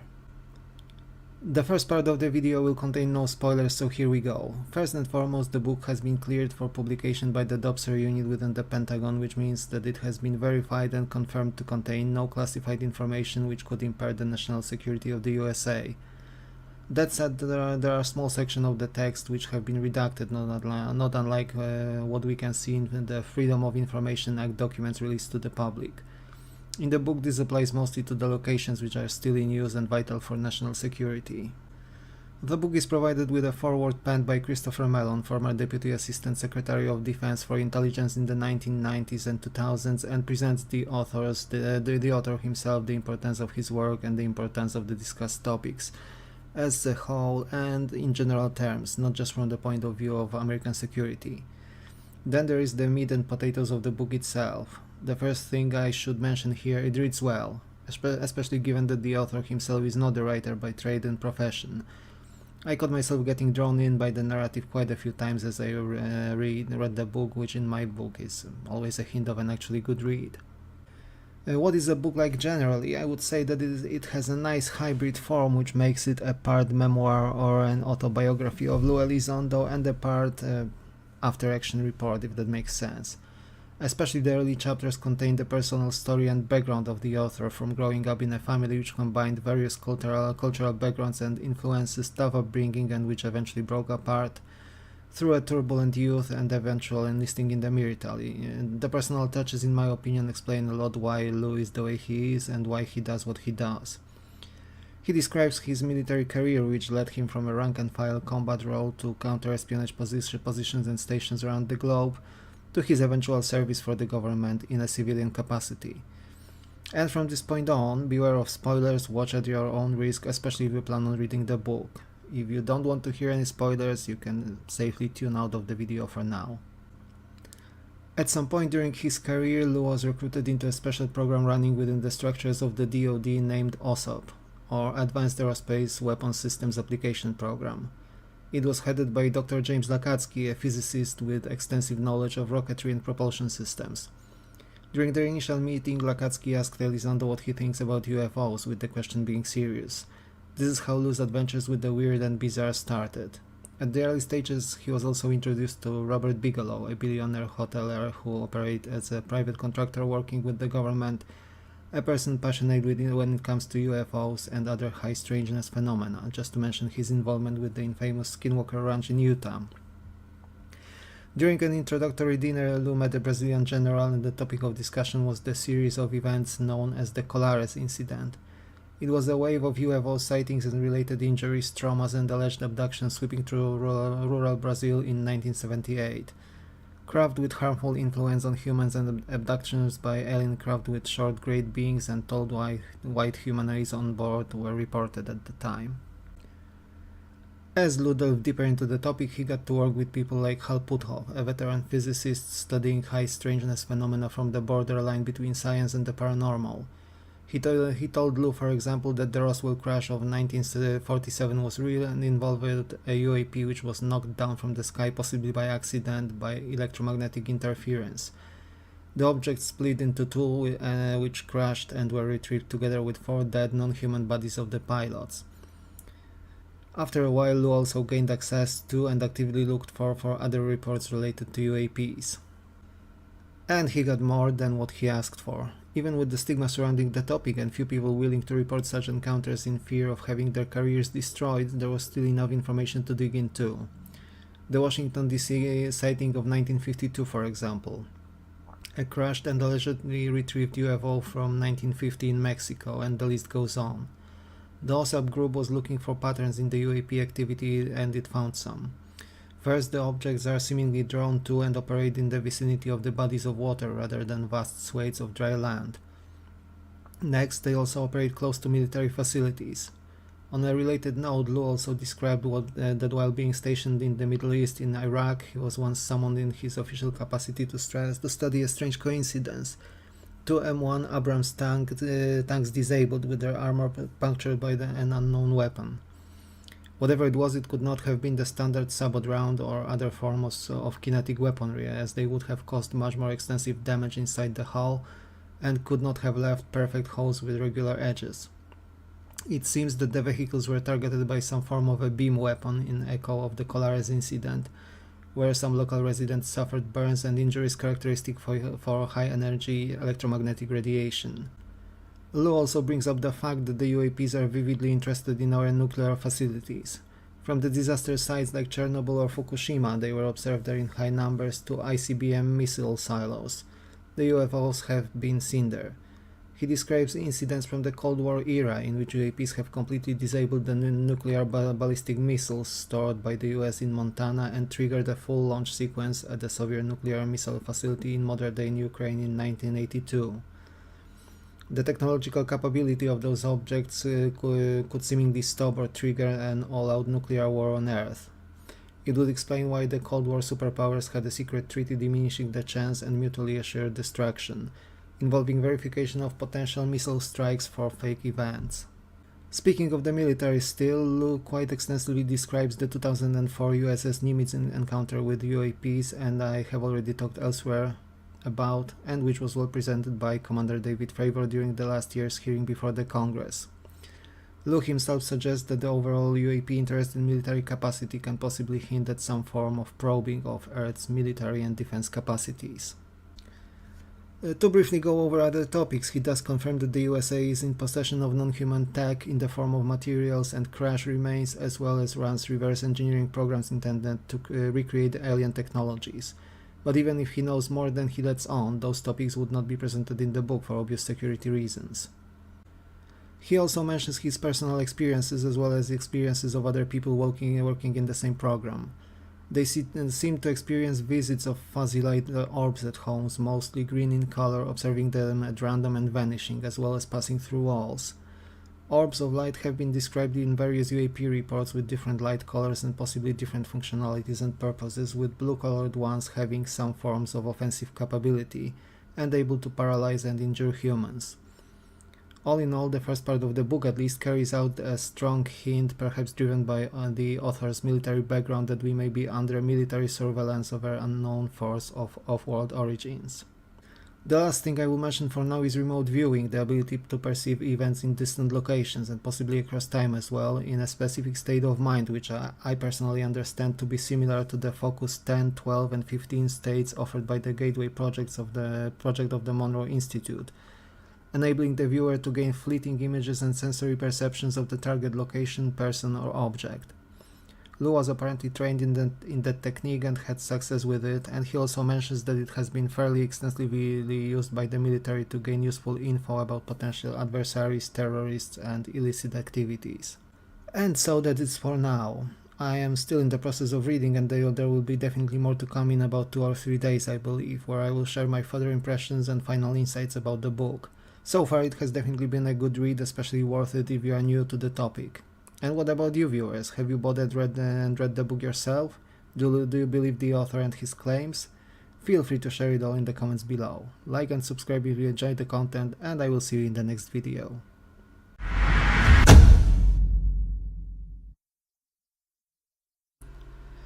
And here we are at the end of the reading of Lou Elizondo's book Imminent, regarding his experiences hunting UFOs, UAPs while working for the Pentagon, and providing a summary of knowledge regarding these exotic objects and the intelligence hidden behind them. So let us delve straight into action from where we left the last time. You can watch part 1 from the link below.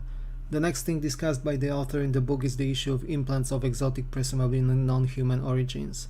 Such implants were found in the bodies of military service people, and in one instance in the body of a senior CIA official who experienced a close encounter with a UAP in his backyard. Said implants were peculiar as they perfectly evaded the immune response of the host's body. They seemed to be covered by a thin layer of tissue, also presumably from the host's body, which was possibly a part of the mechanism preventing the rejection inside the body. The implants showed an alarming capacity, because when subjected to attempted excision, they moved away from the attempted cut site, as if trying to escape the removal process altogether. Moreover, once eventually removed, they remained mobile for some time, as if still able to process energy they have drawn from their host until they ran out of it. In addition to more lumpy implants, there were also fibers or filaments discovered which behaved in a similar manner. The spooky characteristics even had one researcher quit her studies on the objects. The details of the function and especially the purpose of such implants was never identified. The next part describes Lou's work for and at ATIP, Advanced Aerospace Threat Identification Program, the successor to OSOP he and Jay Stratton piloted in 2010s. This was the period of time when the veteran physicist Hal Puthoff, already mentioned in the first video, realized that the Roswell crash may have been caused by a test of an atomic bomb. The resulting electromagnetic impulse could send all kinds of disruptions to any and all electronic devices, propulsion systems, life support systems, avionics, onboard instrumentation. Even if the disrupted technology was unknown, downing a UAP was suddenly something on the table, with all possible consequences thereof. Lou next mentions his personal story and thereafter related medical experiences of people who came close to UAPs. The reports he mentions include the locally famous, that means in the UK, close encounter of military people in the Rendlesham Forest in 1980. As a matter of fact, the personnel involved in the encounter back then have been officially granted medical disability benefits and have been acknowledged as being harmed on duty. Given how much stigma UAPs carry around, this fact speaks volumes in and of itself. The next part mentions the biologics recovered from crash sites. The bodies studied by the CIA, which included autopsy reports of non-human remains, indicated the presence of a brain without convolutions, namely a smooth brain lacking the intricate crevices and structures which are the hallmark of our own intelligence. It would seem that these entities were not meant to be extremely intelligent. They also had a conjoined gut and liver and a 3-compartment heart, similar to that of most reptiles except for crocodiles. One of the possible explanations here was that the beings have been engineered or designed to perform specific tasks, possibly not overly complicated either. One of the theories behind those beings was that the greys, as the autopsies have involved those beings, could indicate they have been created by the so-called tall whites, or Nordic-looking aliens. However, no strong evidence for this exists, and it is posited only as a possibility. We get to hear how the team involved with the A-tip works brush their heads and processing power against advanced technologies like the famous Alcubierre's drive, or warp drive in layman's terms. Advanced material science is also mentioned, like the angel hair materials and what seem to be molten metals, sometimes observed falling from the UAPs. We get the mentions of the titans in their respective fields, Hal Puthoff, Jacques Vallée and Gary Nolan, the latter being involved in the link between the morphology of human brain and experiences with the phenomenon. The theory of specific heritage playing a role in psychic abilities is also brought forward. On the tech note, the group realized that it is possible for the UAPs to bend space-time and create a warp bubble, with time and speed being different on both sides of the bubble. The saucer-shaped craft could use one such bubble, Tic Tacs 2, Triangle Craft 3 or 4 and so on. The fascination of the craft with water could be explained by the potential refueling hydrogen for use as a fuel on board the craft. All the conclusions led to the ultimate conclusion that humanity may be at the brink of using similar tech, and being the violent species that we are, we may be observed and possibly quarantined, so to say, the moment we may become a potential threat to the NHI. Speaking of warp drives, the effects of locally bending space-time for the craft to move with unattainable for us characteristics could also explain the low observability of the craft, with light and radar waves undergoing extreme Doppler effects and becoming unreadable or heavily distorted for the receiving sensors. Another side effect of this is the sixth biological observable. People who are allegedly close to exotic craft have reported strange effects similar to radiation burns. Light passing through the bubble boundary could be Doppler shifted to far UV, X-ray and even gamma-ray ranges of electromagnetic radiation. Some experiences actually report strange time perception and even episodes of missing time, quite matching the bubble and the warp drive idea.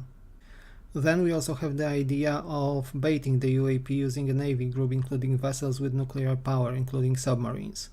The exotic craft is drawn to such objects like flies to flypaper, and once closed, the Navy systems would deploy all the possible sensors to make all the possible measurements of the objects. Next, we reach the point at which Lou decided that enough is enough from stonewalling by and within the Pentagon to his perceived duty of disclosing the fact that we are not alone to humanity at large. This eventually led him to leaving his post at the cost of a massive impact onto the material well-being of his family, one he also mentions in his new interview published by the News Nation TV station, see the link below. His efforts and struggles ever since leaving the post he held in the government and how he faced attempts at being discredited are also described. Lou also presents the fact that even the presidents of the United States are not always briefed about the existence of UAP and non-human intelligence, and even those that are offered cursory knowledge at best. To his knowledge, the ones briefed include Truman, Eisenhower, Kennedy, Johnson, Carter, Reagan, George Bush the Elder, and Donald Trump. The final pages of the book bring us closer and closer to what many perceive as the disclosure process to be happening. It includes the growing openness of the legislative branch of the US governmental and political structures, including the involvement of the late Senator Harry Reid, the UAP Disclosure Act, the July 2023 UAP hearing before the Congress, and many more. As a bonus, we get great quotes dedicated to encouraging, if not outright disclosure, then at least research of the fact that there is more to life in the universe than ourselves. We also get to see a bit more private side of the author with his photos and those of his family over the years, up to the final photo taken in 2024 at the Capitol Hill. The last pages of the core text of the book conclude with an appeal, an underline indicating that disclosure is not a singular event but a process. And at the end of the day, there is only so much people like Lou Elizondo can do. To push our collective knowledge and the process of disclosure forward, all of those interested in it should do their part as well. And I can only agree with that notion. As Lou said, write to your representative in your governments, parliaments, and so on. Talk with your families and friends. Most will probably dismiss the topic, and some may even ridicule it. But chances are, and quite high at that someone will be interested. Maybe it will also help someone with more direct experience open up about it. We can move forward and help humanity grow as a whole only if we work on it together. This is the very idea which also lies behind this channel. It doesn't matter that it does not garner millions of views. It pushes the knowledge and makes it available to the viewers. It is intended to raise a thought, pique curiosity, one of the small stones eventually paving the road towards a new reality in which it is acknowledged that there is much more to it than just us and ourselves. So, this is a brief summary of the book Imminent by Lou Elizondo. I would recommend it whether you are a veteran of the topic or just take your first steps, and especially so if you do. It covers all the key topics and events related to the UFOs, UAPs, and the process of disclosure. You can find links which allow you to order the book, listen to an interview with Lou below. In the next video, we will return to the possible origins of non-human intelligence. Feel free to leave a comment below, whether you have read the book, you intend to read the book, or you don't intend to read it. Like and subscribe if you enjoyed the content, it helps spread the knowledge. Take care, and I will see you in the next one.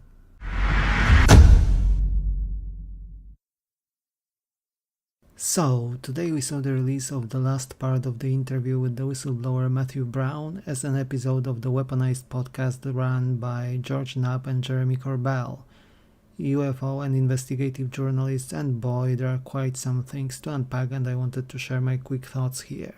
The interview in this part is focused on Matthew going to and trying to get his report and on the Immaculate Constellation program he discovered while working at the Pentagon, how the eventual submission of the report was completely unexpected for the people in the Congress, and all the hoops and loops he had to go through to reach that point. It was stressed several times during the interview that this was a lonely road. Lonely because of very few people actually willing to come forth, whistleblowers being stonewalled.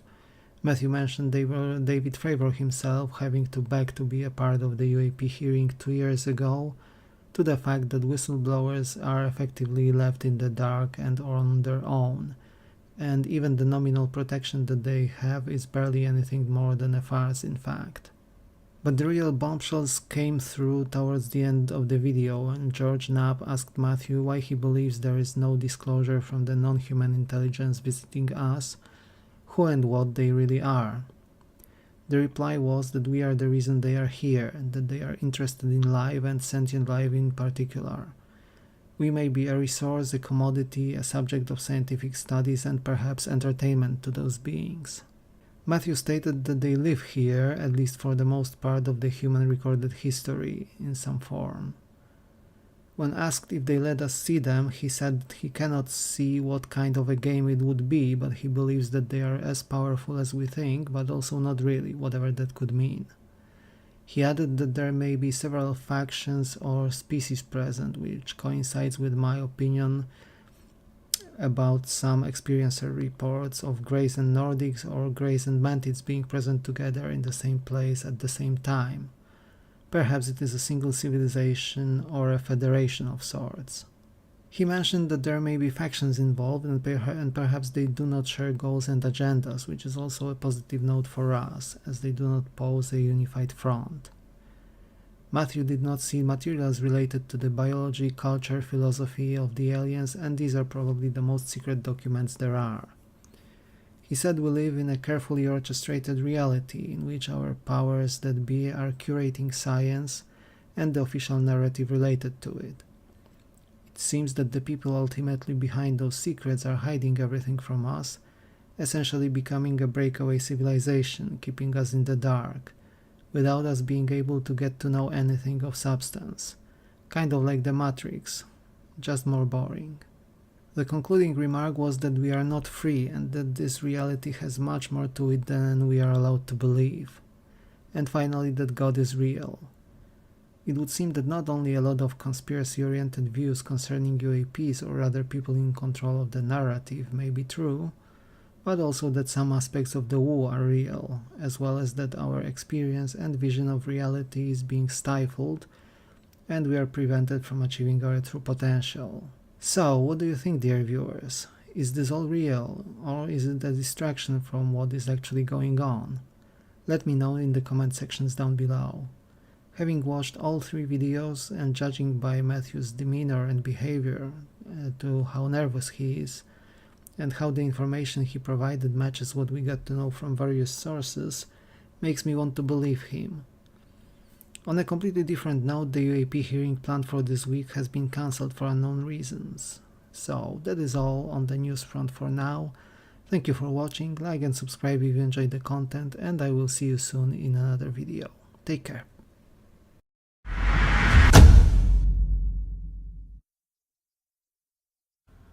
Hello everyone, the Global Disclosure Day is nearly upon us, but before then a brief update on the Nazca mummies. There has been little to no new information regarding the finds for a while, but the last week or so brought new developments, so it may be a good moment to cover those. First, there is a report of an archaeological find in the area where the Nazca bodies were found. One person named Alberto, conducting research in the area, and his team have discovered a megalithic citadel inside an ancient pyramid overgrown with grass and vegetation. Without much details, and with the research still being reported as underway, Reddit researchers came to the rescue and found a potential candidate. The Cahuachi Pyramid complex near the Nazca River in Peru, located fairly close to the famous Nazca lines. What struck me in the article, a link to which can be found below, is the fact that the site was a temple complex used by the Nazca people, whose culture flourished between the 1st century BC and the 5th century AD. The Cahuachi site was struck by an earthquake followed by a flood during the period between 300 and 350 AD. This timeframe coincides with the carbon dating provided by Dr. Stephen Brown of Ohio State University for the small mummies a while ago, between 270 and 360 AD. Could it be that the site that the mummies are then related? The site is said to have been cared for by small unknown beings, according to the local beliefs. The site also includes find-like sculptures depicting tridactyl beings. Could this all be interrelated into a greater picture? Well, who knows. While we are waiting to see where these leads go, we also have reports on new DNA tests on the mummies. Martin Achirika, who has been a caretaker of some of the bodies, managed to order and carry out the DNA analysis at a currently undisclosed university in the USA. While no direct results have been presented, the data has been analyzed by a powerful computer there. The initial classification hinted at a possible Homo sapiens samples, but after a careful look, the genome apparently showed characteristics which cannot be classified as human. It would seem that some of those characteristics of human and non-human origins overlap in the material studied there. Another study was carried out on DNA obtained from the two mummies dubbed Maria and Vavita, this time by Dr. Konstantin Korotkov at the University of St. Petersburg in Russia. The first finding was that the samples were heavily contaminated by bacteria and modern material, but they did indeed contain approximately 30% of ancient DNA, and this material was sequenced for both mummies. In the case of Maria, a staggering 75% of the DNA sequenced could not be matched to any human genome, hinting at a significant genetic divergence from ourselves despite her quite human looks, obviously aside from the tridactyl hands and feet. In the case of Vavita, the result was not that much different, with just over 25% aligning to the DNA of human sequences. This mummy would thus also be genetically distinct from us. This led to a simple question: are both mummies related? The analysis showed that the mummies share only 49 genetic variants but show over 3,000 differences, which means they are not directly related, although they may still belong to the same species or a wider genetic clade. Another comparison included genetic pools of modern humans, and neither Maria nor Vavita showed similarities to any large modern populations, such as European, African, or Asian people. The results thus suggest that neither of the two bodies is a once living human being. Both mummies are of some other genetic origin, and their exact location in our phylogenetic tree of life, if any, requires further research. This could also help establish their more accurate genetic lineage and origins. And I wish there was more to say about the mummies at the moment, but the research continues, and obtaining the results and their analysis is a timely process. Especially that I doubt that the groups studying the Nazca finds have them as their main research focus. Nevertheless, stay tuned and I will keep you updated as soon as we learn something new.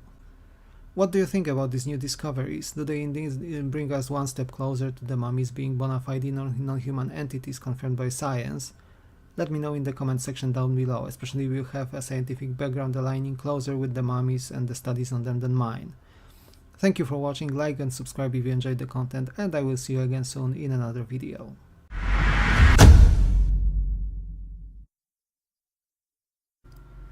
So, it seems that another update on the Nazca mummies is in order, much faster than I had initially anticipated it. But before we delve into today's topic, I would like to thank everyone for your views, likes, subscribes and shares, much appreciated, it keeps the channel going. The first and the most important of the updates is an announcement of two new bodies discovered in the Nazca area near the famous Nazca lines. It came up on X, and the reveal took place yesterday on Sunday at 11 hours Lima time, and the discovery was presented on Jaime Maussan's YouTube channel. You can find the links to the announcement and the video below. The reveal coincided with the Peruvian Independence Day, by the way. This discovery and announcement was further corroborated by Dr. McDowell, more on whom later in the video. The announcement was provided in the form of a video, which we are going to see in a moment. There are two more Maria or Montserrat type beings and a separate find of a skull. These finds are going to be tested further, but in addition to those, I have also found out a report posted on Twitter a while ago by the group responsible for the mummies, their finding and handling. They claim that the site in the Nazca region where the mummies are found also hosts a facility of sorts, which includes no craft or of otherworldly origin, but what seems to be technology remains, according to the claim, a laboratory which may have carried out genetic engineering on the finds.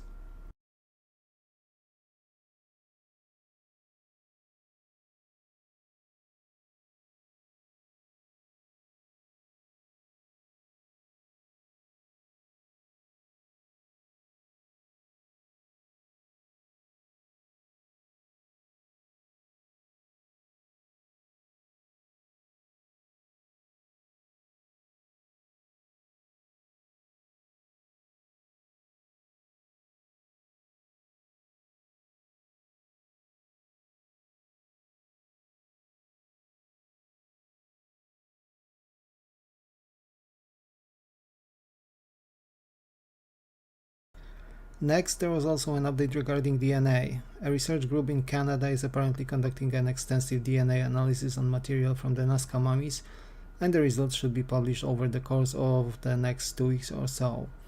Then, still within the realm of the DNA, we have the results announced by a biologist, Dr. Ricardo Rangel. The results are both baffling and interesting at the same time. It was found that Maria's DNA showed the presence of the Y chromosome, which is characteristic for males, despite Maria being female. That alone could be attributed to various reasons, including sample contamination, and is not even the most interesting find as such. The DNA analysis seems to indicate hybridization involving chimpanzee and human DNA. Thus, the research led to a tentative Latin name for the tentative species Maria and mummies similar to her could be classified into Homo pantridactyla, so a three-fingered human-chimpanzee hybrid. If true, such news could be big. Big because, to the best of our knowledge, natural hybridization of that kind, namely a progeny of a human and a chimpanzee, cannot exist, with only 3 interbreedings found in our genome so far involving our really close cousins, so Neanderthals and Denisovans. This find would suggest some form of genetic engineering involved in the creation of the big human-sized Nazca beings. And as such, it still leaves the mystery of the 3 fingers found in them open. Both ourselves and chimpanzees have 5-fingered hands. The discoveries presented by Ricardo Rangel can be viewed in a video posted by the Psychoactive Podcast YouTube channel, a link to which can be found below. While the video itself is in Spanish, it has good English subtitles for the audience who do not know or use Spanish as well. This discovery would put the larger Nazca mummies on the earthly genetic tree of life. As a reminder of those vouching for authenticity of the Nazca bodies, which seems to be more and more confirmed in the case of the larger mummies found, I also wanted to present the initial declaration by Dr. McDowell. John McDowell is a tenured professor in the Department of Diagnostic and Biological Sciences at the University of Colorado, and he was one of the first scientists from highly developed countries expressing interest in studying the Nazca mummies, and he seems to be convinced about their authenticity as well, as per the declaration we are going to hear right now. The specimens that we've examined, some people are calling them bodies, mummies. I'm going to call them specimens. Specimens are real. There are humanoid characteristics, anthropologic findings, osteology, bone analysis, teeth analysis that say that these are human or human-like, the ones that I've evaluated. There are some that are clearly not human. Just let me put it that way. But with everything in science, we investigate it. We try to determine what we're finding in the physical world, and we develop a hypothesis to explain what the physical findings are. And we're certainly at the earliest stages of investigation, and we hope that we're invited to continue. Then again, we also have one Dr. Celestino Piotti, a medical anthropologist from Argentina, granted with seemingly nowhere near as extensive credentials as Professor McDowell, but also a scientist who expressed his interest in studying the mummies. He examined the specimen known as Mauricio and apparently found the necessary evidence which allowed him to state that this was once an actual living being. He also examined the giant hand we can now see on the screen and found a metallic implant in it. Dr. Piotti would be keen on examining the giant specimen in much more detail. The metallic implant found in the body indicates solid knowledge of both metallurgy and anatomy and medicine, to the point which would allow implantations of such objects, likely with a specific purpose in mind which so far remains elusive. So this is a quick update on the Nazca mummies. They continue to remain a very perplexing find, regardless of whether you think they are authentic and were once living beings, or if they are a hoax and are manufactured. In the latter case, the evidence collected thus far still largely leans towards them being an ancient find, which in my opinion opens even more questions if those were actual non-human beings or the fruit of their doing. What comes next for the Nazca mummies then? We can only wait and see, but I will surely keep you posted. Until then, thank you very much for watching, like and subscribe if you enjoyed the content, and I will see you in the next one.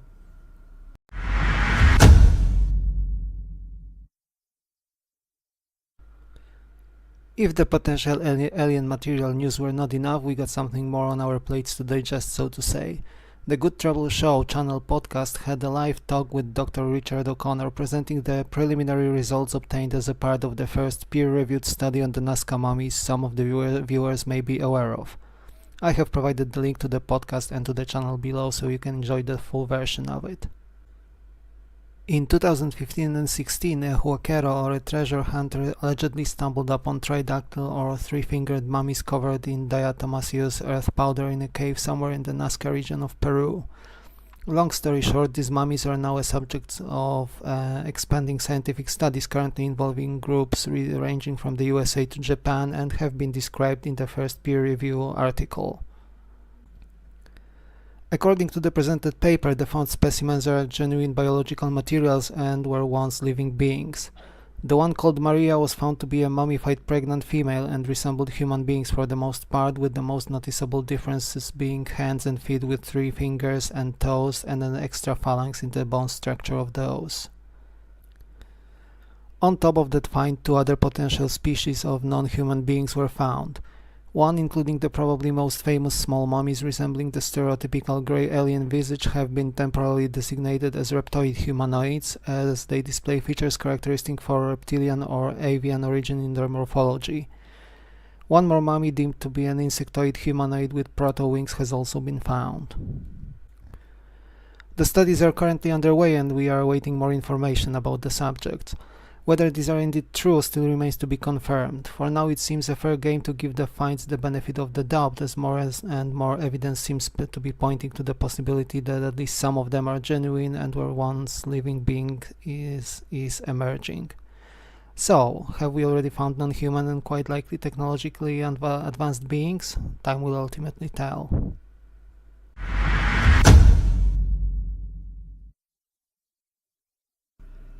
Hello everyone, as promised in the trailer I posted a few days ago, we are going to go through the possible origins of non-human intelligence behind the UFO UAP phenomena we observe in a mini-series of 3 videos. But before we delve into the content, I would like to thank you for your support, likes and subscribes. Feel free to comment the video as well, as it helps the channel grow and spread the knowledge around. Contrary to what it may seem and to what probably quite a lot of people think, the issue of origin of non-human intelligence, or aliens as they are usually called, is actually quite more complex than just extraterrestrial origins most usually associated with those beings. In this mini-series we are going to follow the classification proposed by the so-called UAP caucus, with a link to their website available below. According to their classification system, there are three main categories, or we could say clades, in their taxonomic system. The first one includes physical origins, the second psychosocial, and the third one metaphysical.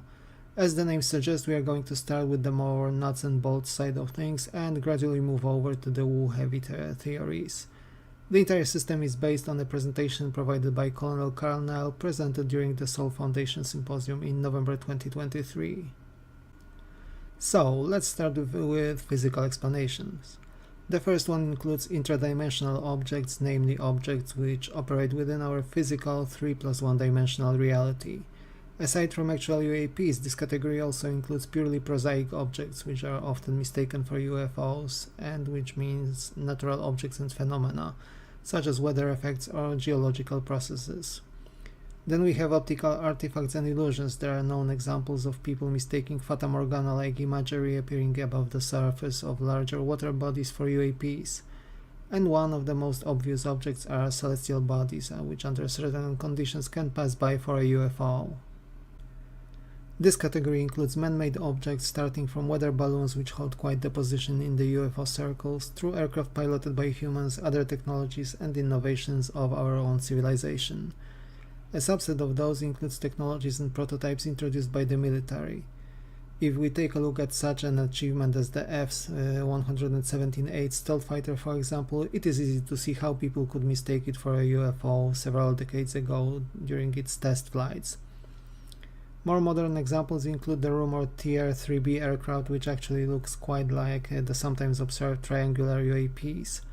A broader scope of consideration here includes supragovernmental or international endeavors or technology in private use. The Starlink system introduced by Elon Musk is currently one of the most frequent misobservations claimed to be UFOs by many people. Next, we move on to more anomalous territories. Some claims put forth by people interested in UFOs, including people with more direct experience with anomalous phenomena, suspect that those may come from a hidden, ancient and/or advanced civilization that lives in the so-called shadow biosphere we do not normally interact with on Earth. There are fairly popular theories involving underground cities and civilizations, just to name the report from Antarctica provided by Admiral Byrd and hinting at the presence of an advanced civilization living there under the ice cover. A spin-off version of this theory would be a breakaway civilization, people who have mastered technology beyond our own and kept it for themselves for an obvious advantage. More outlandish theories here posit that such objects could be the property of cryptids or unknown humanoids which have evolved on the Earth unbeknown to humanity. Such theories are somewhat difficult to hold to a degree, as we have ever wider and more precise detection technologies, and logic says we should have stumbled upon such unknown beings living around, but with a technological difference, who knows? A peculiar and borderline case would involve extraterrestrial beings who became stranded on Earth, with possible technological prowess granting them status not unlike the gods of ancient human civilizations. Moving forward, we have the most classic of all theories on the origins of non-human intelligence, namely extraterrestrial origins. The closest location to home would be our own solar system. A question arises as to where such entities would live. This could include places like the oceans of Europa, Jupiter's moon, or objects like Oumuamua, which passed through the solar system a few years ago. Some of its characteristics led to claims it may be an interstellar probe launched our way. Interstellar visitors are probably the most frequent of all those categories. From the abduction of Betty and Barney Hills to various experiences and telepathic communications. We have heard of beings from the star systems of Zeta Reticuli, Sirius, Pleiades, Arcturus, the Draco constellation, and so on. The explanation here is simple. Any sufficiently advanced civilization should master interstellar travel technologies. Even if the actual non-human beings would be unable to travel because of their lifespan and subliminal speeds, it is not entirely impossible to send bioengineered beings, like some claim the grey aliens are, as living probes traversing our galaxy. Intergalactic travelers are a bit less probable. Such travels would require either energy sources which would be available to Kardashev level 2+ civilizations, and quite likely a much deeper understanding of physics than our own, with either superliminal speeds of travel or faster than light, or the use of wormholes to traverse distances which are not feasible for slower travel modes. Yet a wilder variant here would be visitors from unknown regions of space and time, like from outside our observational bubble of the universe, or coming from different time points, thus involving even stranger modes of transportation and technologies.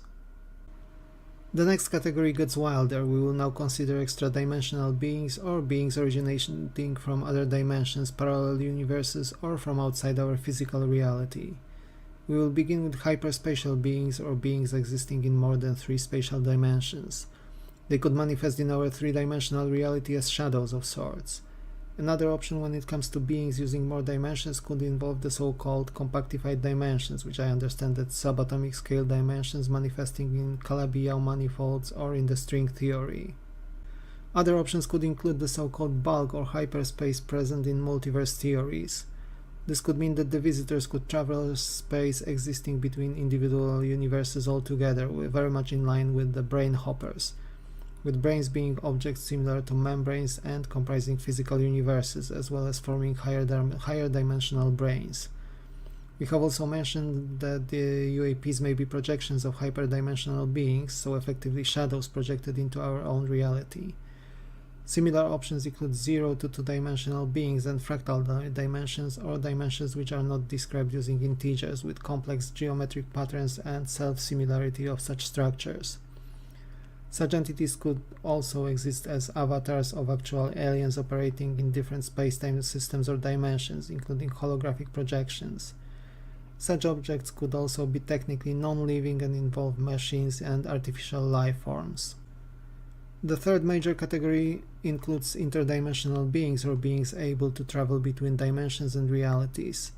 This category is in fact quite similar to the one we have just discussed, with such alien beings able to travel through the multiverse of various orders as our current science knows them. A variant of these involves ejecta from colliding universes and parallel realities coexisting with our own.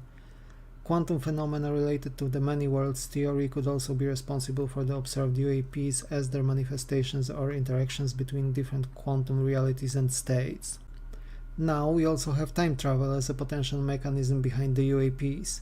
Here we have a very popular theory indicating that aliens are our evolutionary descendants from the future who have mastered bidirectional time travel and are looking for something in their past and our present time, which could be of use to them. The other direction involves potential humans from the past, from ancient civilizations which have possibly existed millions of years ago.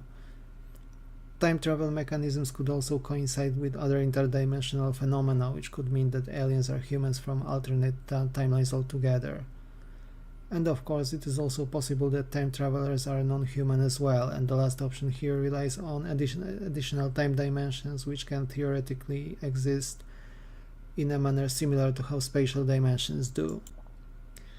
The most out there of physical theories regarding the origin of UAPs include scale invariance, with UAPs being object scale upwards from the microscopic world or downwards from the cosmic scale. The object we observe can also be the effects of quantum fluctuations occurring on a macro scale or distance recursive objects, similar to scaling, manifesting in a completely different size compared to their progenitors. Finally, UAPs could involve large-scale quantum entanglements with objects located at an arbitrary distance, manifesting in our space-time reality as material craft or beings. As you can see, the road from the prosaic to the mind-boggling when it comes to the possible non-human intelligence and its technology is quite wild. To quote the physicist John Archibald Wheeler, the universe is not only queerer than we suppose, it is actually queerer than we can suppose. And remember that this is still a tame field of theories compared to the ones we are going to discuss in the next 2 videos. And what do you think? Are the aliens just extraterrestrials, interstellar travelers, or do they come from some other realms we cannot sometimes imagine using just our everyday thinking and common sense? Let me know in the comment section below. Thank you for watching, like and subscribe if you enjoyed the content, and I will see you in the next video. Hello everyone, in today's video we are returning to the topic of the origins of non-human intelligence, roughly following the classification outlined on the UAP Caucus website, a link to which you can find below. But before that, thank you for your support, leave a comment if the topic is of interest to you, and let's engage in the discussion below. So, in the first video in this mini-series we have taken a look at the possible physical origins of non-human intelligent beings who may be the intelligence behind the observations of UFOs, USOs, or generally UAPs. Those who have watched the video may remember that the deeper down the rabbit hole we went, the stranger and more alien and outlandish the potential life forms were. Today we take the strange and weird one step further as we are taking a look at the psychosocial background of the phenomenon. This group includes the hypothesis suggesting that UAP are caused by our own psychology, changes to perception, both individual and collective, and the likes. The first category includes sociological explanations. These include social and cultural factors influencing the UAP sightings. Human psychology is complex, and the range of states of mind we can enter, either at will or under the influence of medical conditions, chemical substances, and so on, is varied indeed. Hypnosis, self-induced or external, is one possibility here and the reason behind the sightings. Here, one of the possible states, in my opinion, are the advanced focus levels experienced via the hemisync tapes published by the Monroe Institute and used fairly extensively in various experiments on the psyche. Mass hysteria would be another explanation. Here we can include probably sightings like the miracle of the sun in Fatima in 1917 and some cases of mass sightings of Marian apparitions. If psychological mechanisms are at play indeed, at least some sightings in the famous and widespread incidents could be included here, like the UFO craze of 1947 in the USA, the Belgian wave of 1989 and 1990, and possibly even cases like Phoenix Lights, at least in some of the people who experienced it at the time. A more modern version of mass hysteria would include memetic viruses or spread information and ideas across social media networks, resulting in people tricking themselves into believing some observations, even prosaic, may be in fact UAPs. A spin-off of this idea would involve conditioning and deliberate spreading of disinformation.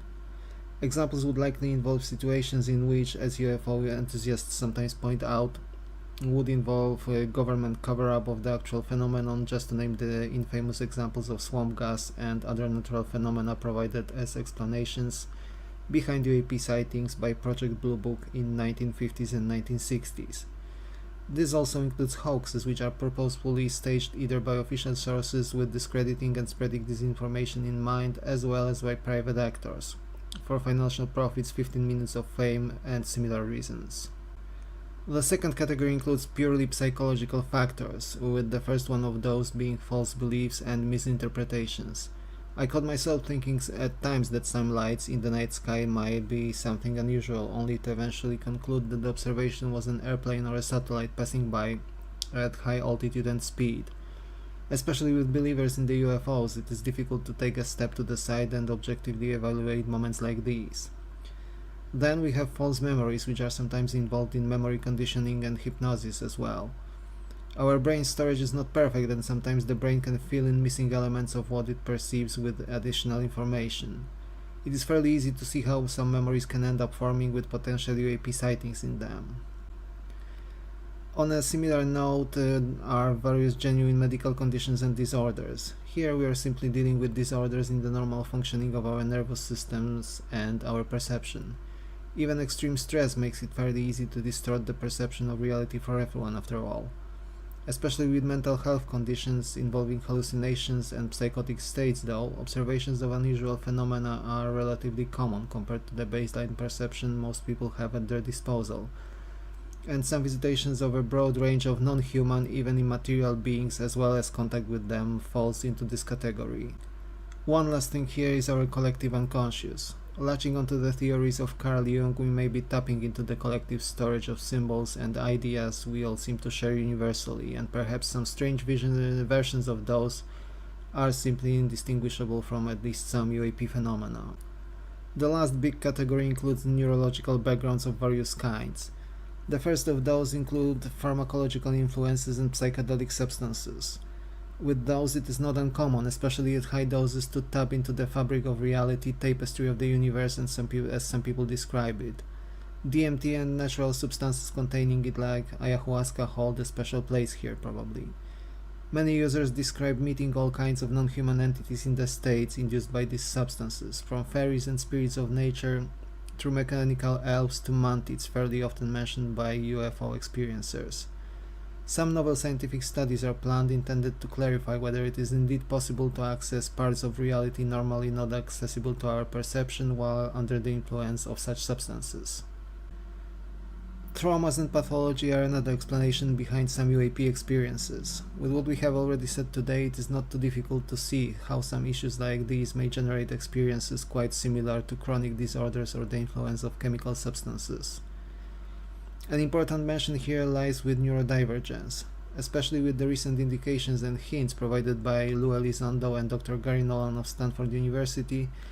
People with changes in their caudate putamen part of the brain, responsible for intuition and general expanded perception, are most frequently found in people with various kinds of neurodivergence, most prominently with autism and ADHD. Perhaps such minds are better tuned to the perception of UAP phenomena, although despite the observed correlation, the exact mechanism here remains unknown as of now. This also applies to high intuition people and purported clairvoyants. Perhaps a wider study of such people could also indicate whether they fall into the modified caudate putamen theory of the brain, or show that there are other characteristics making people more susceptible to UAP experiences. The last entry here involves the rumored alien implants found in some people. Until recently, there were reports from the past hinting that such devices have been found in people, but those were usually discredited. With the recent book titled Imminent by Luis Elizondo, a high-ranking US government official suddenly presented a claim that these implants are not only an actual thing, but also presented a photo of one extracted from military personnel. Perhaps such devices, if indeed implanted by non-human beings, could indeed make people having them tuned into the perception of off-world phenomena and craft. And while most of this video may sound a bit more on the debunking side of the phenomenon, hinting that we are the source of the UAP phenomenon as such, the last note we ended on is also a prelude into the final part of this series, in which we are going to go into the deepest waters of the metaphysical origins of non-human intelligence. Thank you for watching, like and subscribe if you enjoyed the content, leave a comment, especially if you are an experiencer yourself or know someone who is, and we may engage in an interesting discussion. Until the next time, then take care and see you soon. Hello everyone, today we conclude our look into the origins of non-human intelligence allegedly visiting us and responsible for the sightings of various exotic craft and other phenomena. But before that, thank you for your support. Every like, subscription and comment is welcome and appreciated. As we said in the conclusion of the previous part, today we are going into the deep waters of immaterial, mystical and unknown, into the metaphysical origins of non-human intelligence. And before you dismiss the idea out of hand like I did even not too long ago, let us pause for a moment and think. Most people on Earth believe in some form of deities or at the very least spiritual realms and spirits as real phenomena and beings. And this is the case despite the fact that nobody has ever recorded, taken a photo or otherwise recorded any such beings and entities, so why not aliens, non-human intelligence, for who there is more evidence hinting at its existence after all. The first category here involves paranormal sources. This is akin to what most people perceive as ghosts, spirits, or psychic projections. Psychotronic technologies and mind-matter interactions rumored to exist, just to name the recently mentioned remote viewing fall into this category. Psychokinesis, or the ability to interact and manipulate objects at a distance, are also an example. Remote viewers may be responsible for phenomena such as bilocation reported for living human beings. There is a theory linking near-death experiences and out-of-body phenomena and UAP. People experiencing near-death states sometimes report that the tunnel of light phenomenon and the entities welcoming people entering it might not be our deceased relatives, but non-human intelligences masquerading themselves as such. On the other hand, out-of-body journeys often include meeting non-human and disembodied entities and beings of all kinds. If you wish to explore the topic, a book by the late Robert Monroe would be a good starting point here. Incorporeal and bosonic life forms are the next theory. Those would be beings not composed of matter, but beings which are more of a manifestation of various fields present throughout the universe, such as beings of light or emerging from electromagnetic fields. Such entities may be tied to currently unknown or undiscovered physics or parts thereof.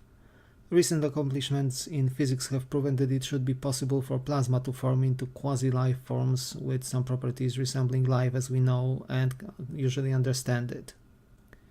Mediums have been known since the ancient times. These are related to the phenomenon of possession, not necessarily demonic as many people could envisage probably, but by various beings and entities. This theory posits that people who can voluntarily or forcefully relinquish or be forced to relinquish control over their bodies and be under at least partial control of unknown forces and intelligences. The second big category is related to the occult arts. It assumes that UAPs are related to occult rituals and supernatural entities contacted via them. This is a fairly deep rabbit hole in itself and could easily require a separate video on its own. Magicians of all kinds have often dabbled with the so-called elementals, or spirits of nature aligned to one of the classical elements like sylphs or salamanders. Then we have ascended masters, enlightened beings who allegedly support and guide humanity from their plane of existence. Examples here could include beings such as Aiwas or Lamb, contacted by the famous occultist Aleister Crowley. Jack Parsons, a rocketry expert and a heritor to occult practices of Crowley, is also rumored to have contacted unknown entities just around the time of the first atomic bombs and their use. Such practices could allegedly open the doors for such beings to enter into or at least interact with our world. One of the more popular theories floating around in the more woo-oriented parts of the UFO community, but also suggested by scientists, is the simulation theory. According to it, we could as well live in a fully realistic simulation, and UAPs could be the administrators of such a simulation, interacting with it not unlike we move mouse cursors on the computer screens and interact with objects. A somewhat similar notion includes the world of archetypes, similar to Plato's philosophies, with non-human intelligences being such primordial reality inhabitants. The last category includes transcendental spiritual origins of non-human beings, with the first one being the already mentioned earth and nature spirits.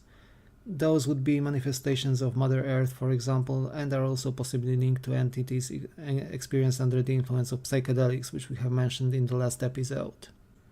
If you study UFOs and non-human intelligences long enough, chances are you eventually encounter mentions that even high-ranked officials in the governments aligned to more orthodox, if not fundamentalist versions of Christianity, sometimes believe that those beings and the UAP observations are related either to angelic or demonic beings, with NHI being friendly or malevolent and sometimes possibly being even in conflict with the opposite faction, so to say, in a battle over the fate of humanity.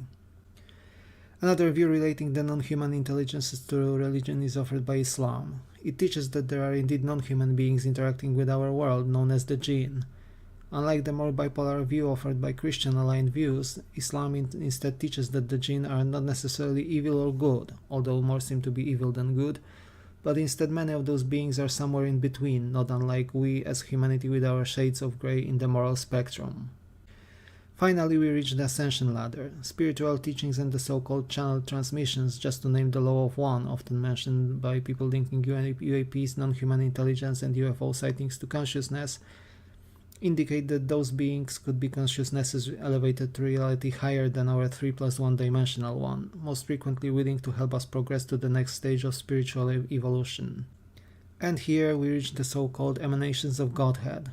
According to this theory, the non-human intelligence, and possibly we ourselves as well, are just various manifestations of the one ultimate consciousness, call it God, the aware universe, the cosmic spirit, and so on. This view says that we are all just different facets and aspects of the same being, with the most simple view being the universe experiencing itself through our individual experiences. Some even claim that upon death we return the collected knowledge to the universal pool and eventually return in a different form, perhaps even as non-human beings, to learn more in a different settings. As you can see, those theories we have discussed today are really wide and touch upon various aspects and forms of human spirituality and religion. Thus, many of those views are probably more personal than the other theories and often speak louder to some people more than the others. And what do you think? Are the UFOs and their alleged occupants indeed linked to mystic experiences, consciousnesses, higher beings, and so on? Leave a comment below and let us share our views. I myself lean more towards the nuts and bolts explanations, but the phenomenon exhibits high strangeness, so I also keep an open mind to the possibilities mentioned today, wild as they are. Thank you all for your attention and support, it means a lot. Leave a like, subscribe if you enjoyed the content, and I will see you in a different video dedicated to another topic very soon indeed. Take care!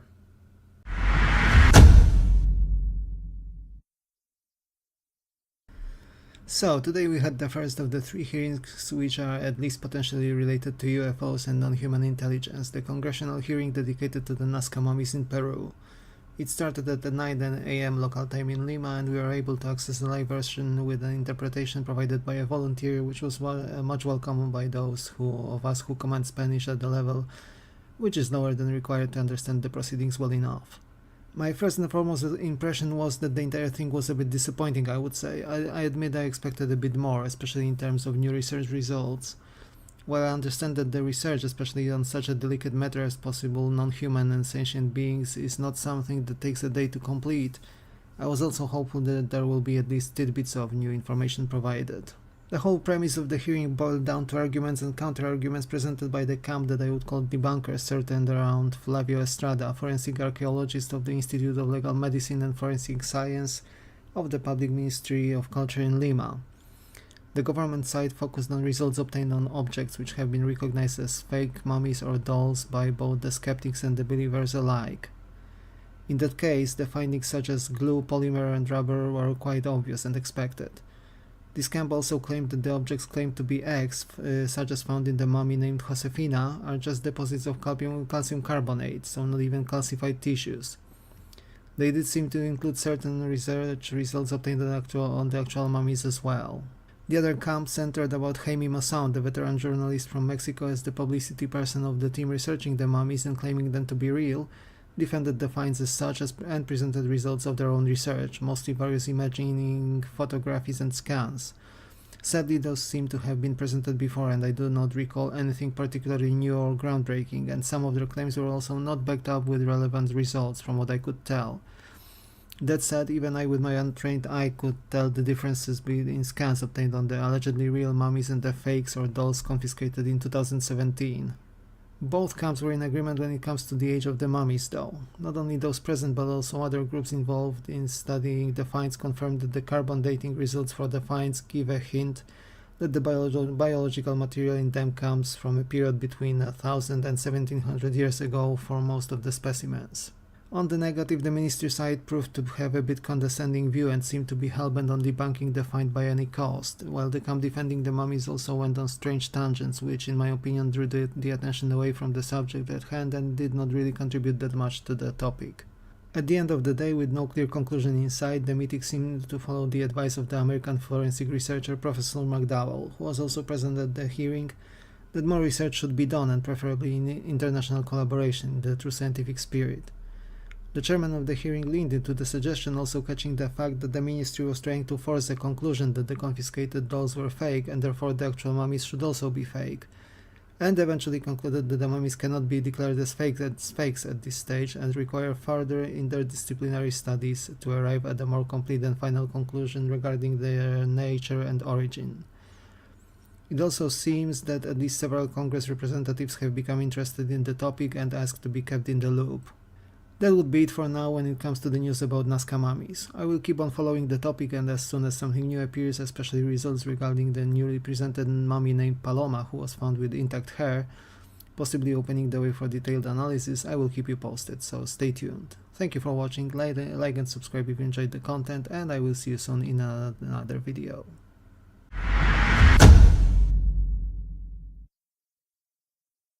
Hello everyone, in this video we are going to do a follow-up on the 4chan leak video from last week. In the same theme we will cover the so-called Reddit EBO leak. This leak also comes from 2023 and was posted on the R-Aliens subreddit by a now deleted account. The poster introduced themselves as a person who worked between late 2000s and mid 2010s as a molecular biologist for a national security contractor in a program intended to study exobiospheric organisms, or for EBOs for short. The objective of this program was to decipher the genome and proteome of such organisms. This was rendered possible by the rapid progress of genetic engineering techniques in late 1990s. The program was allegedly partially successful and led to an elucidation of said objectives, but also to the explanation of our own place in the universe, in a sense. The main point was that the genome of such beings is a chimera including genomes from Earth's biosphere and from another unknown one.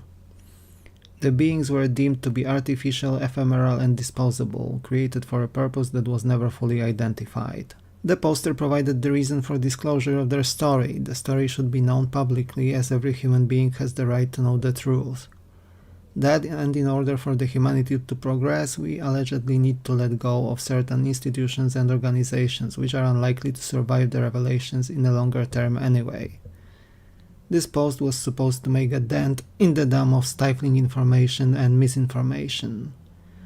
The poster said what many in the UFO circles already said or suspected, that disclosure would inevitably lead to a social upheaval of sorts, but the longer we wait, the worse the upheaval will be. That said, the poster withheld certain information for the sake of their family and friends. A disclaimer followed, stating that there are going to be heavily scientific topics covered, which indeed were. With the poster having a PhD in molecular biology, some technical language was inevitable, and it would be inevitable anyway to provide sensible explanation. By sheer luck, the poster was at one point introduced to one of the senior scientists on the program. This was followed by a series of suspicious interviews which were not even focused on science for the most part. The poster was eventually presented with a non-disclosure agreement which they signed. The participation in the program started with a few weeks' worth of reading up on literature on the subject, internal reports, memos, procedures and so on, concerning almost exclusively the biology of the EBO organisms, although there were also mentions of things like their food, religion or culture. No documents on non-human technology were available. The team involved approximately 20 scientists, 4 senior scientists and a director, with people being generally overqualified for their actual positions. Everyone had to work more or less independently, as there were no supporting staff or even janitors at the ultimate site where the person worked. Speaking of which, the laboratory where the studies were carried out was allegedly located in Fort Detrick in the state of Maryland. Interestingly, it was also a location mentioned last year by Lou Elizondo as one of the places where, to his knowledge, non-human remains were stored at one point, but were later removed to another location. Without going too far into the technicalities, the bodies of the EBOs were preserved in horizontal freezers at minus 80 degrees centigrade. To further prevent the bodies from harm and decomposure, they were also stored in vacuum bags, and the air in the room was controlled for humidity. There were 4 incomplete bodies available for research, with the cause of their death being major trauma, possibly a UFO crash. The bodies were used as repositories of cells for genetic studies using cultivated cultures of the cell material and lines.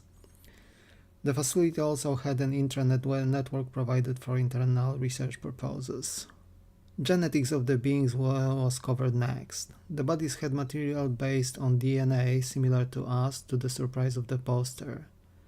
They are eukaryotic beings with shared ancestry to us, since their genetics does not only use the same system but is largely compatible too. This enables the insertion of our genes into an EBO cell and vice versa, with the result being genes translated into expressed proteins, which become non-functional after post-translation modifications. The genome of these beings includes 16 circular chromosomes instead of our own 46 more linear ones. Humanity knows about the existence of the so-called junk DNA regions where no longer used pieces, intrusions of DNA from viruses and so on are stored. In our bodies, these structures are extremely varied, while the EBO organisms had them strikingly uniform. This provided a strong clue that the organisms were genetically engineered, since this is the most likely conclusion explaining said uniformity. The beings are simply said artificial or produced. Moreover, the way their DNA is formed suggests that whoever engineered those beings has much better targeted and efficient genetic modification technologies at their disposal than we have, and possibly used at the zygote stage of embryonic development. The same tools would enable the introduction of polymorphism, so engineering the beings with specific roles and functions in mind. But with only one full genome sequence, the poster could only provide an educated guess as to whether this is the case. Another striking feature was the fact that some of the genes were identical to their counterparts found in humans and animals, which seemed to have been just pasted into the alien genetic material. There were also genes clearly not found anywhere in the Earth's biosphere, further adding to the engineered nature of those beings. When it comes to their anatomy, the poster stated that they look very similar to the grey aliens populated in modern culture. The beings were approximately 150 centimeters tall, so approximately 5 feet, with 2 arms, 2 legs and a head. But there were also notable differences compared to the traditional depictions. The skin of the beings is described as a biosynthetic film which offers protection from the environment but not against large temperature changes. It protects against the penetration of liquids though and enables excretion through skin pores. The skin did not show any hair and was fairly regular other than folds where it needed to be more flexible, like at the joints. The head had 2 large eyes, 2 flat nostrils, a narrow mouth without lips, and 2 ear canals without earlobes. The mouth had no teeth or tongue and led directly to the esophagus. The beings seemed to have the sense of smell with their olfactory system present in their noses. The eye is covered with a semi-transparent biosynthetic film offering protection against certain wavelengths and light intensities. When removed, it revealed a more typical looking eye underneath, about 3 times larger than a human eye and without eyelids. This suggests excellent vision at night, while the film possibly protects against bright lights. Instead of 2, like in humans, they had 6 types of cone cells in their eyes, resulting in a wider visible spectrum compared to us.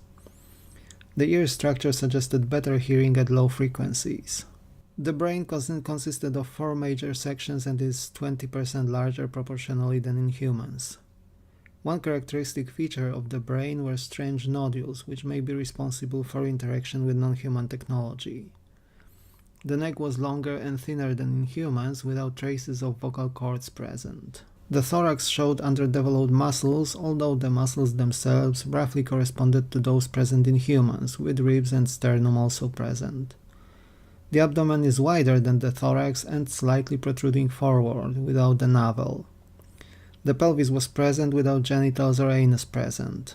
The hands and feet have 4 digits each. The fingers have no nails and the fingerprints include concentric circles.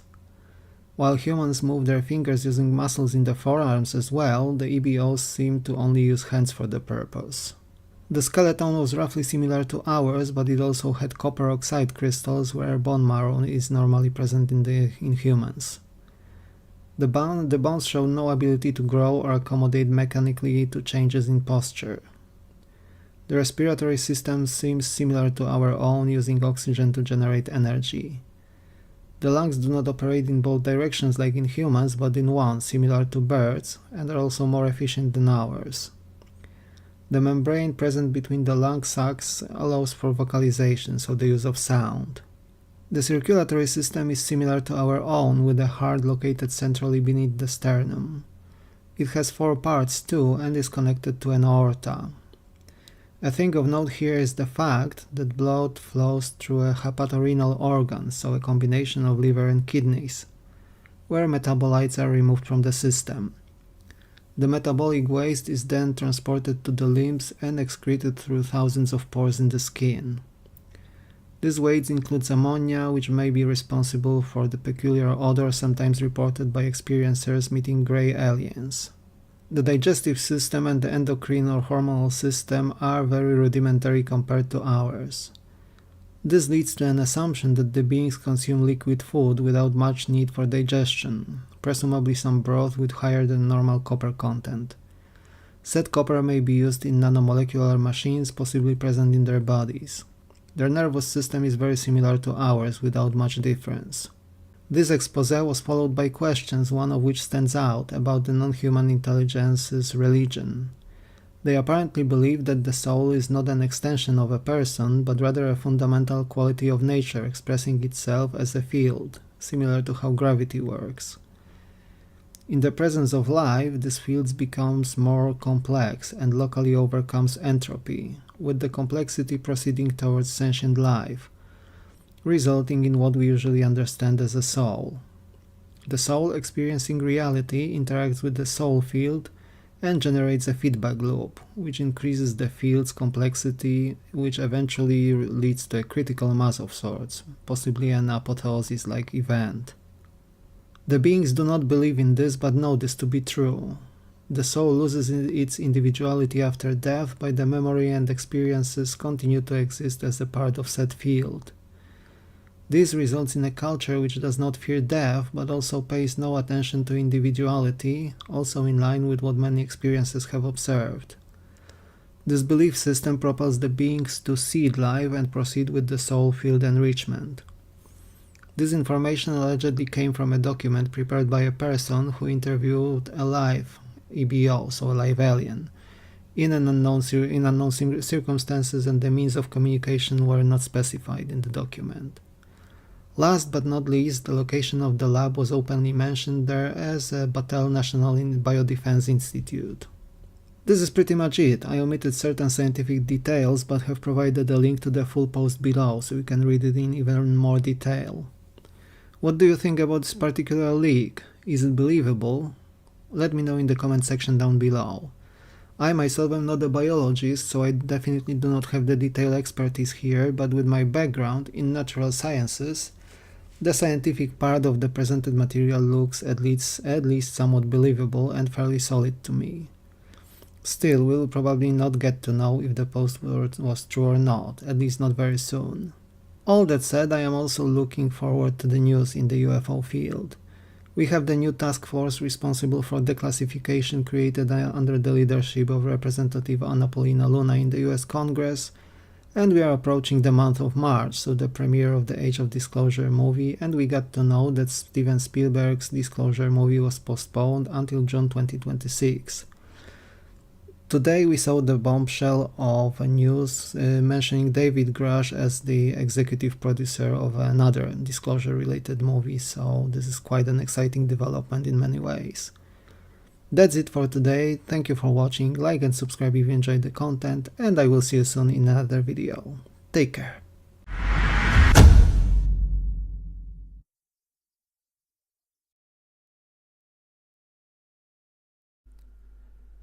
Hello, today's video is going to be dedicated to a singular event which has rooted itself in the global awareness of the public as the event, defining a lot of facts, theories, research, and even conspiracies related to UFOs. The event, which was notably featured in the X-Files series and became a pivotal reference point for that series. The famous or infamous, depending on how you look at it, alleged UFO crash in Roswell, New Mexico in July 1947. It is a somewhat less known fact that the Roswell incident was a part of what was dubbed the UFO craze of 1947, a series of sightings and other UFO events which happened across the United States of America.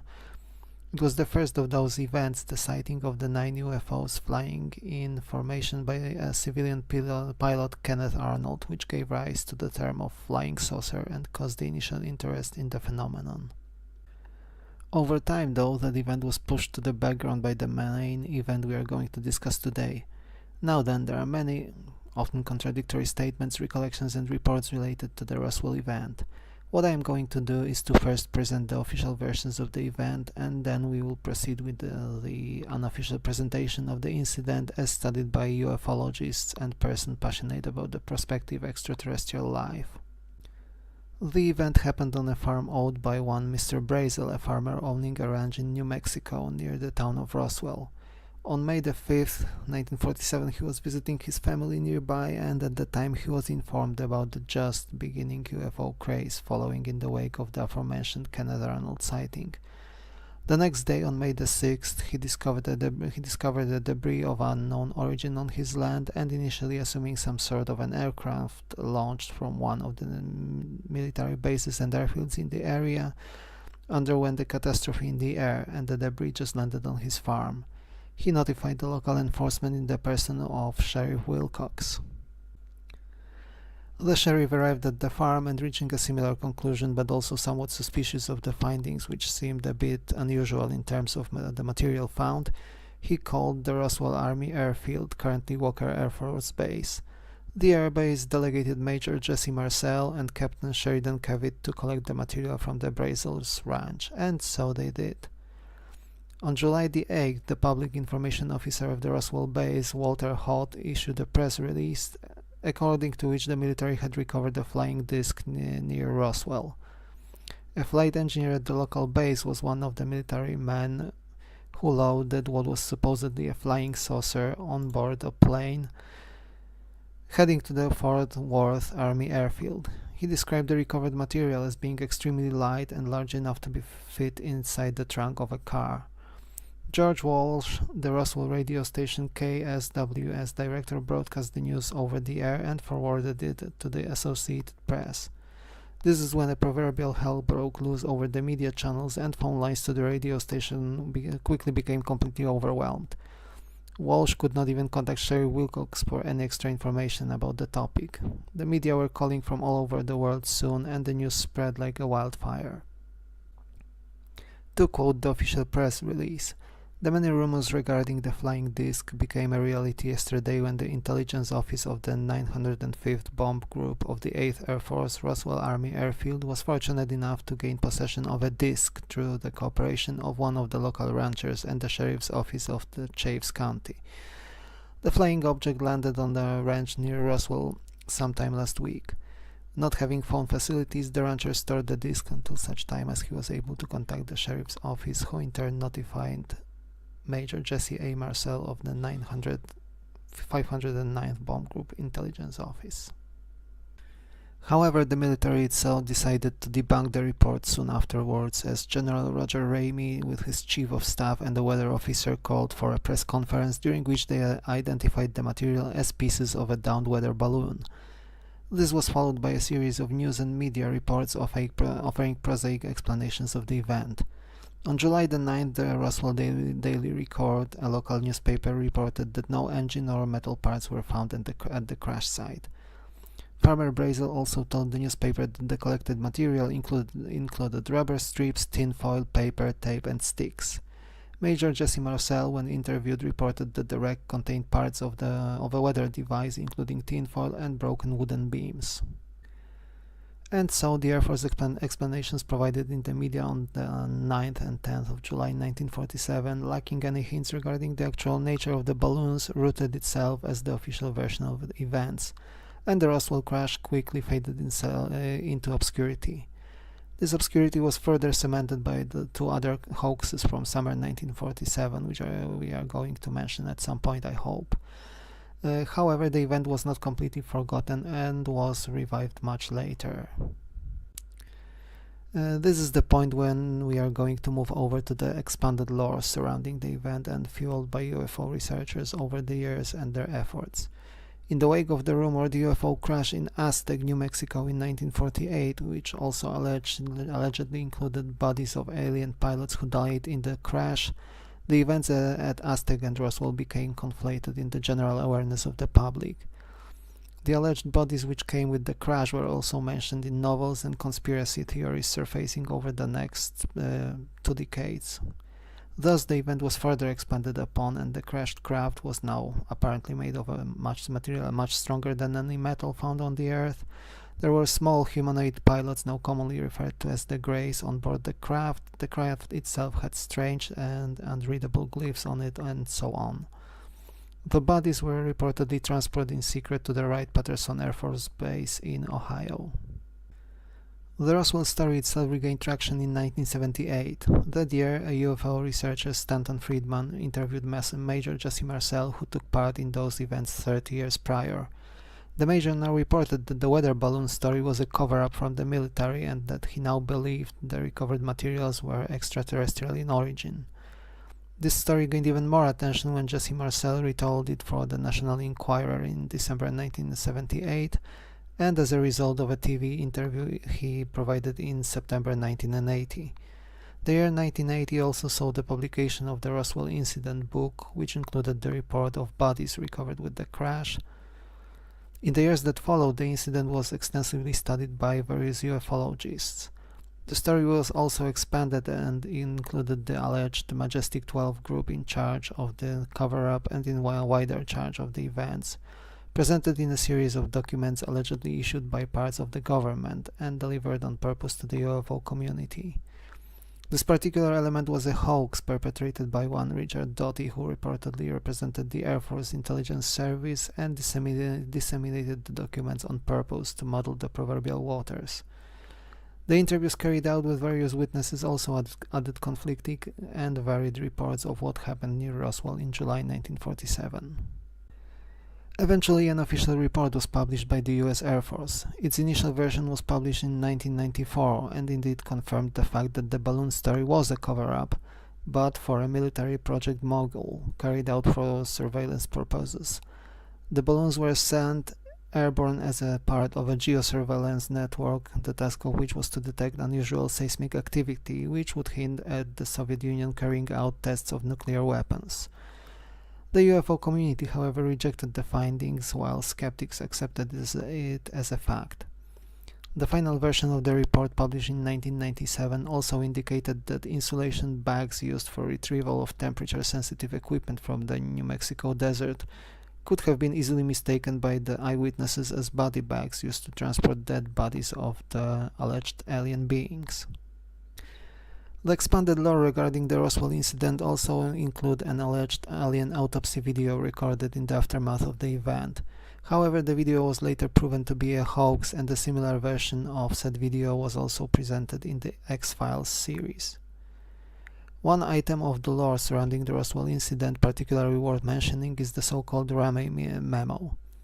While the Air Force tried to calm down the initial burst of interest in a potential extraterrestrial visitation, General Roger Ramey, in charge of this effort and the commander of the 8th Air Force, was photographed holding a telegram message. The photograph was fairly blurry and the lines of the message were also grayed out. However, the UFO community was dedicated enough to initially decipher the message partially and eventually, perhaps not completely, but at least well enough to be somewhat accurate. The combined effort of CGI artists, photographers, and forensic analysts using modern computer software restored the piece to the form as can be seen now on the screen. While still a bit unclear, the message clearly refers to a disc-shaped craft and visitors or aviators. It also allegedly contained a reference to victims of the crash. While the use of the word aviator would not be unusual in the context, the possible use of the word visitors was peculiar, and especially reference to a disc clearly could not be one to any conventional aircraft in use at the time of the event.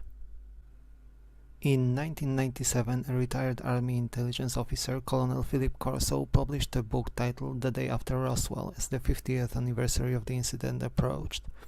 His book combined many of the now well-rooted theories and his own claims. In the words of Corso, he saw a non-human body placed inside a glass coffin filled with an unidentified liquid.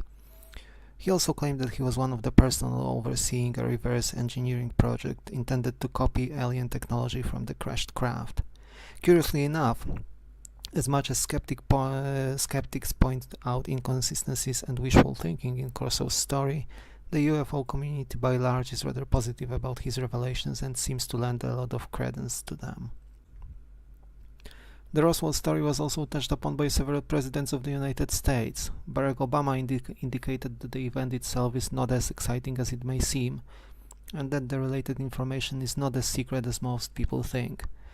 Bill Clinton said that he had documentation regarding the reviewed incident. In 2020, in an interview with his son, Donald Trump indicated he would consider releasing more information about the incident, and that he will not talk about what he knows about it, but that the facts that he knows are very interesting.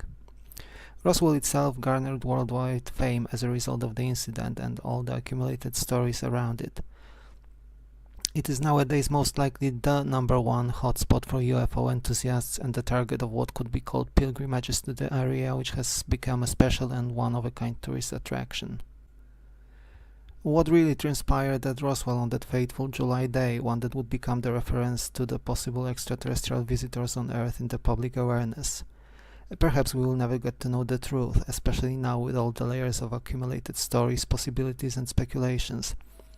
Even with the recent revelations provided by witnesses and whistleblowers, including the reports of retrieved crashed objects of unknown origin, Roswell seems to be nowhere near the center of interest in those reports.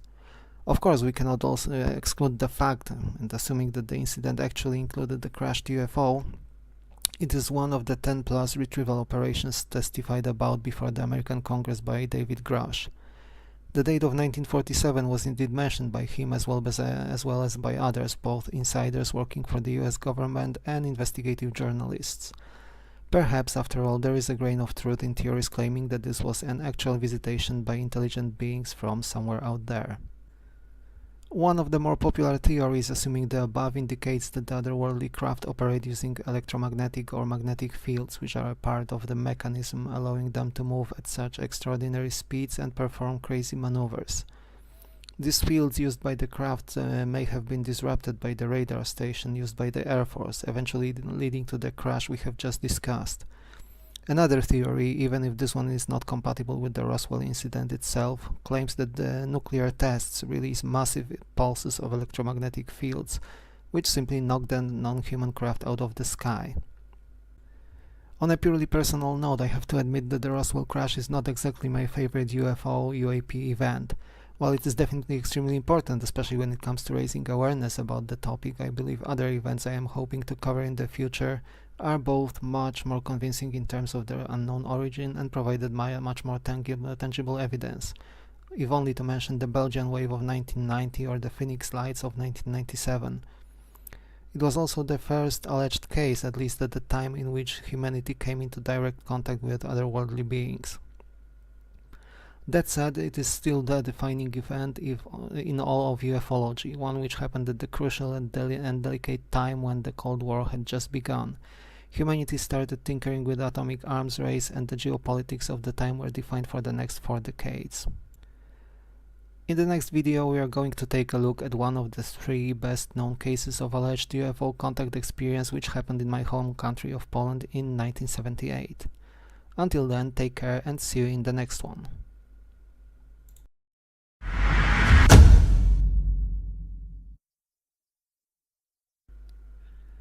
In today's video we are going to take a look at the past and present attempts and endeavors of science aimed at finding extraterrestrial life. But before that, thank you for all the views, likes and subscriptions, all those keep the channel going.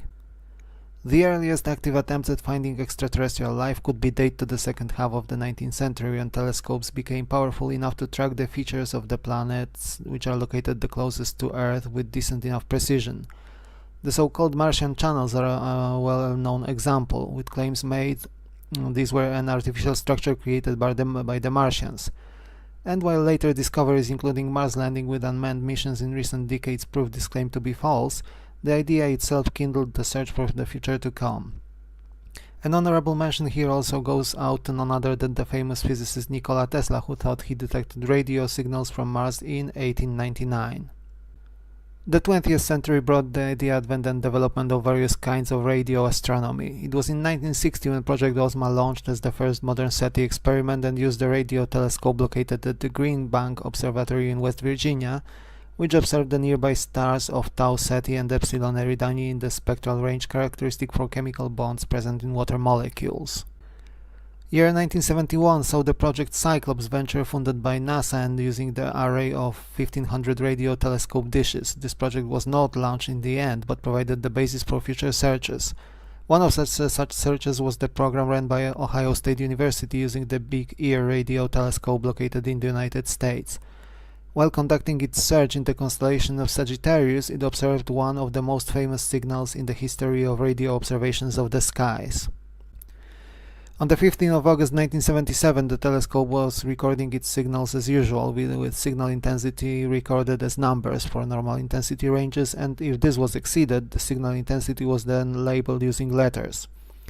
Normal observations included signal intensities in the 1 to 5 range, with the occasional small spikes above that level. That particular day yielded a signal containing the sequence 6EQUJ5, lasting 72 seconds. With the astronomer Jerry R. Emmon labeling it as WOW on the printout of the results, thus yielding the signal its famous name.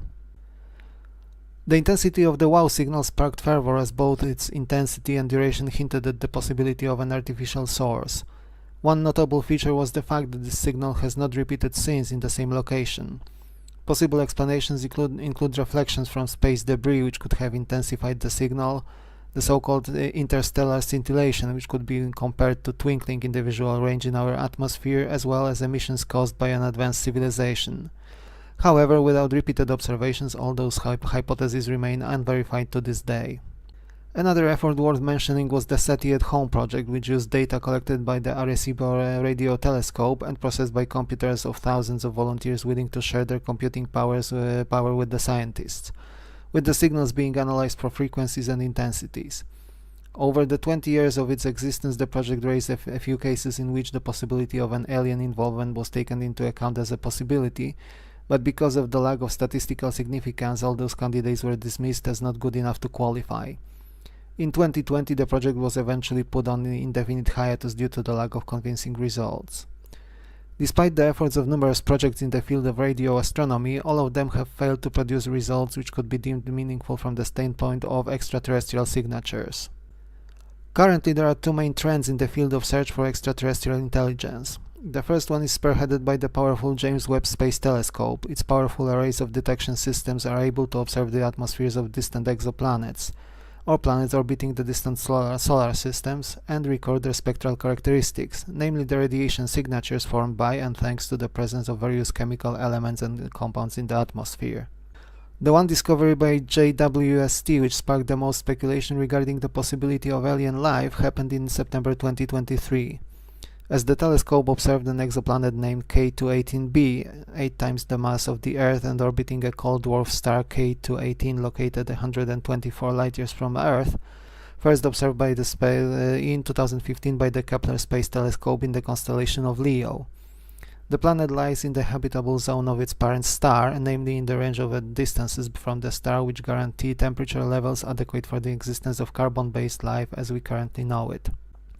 The excitement comes from the fact that the mighty telescope observed an atmospheric spectrum of the planet which shows the presence of compounds present in our earthly atmosphere, especially early on in its development, methane and carbon dioxide. Additional constituents also hint that the atmosphere is rich in hydrogen and the surface of the planet may be covered in oceans. If that was not enough, the spectrum also indicates the possibility that the chemical compound named dimethyl sulfide is present in the atmosphere. This particular compound is considered by the scientists to be a strong biosignature indicator, as its presence is usually related to the presence of biological organisms. On Earth, it is emitted by bioplankton, for example. This find, however, is not considered definite and requires further studies and corroboration, while it yields hope for a more solid confirmation of at least microbial life being present on K218b.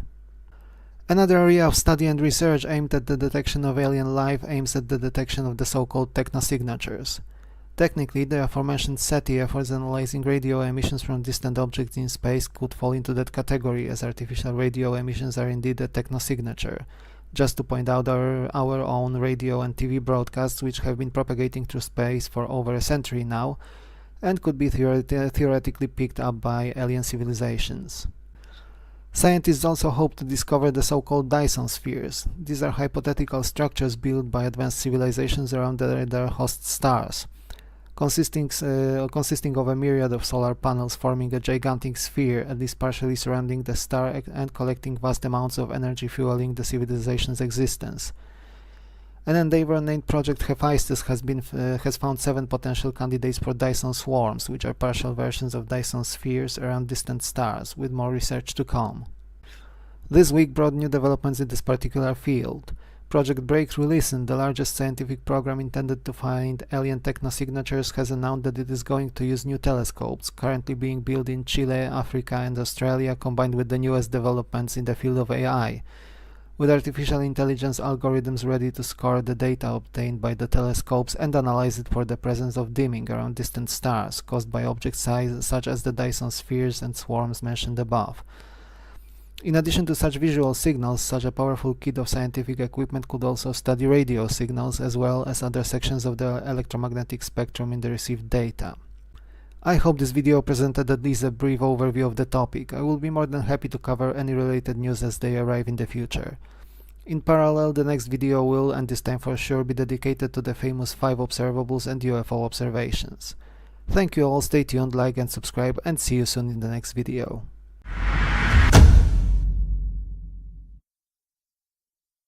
Hello everyone, just when I thought I have a nice idea about the next video, we had some leaks from this year's conference held by the Sol Foundation, now a yearly event. A brief introduction for those who may wonder what Sol Foundation is. It is basically a think tank involving scientists with really great credentials, like top-rank ufologists, representatives of humanities, religious studies, of the military and top-end tech developers, all united by the idea of promoting disclosure of non-human intelligence and its presence. The last year's event already had a great lineup with stars like Jacques Vallée or Gary Nolan, and while we are still likely going to wait a good few weeks before the videos from presentations by this year's speakers are up on the Foundation's YouTube channel, there have been some very interesting leaks.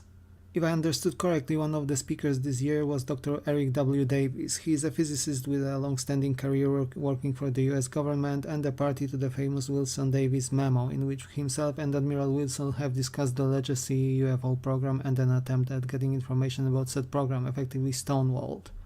This year, Dr. Davis apparently very much confirmed what many have already suspected for a very long time, stating that he is a first-hand witness to the legacy UFO program. This means that he may have direct involvement with non-human craft technology and/or biologics and may have participated in a reverse engineering effort attempting to recreate exotic tech. Dr. Davis also explained why disclosure, as most of us understand it, is currently impossible.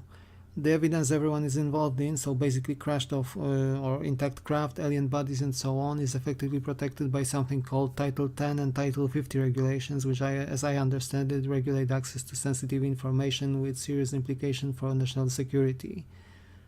On top of that, there are several executive orders issued by the Office of the President of the United States, which means that any possible flow of information of that caliber would be effectively and efficiently stopped within the government structures.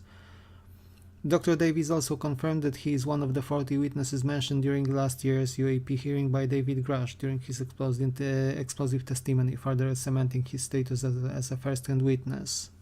Another interesting presentation comes from Colonel Carl Nell, who recently suggested he also is a first-hand witness to the legacy program in some capacity, which would explain why he openly stated that non-human intelligence exists, is real, and has been interacting with this planet and us.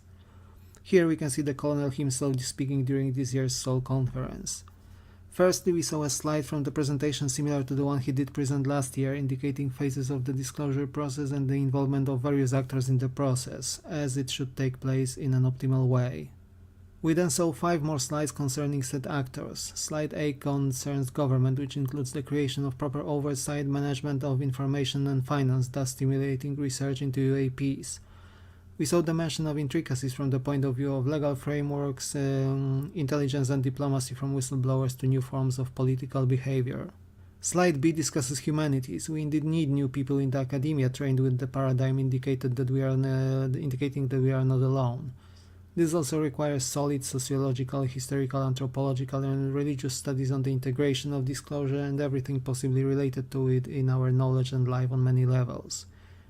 What is the most interesting is the ethics part, though. It indicates a balance between the right to exist and the responsibility to protect.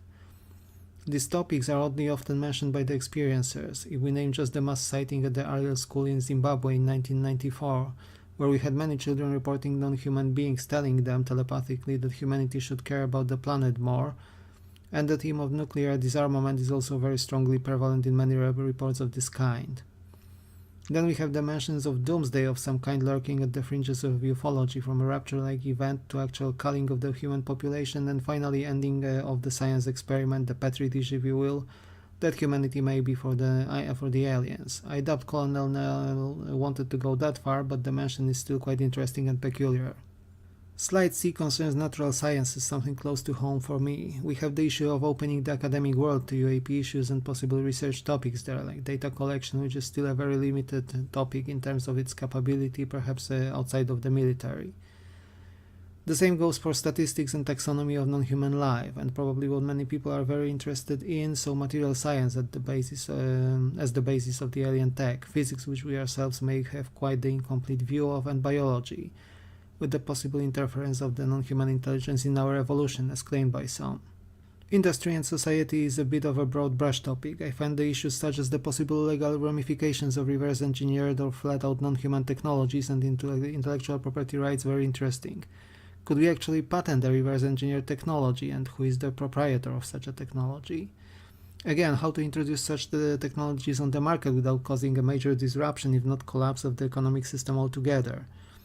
And we also have the issues often cited by literature authors, like could we initiate commercial exchange with non-human civilization, and would there exist, or perhaps there already exists, a form of diplomacy? Slide D covers what is important for all of us, I believe, health and medicine. One of the past white papers of the Soul Foundation, directed to the government of the United Kingdom, talked about the impact of disclosure on mental well-being of the populace, and this is mentioned here as well. The technologies and close encounters with them, as well as the non-human beings, as their impact on the physical research and treatment is touched upon. It is not too far-fetched to imagine the possibilities of curing most, if not all, ailments so many of us still have to live with today. We then also have the topic of exceptional experience research. This includes both physical effects on the experiencers, with alien implants mentioned recently by whistleblowers and before the Congress, for example. Then we have the subject of the impact of such experiences on our brains and consciousness, possibly leading to an explanation where lies the difference between the two and to new fields of research in this field. This concludes with a mention of latent human capacities, often seemingly unlocked by exotic experiences. We have telepathy, near-perfect empathy, some forms of precognition here. Perhaps such abilities are hidden in all of us, but we do not have a recipe telling us how to unlock them, who knows? What do you think of this peek behind the curtain of this year's Soul Conference, dear viewers? Let me know in the comment section down below. I found the mentions quite fascinating, and they made me even more curious to see what the year 2025, which is just around the corner, brings us in terms of disclosure. Unless something new happens again, we are going to talk about large UFO sightings in the next video. Until then, take care, like and subscribe if you enjoyed the content, your support means a lot to me, and I will see you soon in another video.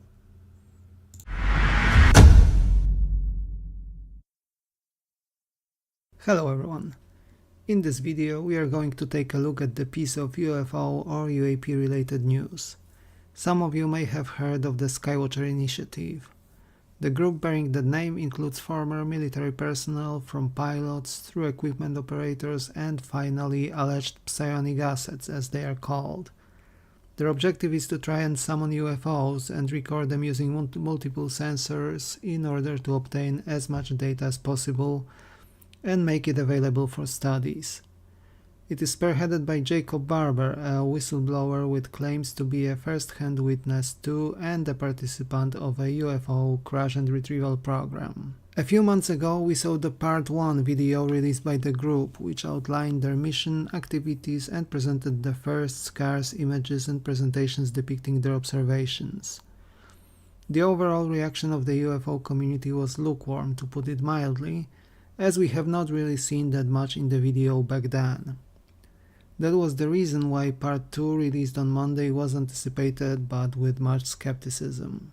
Did the Skywatcher group deliver this time then? Well, the verdict is mixed, although it should be said that the reception was warmer than before. The group presented a classification of anomalous objects they have observed, with the UAPs tentatively divided into 9 types of classes, including recorded imagery and video. Class 1 is called Tetra, and these objects spin and tumble through the sky. They look like a black pulsing body with a haze around them, and these objects fly in formations. Class 2 are the Tic Tacs, which we know, for example, from the famous Nimitz case from 2004. Sometimes they fly in groups of 2 or 3. Class 3 include the red blobs that we can see on the screen now, vibrating and pulsating as they move. Class 4 is called beams, which are similar to orbs and seen only in the infrared spectrum. They seem to appear only during certain activities, often together with Class 1 objects. Class 5 was called the manta rays, which rotate and spin while flying and are admittedly one of the more intriguing of those objects to me. Class 6 was called bright star, and they vibrate very fast, looking like a crystal floating in the air. Class 7 is called the jellyfish, with the diameter of its head being around 2 meters and their length of perhaps 7 meters. Curiously enough, the group claims these to be different compared to the object reported last year by Jeremy Corbell and recorded over a military base in Iraq. Class 8 was called the Hornet, and it looks similar to the jellyfish, but it is bigger and sort of resembles a jellyfish carrying another object. Class 9 is called the Egg, and it may be an object previously shown on the News Nation TV station, which Jake Barber himself tried to recover. In other news about the group, they seem to dedicate 3 days a month to conduct their research and activities. The psionic team calls the UFOs forth. The technicians use a device which caused much stir in the community. It is called a dog whistle, and it is an electromechanical device which likely generates some electromagnetic frequencies, and it is said that using it caused the UAPs to appear every single time during the daytime. Obviously, now people went into a frenzy trying to figure out what the device is, how it works, and how to replicate it for personal use. Other than that, we have the strategic and financial analyst Matthew Pines joining the Skywatchers as their official spokesperson, which is a curious development. And we have already known that Dr. Gary Nolan from the Stanford University is the scientific advisor for the group. The activities also involve Alex Klokus, heavily involved with the SALT conference intended for high-caliber Wall Street investors, and Marik von Rennenkampf, a journalist involved with UAP topics. It would seem that the group attracted some heavy-hitting attention and has obtained sponsorship from generous and wealthy private actors as well. This fact is the source of promise after all. It is the money that keeps the world go round, equipment and maintenance cost, and so on. On the other hand, many people suspect nefarious intentions behind the involvement of private capital trying to lay their hands on off-world technologies. While it is claimed that the group and their intentions are peaceful, they are also claimed to be able to coax the UAP to land and being possibly intercepted, raising a lot of suspicion. The same mixed reaction touches the actual purpose of the group, with some UFO enthusiasts saying that the group is a bona fide research unit trying to figure out what it is that frequents our skies and for what purpose. Skeptics point out that Jake Barber has previously defended the US government and its approach to the UAP issue and disclosure, which makes some people think and say that the group muddles the water and carries out a psyop intended to veer disclosure efforts off course and add a touch which makes UFO look ridiculous once again. What about the objects themselves? Some of the material presented looked quite interesting to me. First and foremost, the TikTok clips and photos. The elongated objects match reports from people who had sightings across the world and sometimes posted their photos and videos on the internet. The objects displayed sudden altitude changes, not unlike those described by Commander Fravor during his Nimitz encounter in 2004. The objects were also told by the Skywatcher group to be able to jam helicopter systems. The jellyfish UAP were told to approach the equipment and the group uses and are encountered very frequently. On the other hand, some people argue that the videos of the jellyfish objects look like balloons, and I can totally see why people say that. The videos are dubious simply because of how the objects look in them. In general, some of those objects look in the videos like balloons of various shapes, forms and sizes. But there is also the issue of altitudes. The objects are quite high for being just balloons carried around by the wind. The possibility of electromagnetic interference would also mean that these are not just balloons, and we are dealing with something far stranger. As you can see from this brief overview, this video is a mixed bag in some ways, but I think it was definitely better than the first part. I keep my judgments open, and as I am not entirely convinced to the actual anomalous nature of the objects presented to the public, but it got me much more interested than I was before the video was published, and left me awaiting part 3. You can find a link to the full video in the comment section below. The Skywatcher video threw my plans a bit off course, as I initially wanted to cover the famous O'Hare Airport incident from Chicago involving a UFO sighting by many credible witnesses, but then that will come some other time. And what are your thoughts about the Skywatcher group and their last video, dear viewers? Let me know in the comment section down below and we will take it from there. Thank you for watching, like and subscribe if you enjoyed the content, and I will see you soon in another video. Take care.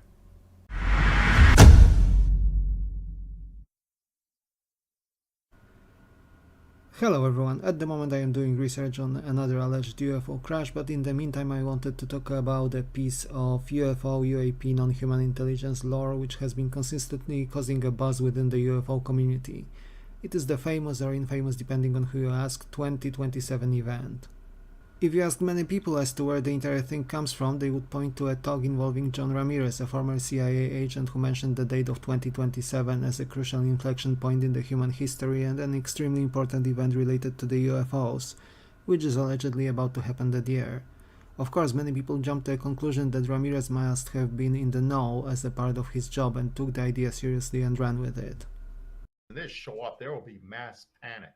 But if you understand that these are real, and we have 5 years from 2022, or maybe now 4 years, if they come in 2027, for the U.S. government to prepare the people about what is up there. And in many ways, I think the word got out within the government that they're showing up in 2027, and we better be prepared. And if not, there's going to be a lot of explaining to do. Of course, the mention of something apparently of paramount importance triggered as many speculations and ideas as there were people thinking about this, as could be expected. The most commonly cited ideas include a mass alien revelation, and proponents of this theory point out to the rising number of exotic craft and object sightings all around the globe. This would be equivalent to a catastrophic disclosure triggered by any other means. One of the most popular and fear-fueled spin-offs of this idea is an alien invasion, not unlike in the Independence Day movie. In this scenario, we could face several catastrophic outcomes, including wipeout of humanity as the aliens take the planet over, possibly with their own world facing extinction, similar to the scenario presented by the Three-Body Problem books and series. Other options could include control over humanity, latching onto the conspiracy theories presented by people such as David Icke, according to whom the leaders of humanity are either in league with evil aliens or are alien hybrids planted to pave the ground for such an invasion in the future.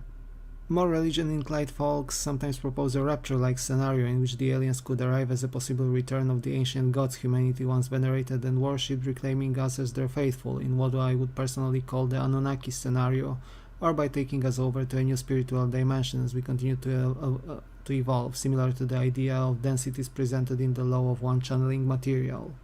Yet others claim that we may be facing an extinction event triggered either by natural causes such as the asteroid Apophis possibly on collision course with the Earth, the impact of which could cause extinction similar to the one which wiped out the dinosaurs. Other options could include the supervolcano eruption and its after effects similar to the nuclear winter. By 2027, we could also possibly reach the tipping point in terms of climate change and reach territories which could cause a runaway greenhouse effect. Then again, there are claims of World War III erupting within that time frame with equally catastrophic consequences for humanity. People also hint that within the next 3 years we may see the rise of self-aware and sentient AI, which could possibly spell all kinds of things and scenarios for humanity as well. But has the mention of the 2027 date or something similar been a one-off occurrence involving John Ramirez, or were there other mentions of it? As it turns out, he was not the only person mentioning it. The first person who mentioned a similar timescale that comes to my mind is Chris Bledsoe, a long-term experiencer with a fascinating history to tell, whether you believe him or not, and I would recommend checking his interviews in more detail. In any case, Chris Bledsoe claims to be in touch with non-human entities, the most famous of which is the White Lady, similar to either Marian apparitions or Goddess Hathor by symbolism accompanying her. She mentioned that Easter 2026 will be the time when a major shift in human consciousness begins. The date has been deduced by the mention of the star Regulus, also known as the Lion's Heart, in the constellation Leo, aligning with the Sphinx in Giza in Egypt.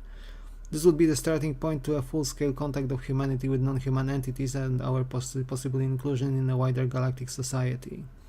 The latter notion was also mentioned by people such as the late Paul Hellyer, the former Canadian Minister of Defense, although without a specified timescale in this case. Speaking of experiencers and similar reports, the same timeframe was mentioned by Daryl Anka, who claims to channel Bashar, a non-human grey entity who is also the same soul as the channeler himself. The date was also mentioned by the late channeler Dolores Cannon as the date for a reset pole shift or a similar effect, and it is also mentioned in a leaked CIA document titled The Adam and Eve Story by Chan Thomas, which presents the history of a reset happening every 6,500 years or so. Curiously enough, a very similar time frame was mentioned by the musician Dave Navarro in the aftermath of his talk with UFO journalists George Knapp and Jeremy Corbell. After the talk he posted that quote unquote, "All I can say is you may not want to make any plans on March the 3rd, 2026. Well, you won't actually have a choice." Well, now that sounds ominous, doesn't it? The 2027 date was also hinted at by the journalist Leslie Keane associated with the New York Times, who played a major role in the release of UAP videos in 2017 and confirmed to be real by the Pentagon later on. In 2022, during a podcast, she mentioned that it could be a good idea to give the UFO topic a rest for the time being to find a hobby for 5 years or so. She also mentioned she does not make any plans in past the 5-year time frame from then, which also aligns with the 2027 date. Very similar words were uttered by Lou Elizondo, who recently published his bestseller book Imminent, The Hunt for UFOs, who claimed that he is aware of an event which is likely to occur within the next 5 years. When asked if it has anything to do with the asteroid Apophis, he firmly denied this, but also added that the event in question is something highly classified and he cannot talk about it.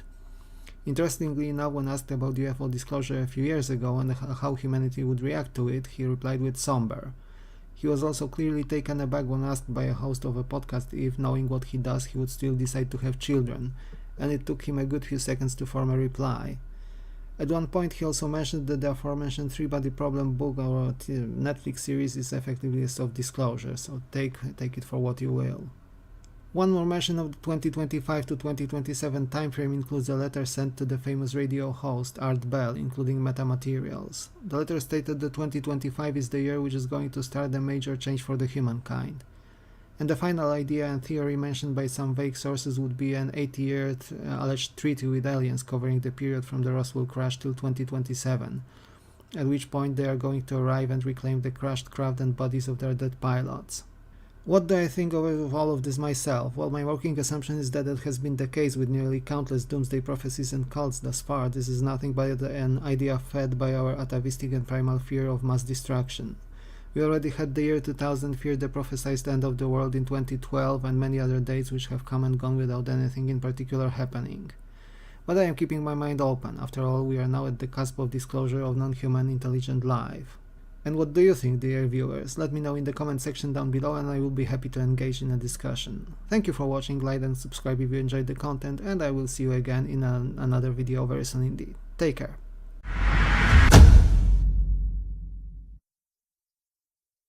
Hello everyone. In today's video we are taking a look at a fascinating piece of information which was released by an unknown person on 4chan and why many people consider it to be a true UFO UAP insider leak.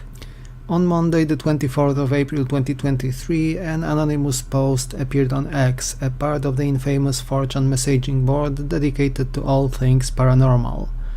In what was a prelude to an extremely long thread including questions and answers, we saw someone claiming to have intimate knowledge of what the USA knows about the UFOs, with the state of knowledge covering the period up to 2021. Said post claimed that most UFOs are unmanned drone systems built to specification each time, and that they are built and created by a mobile construction facility hiding in the ocean. Said construction facility apparently destroys everything that comes in close contact to it and can hide for days at a time if faced with aggressive action. According to the alleged insider data, the USA was aware of this facility being active on Earth for at least 100 years. Such seismic claims, of course, raised a lot of suspicion and doubt, and given the nature of the 4chan as a whole, people quickly concluded this is possibly an elaborate LARP, but nonetheless started asking questions.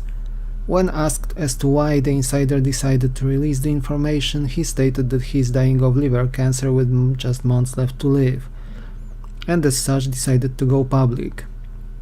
The questions regarding the origins of the UAP construction facility saw an answer that all that is known is that it may have been operating as early as before 4000 BC, at least according to artistic depictions. The suggestion that it may be a secret US tech project saw a negative answer. The question about speed and propulsion of UFOs saw the reply that it is a result of a combination of gravity manipulation and unusual materials used in the construction.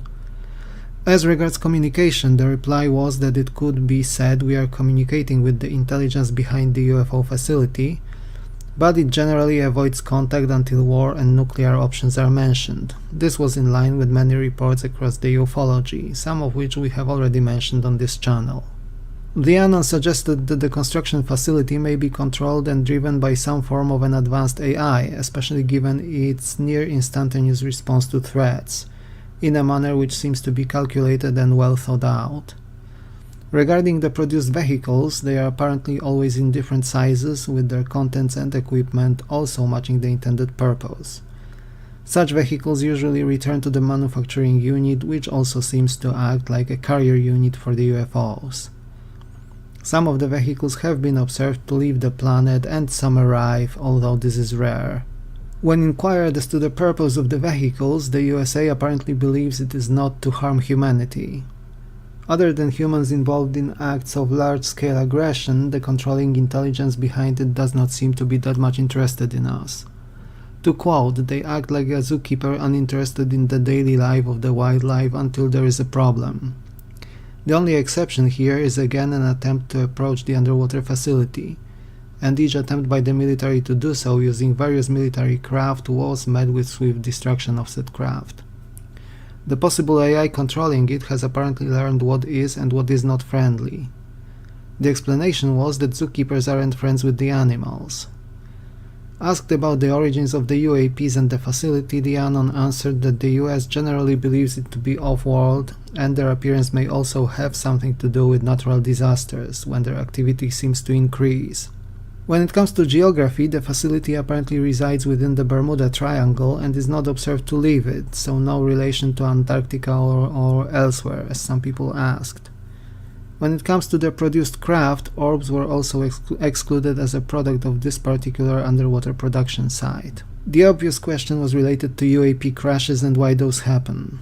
The working assumption is that the gravity engines used on board the craft sometimes fail, and close to the Earth's surface, the craft operates similar to crossing an intersection of sorts, which suggests that they may be more prone to collisions and other disturbances. Other description of a fighter jet instantaneously destroyed was provided, with the suggestion that the weapon the UAP facility uses can destroy matter in an instant. It is also allegedly capable of disabling all electronics within the area. When it comes to the crashed craft, again various types were mentioned. Some were unmanned and the internal equipment is different in them. One such craft apparently looked like a science lab, possibly intended for genetic studies. Another type, possibly used for general research and science, has mobile cameras which are shaped like hammers and are extremely bright when deployed. One more type was described as a bus, and it may have been used for simple observation and viewing purposes.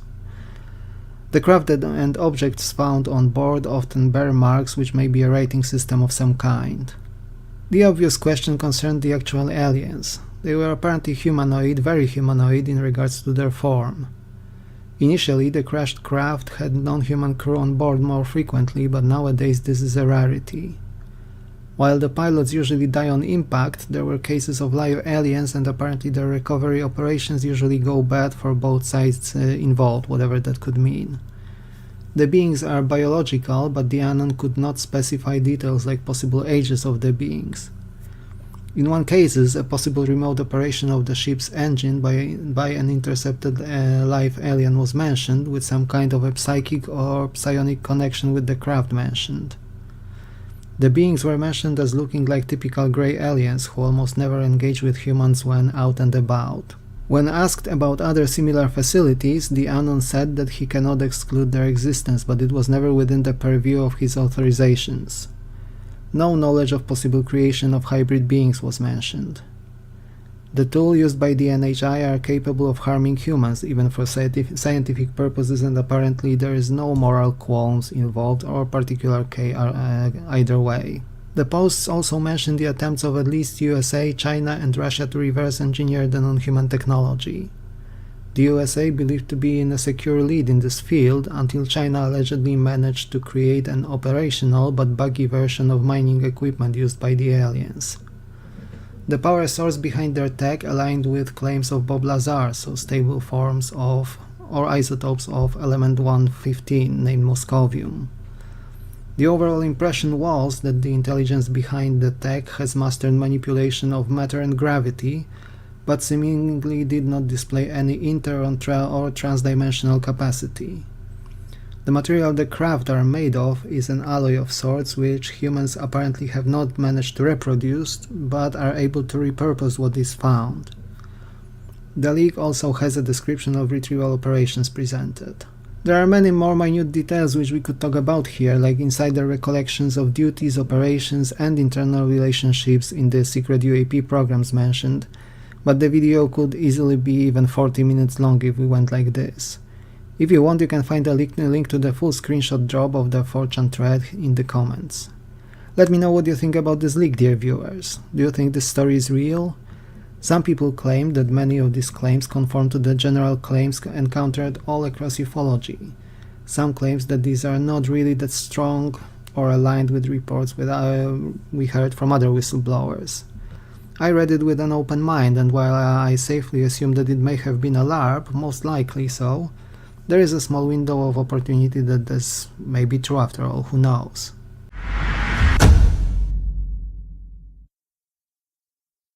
Hello everyone. I thought that the trailer analysis proved to be quite a watched video, so today I have a follow-up for the actual movie titled The Age of Disclosure, which premiered on Sunday during the SXSW festival and aired once again yesterday. Today we saw a post on Reddit which reposted a tweet from a person who has seen the movie in person at the festival, and I have to admit there is more information included in the movie than I had initially expected and anticipated. So without much further ado, let's dive into the content, but beware spoilers ahead if you intend to watch the full release. The first motion is that the irrefutable existence of UFOs and aliens exists in terms of proof and includes video. This has been raised before, including mentions of high-resolution videos, which I think is referred to here. Hal Puthoff, the veteran physicist who was present at the movie premiere, confirmed that he has worked in the Legacy program, which is hidden from public knowledge. The former Treasury Secretary Steven Mnuchin was briefed on the crash retrieval program in anticipation of the economic impact should President Trump decide to proceed with a disclosure press conference at some point. We got to hear that the Science and Technology Division of the CIA is the mastermind behind the crash and retrieval program, and people there know more than the director of the agency, who is pretty much a political nomination and kept at least partially in the dark these days. More information was also apparently provided about the crash retrieval program by said Hal Puthoff. When it comes to the classification and classified information, there was a mention confirming suspicions that the Department of Energy plays a major role in the cover-up as it escapes standard classifications. Here again we have Hal mentioning that there are in fact several non-human species which have interacted with our planet. Next, there was a mention of Russia recovering an 80 feet or 20 odd meter Tic Tac type UFO. Said craft apparently had humanoid bodies on board and was equipped with a directed energy weapon. It is unknown if it was a laser or other type of that technology. Another scientist and a collaborator of Hal Puthoff, Dr. Eric Davis, was told by President Bush the Elder that the crash and retrieval program has operated since 1940s, possibly hinting at the Roswell incident and that the alleged meeting between non-human intelligence and President Eisenhower at the Holloman Air Force Base actually took place. Puthoff and Davis reiterated what we could already read in Lou Elizondo's book Imminent, that the UAPs use bubble-type propulsion systems and that these bubbles cause light distortions at the interface, which is one of the key reasons why UFO photos are almost always blurry. The physicist also mentioned that the almost mysterious zero-point energy technology and energy derived from quantum entanglement are real, and those could offer virtually unlimited clean energy. It is a well-kept secret, most likely because the risk of falling into wrong hands. The same energy sources are also mentioned as our hopes in terms of going for the stars. Returning to the Bush family, the Stephenville, Texas UFO incident of 2008 involved a UFO flyby over the presidential ranch there, with CIA arriving soon afterwards to investigate. Still remaining in the world of politics, we have the current Secretary of State, Marco Rubio, indicating that defense contractors claim non-human tech as their property. Next, there was an apparent confirmation that the Vatican does know about the presence of non-human intelligence and its visitations, but has decided to keep the world in the dark, maintaining the cover-up. We had Jay Stratton coming forth as the first-hand witness who mentioned himself providing information to the Congress, including the location of the non-human tech, but the Congress was denied access to it. He encouraged people to push the legislators for transparency as an important factor on the way to disclosure. He also mentioned that some intense information should not be revealed to the public, sparking speculations regarding the NHI's involvement in our ontology. He is also worried about the Cold War and the race to fully unlock non-human tech. Whichever country does that first will become the global hegemon. We had some other information, like whistleblowers Lou Elizondo, who is the narrator of the movie, and David Grush facing death threats from an undisclosed group of 27 people. And speaking of Lou, his message was quote-unquote, "You will say I wish I would have known sooner," which sounded a bit ominous as it were, without further explanation provided. Hal Puthoff is again the final mention, as he indicated that he has cooperated with the National Science and Technology Organization, which led to some new UAP-related efforts which are starting now. So this is it. What do you think of those spoilers, dear viewers? I myself knew most of them, but there were details which I have either forgotten or have never heard before. I believe that especially to people who have never been interested in the topic before, or who have had just a very cursory interest, the movie can be quite interesting, possibly eye-opening, at least those open enough to the idea of us really not being alone. That's all for today, well, almost. Thank you all for watching, like and subscribe if you enjoyed the content, and I will see you soon in the next video. As a bonus, have a very interesting statement coming from Jay Stratton, even if out of the context. Has he actually talked to an alien?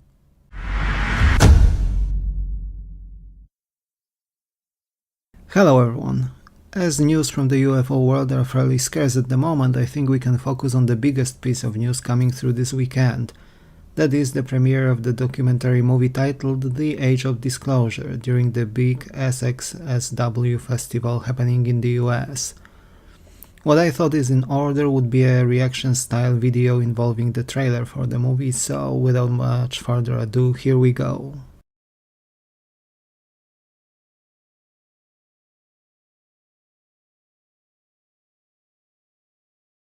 The trailer kicks right off with Representative Andre Carson, a Democrat from Indiana, who was a part of the first of the most recent 3 UAP hearings before the Congress in 2022, and is considered to be a pioneer of this wave of pro-disclosure legislators.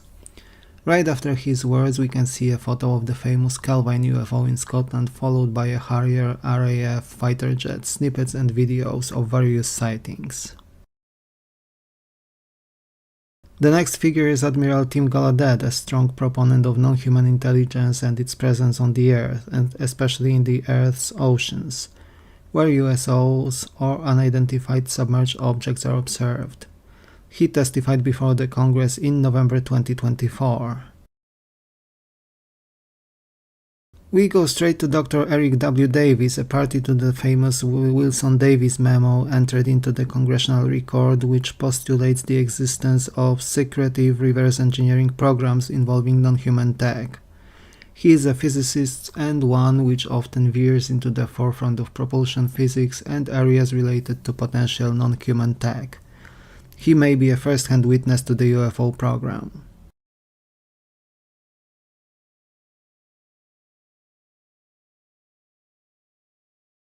I'm not 100% sure who the next person is. Sadly, I think it's some kind of an aviation director, but then comes Colonel Carnell, also a possible first-hand witness, and a person who has claimed several times in public settings that he knows that we are not alone. One of the higher-ranked members of the military who have done so. Jim Semivan of the CIA comes next. He is the person largely behind the claim that 2027 is the year of forced disclosure or arrival of non-human beings who may reveal themselves to the humanity at large.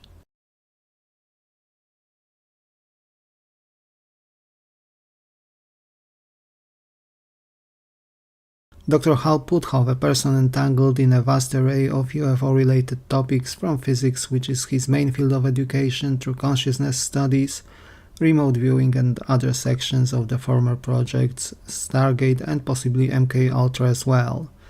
He may be involved in reverse engineering of non-human tech.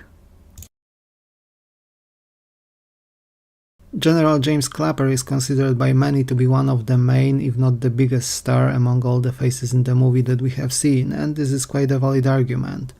While he is not that known over here in Europe, I believe, he is a recognizable face over in the US, and so far he is the highest ranking military official taking a stance on the subject in the recent years.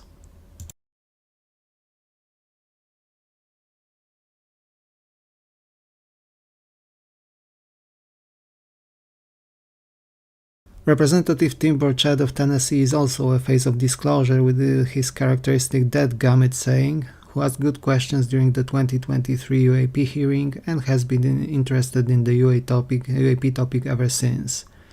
He is one of the most active members of the group of representatives pushing for greater transparency and UFO disclosure.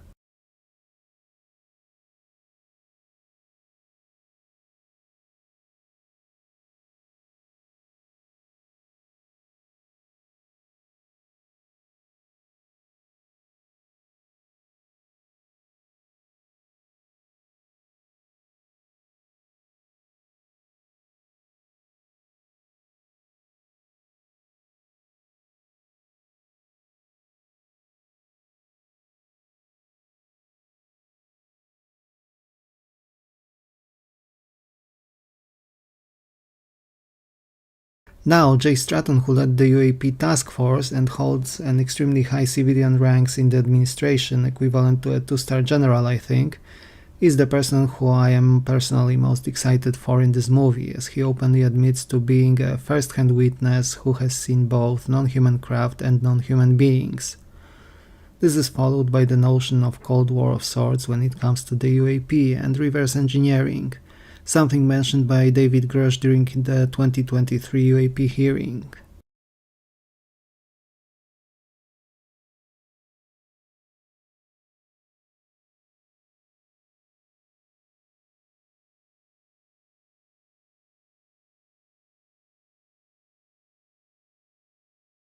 There we have it, the bombshell statement that caught me off guard when I was watching this trailer, and this is something I have not expected to hear personally. And we hear about the reverse engineering race again.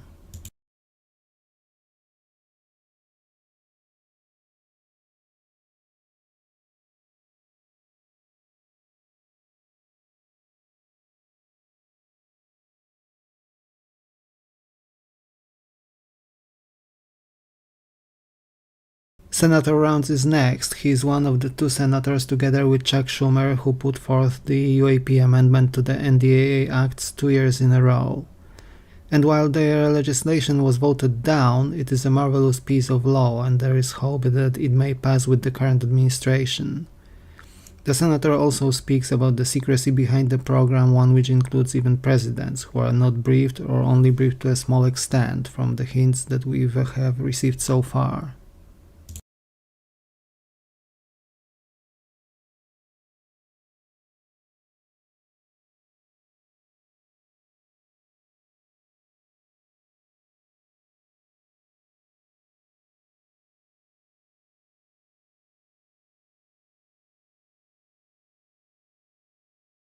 The same notion is underlined by the current Secretary of State, Marco Rubio, whom we have just seen and heard.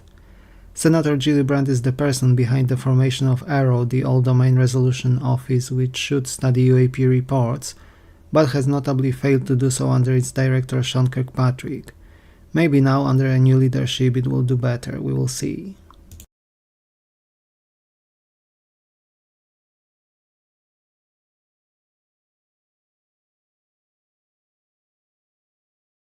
Christopher Mellon, the former Deputy Undersecretary, is a quiet force behind the disclosure movement.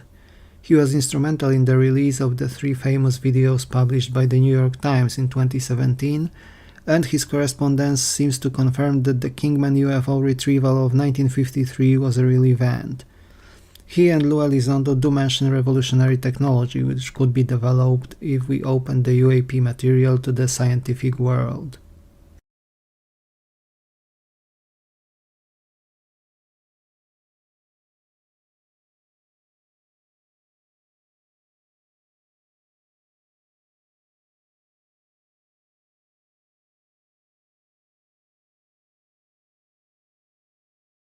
Jared Moskowitz is currently one of the two most involved Democratic representatives who participated in the 2023 and 2024 UAP hearings and are dedicated to the case. He has asked some of the best questions on the topic, hands down. The time has come.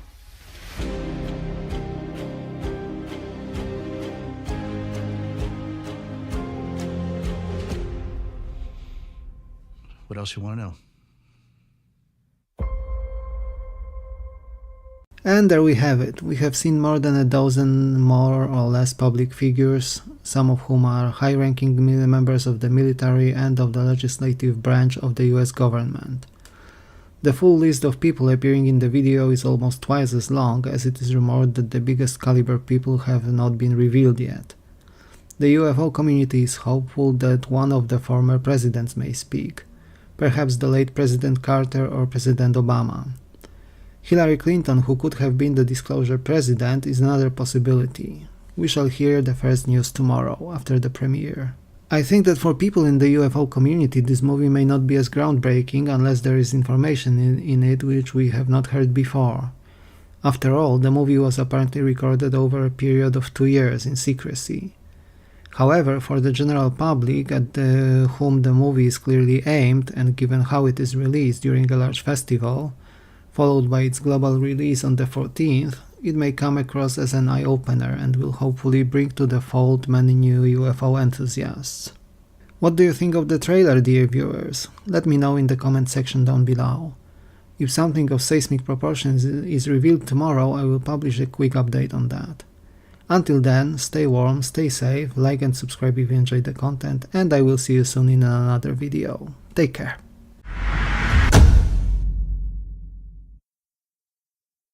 Hello everyone! In this video we are going to take a look at one of the most mysterious and also one of the best studied, although not always that well known in the West, case of the Colares incident which took place in Brazil towards the end of the 1970s. This story has been extensively covered by local Brazilian sources and would probably be best reported in Portuguese. However, thanks to the courtesy of the late General Alfredo Uchoa and his son, also a General Paulo Uchoa, both of whom were involved in the studies of UAPs, we got to know a well-detailed report of those events. In the second half of the 1970s, an event lasting several years haunted the people who lived along the Brazilian coast in the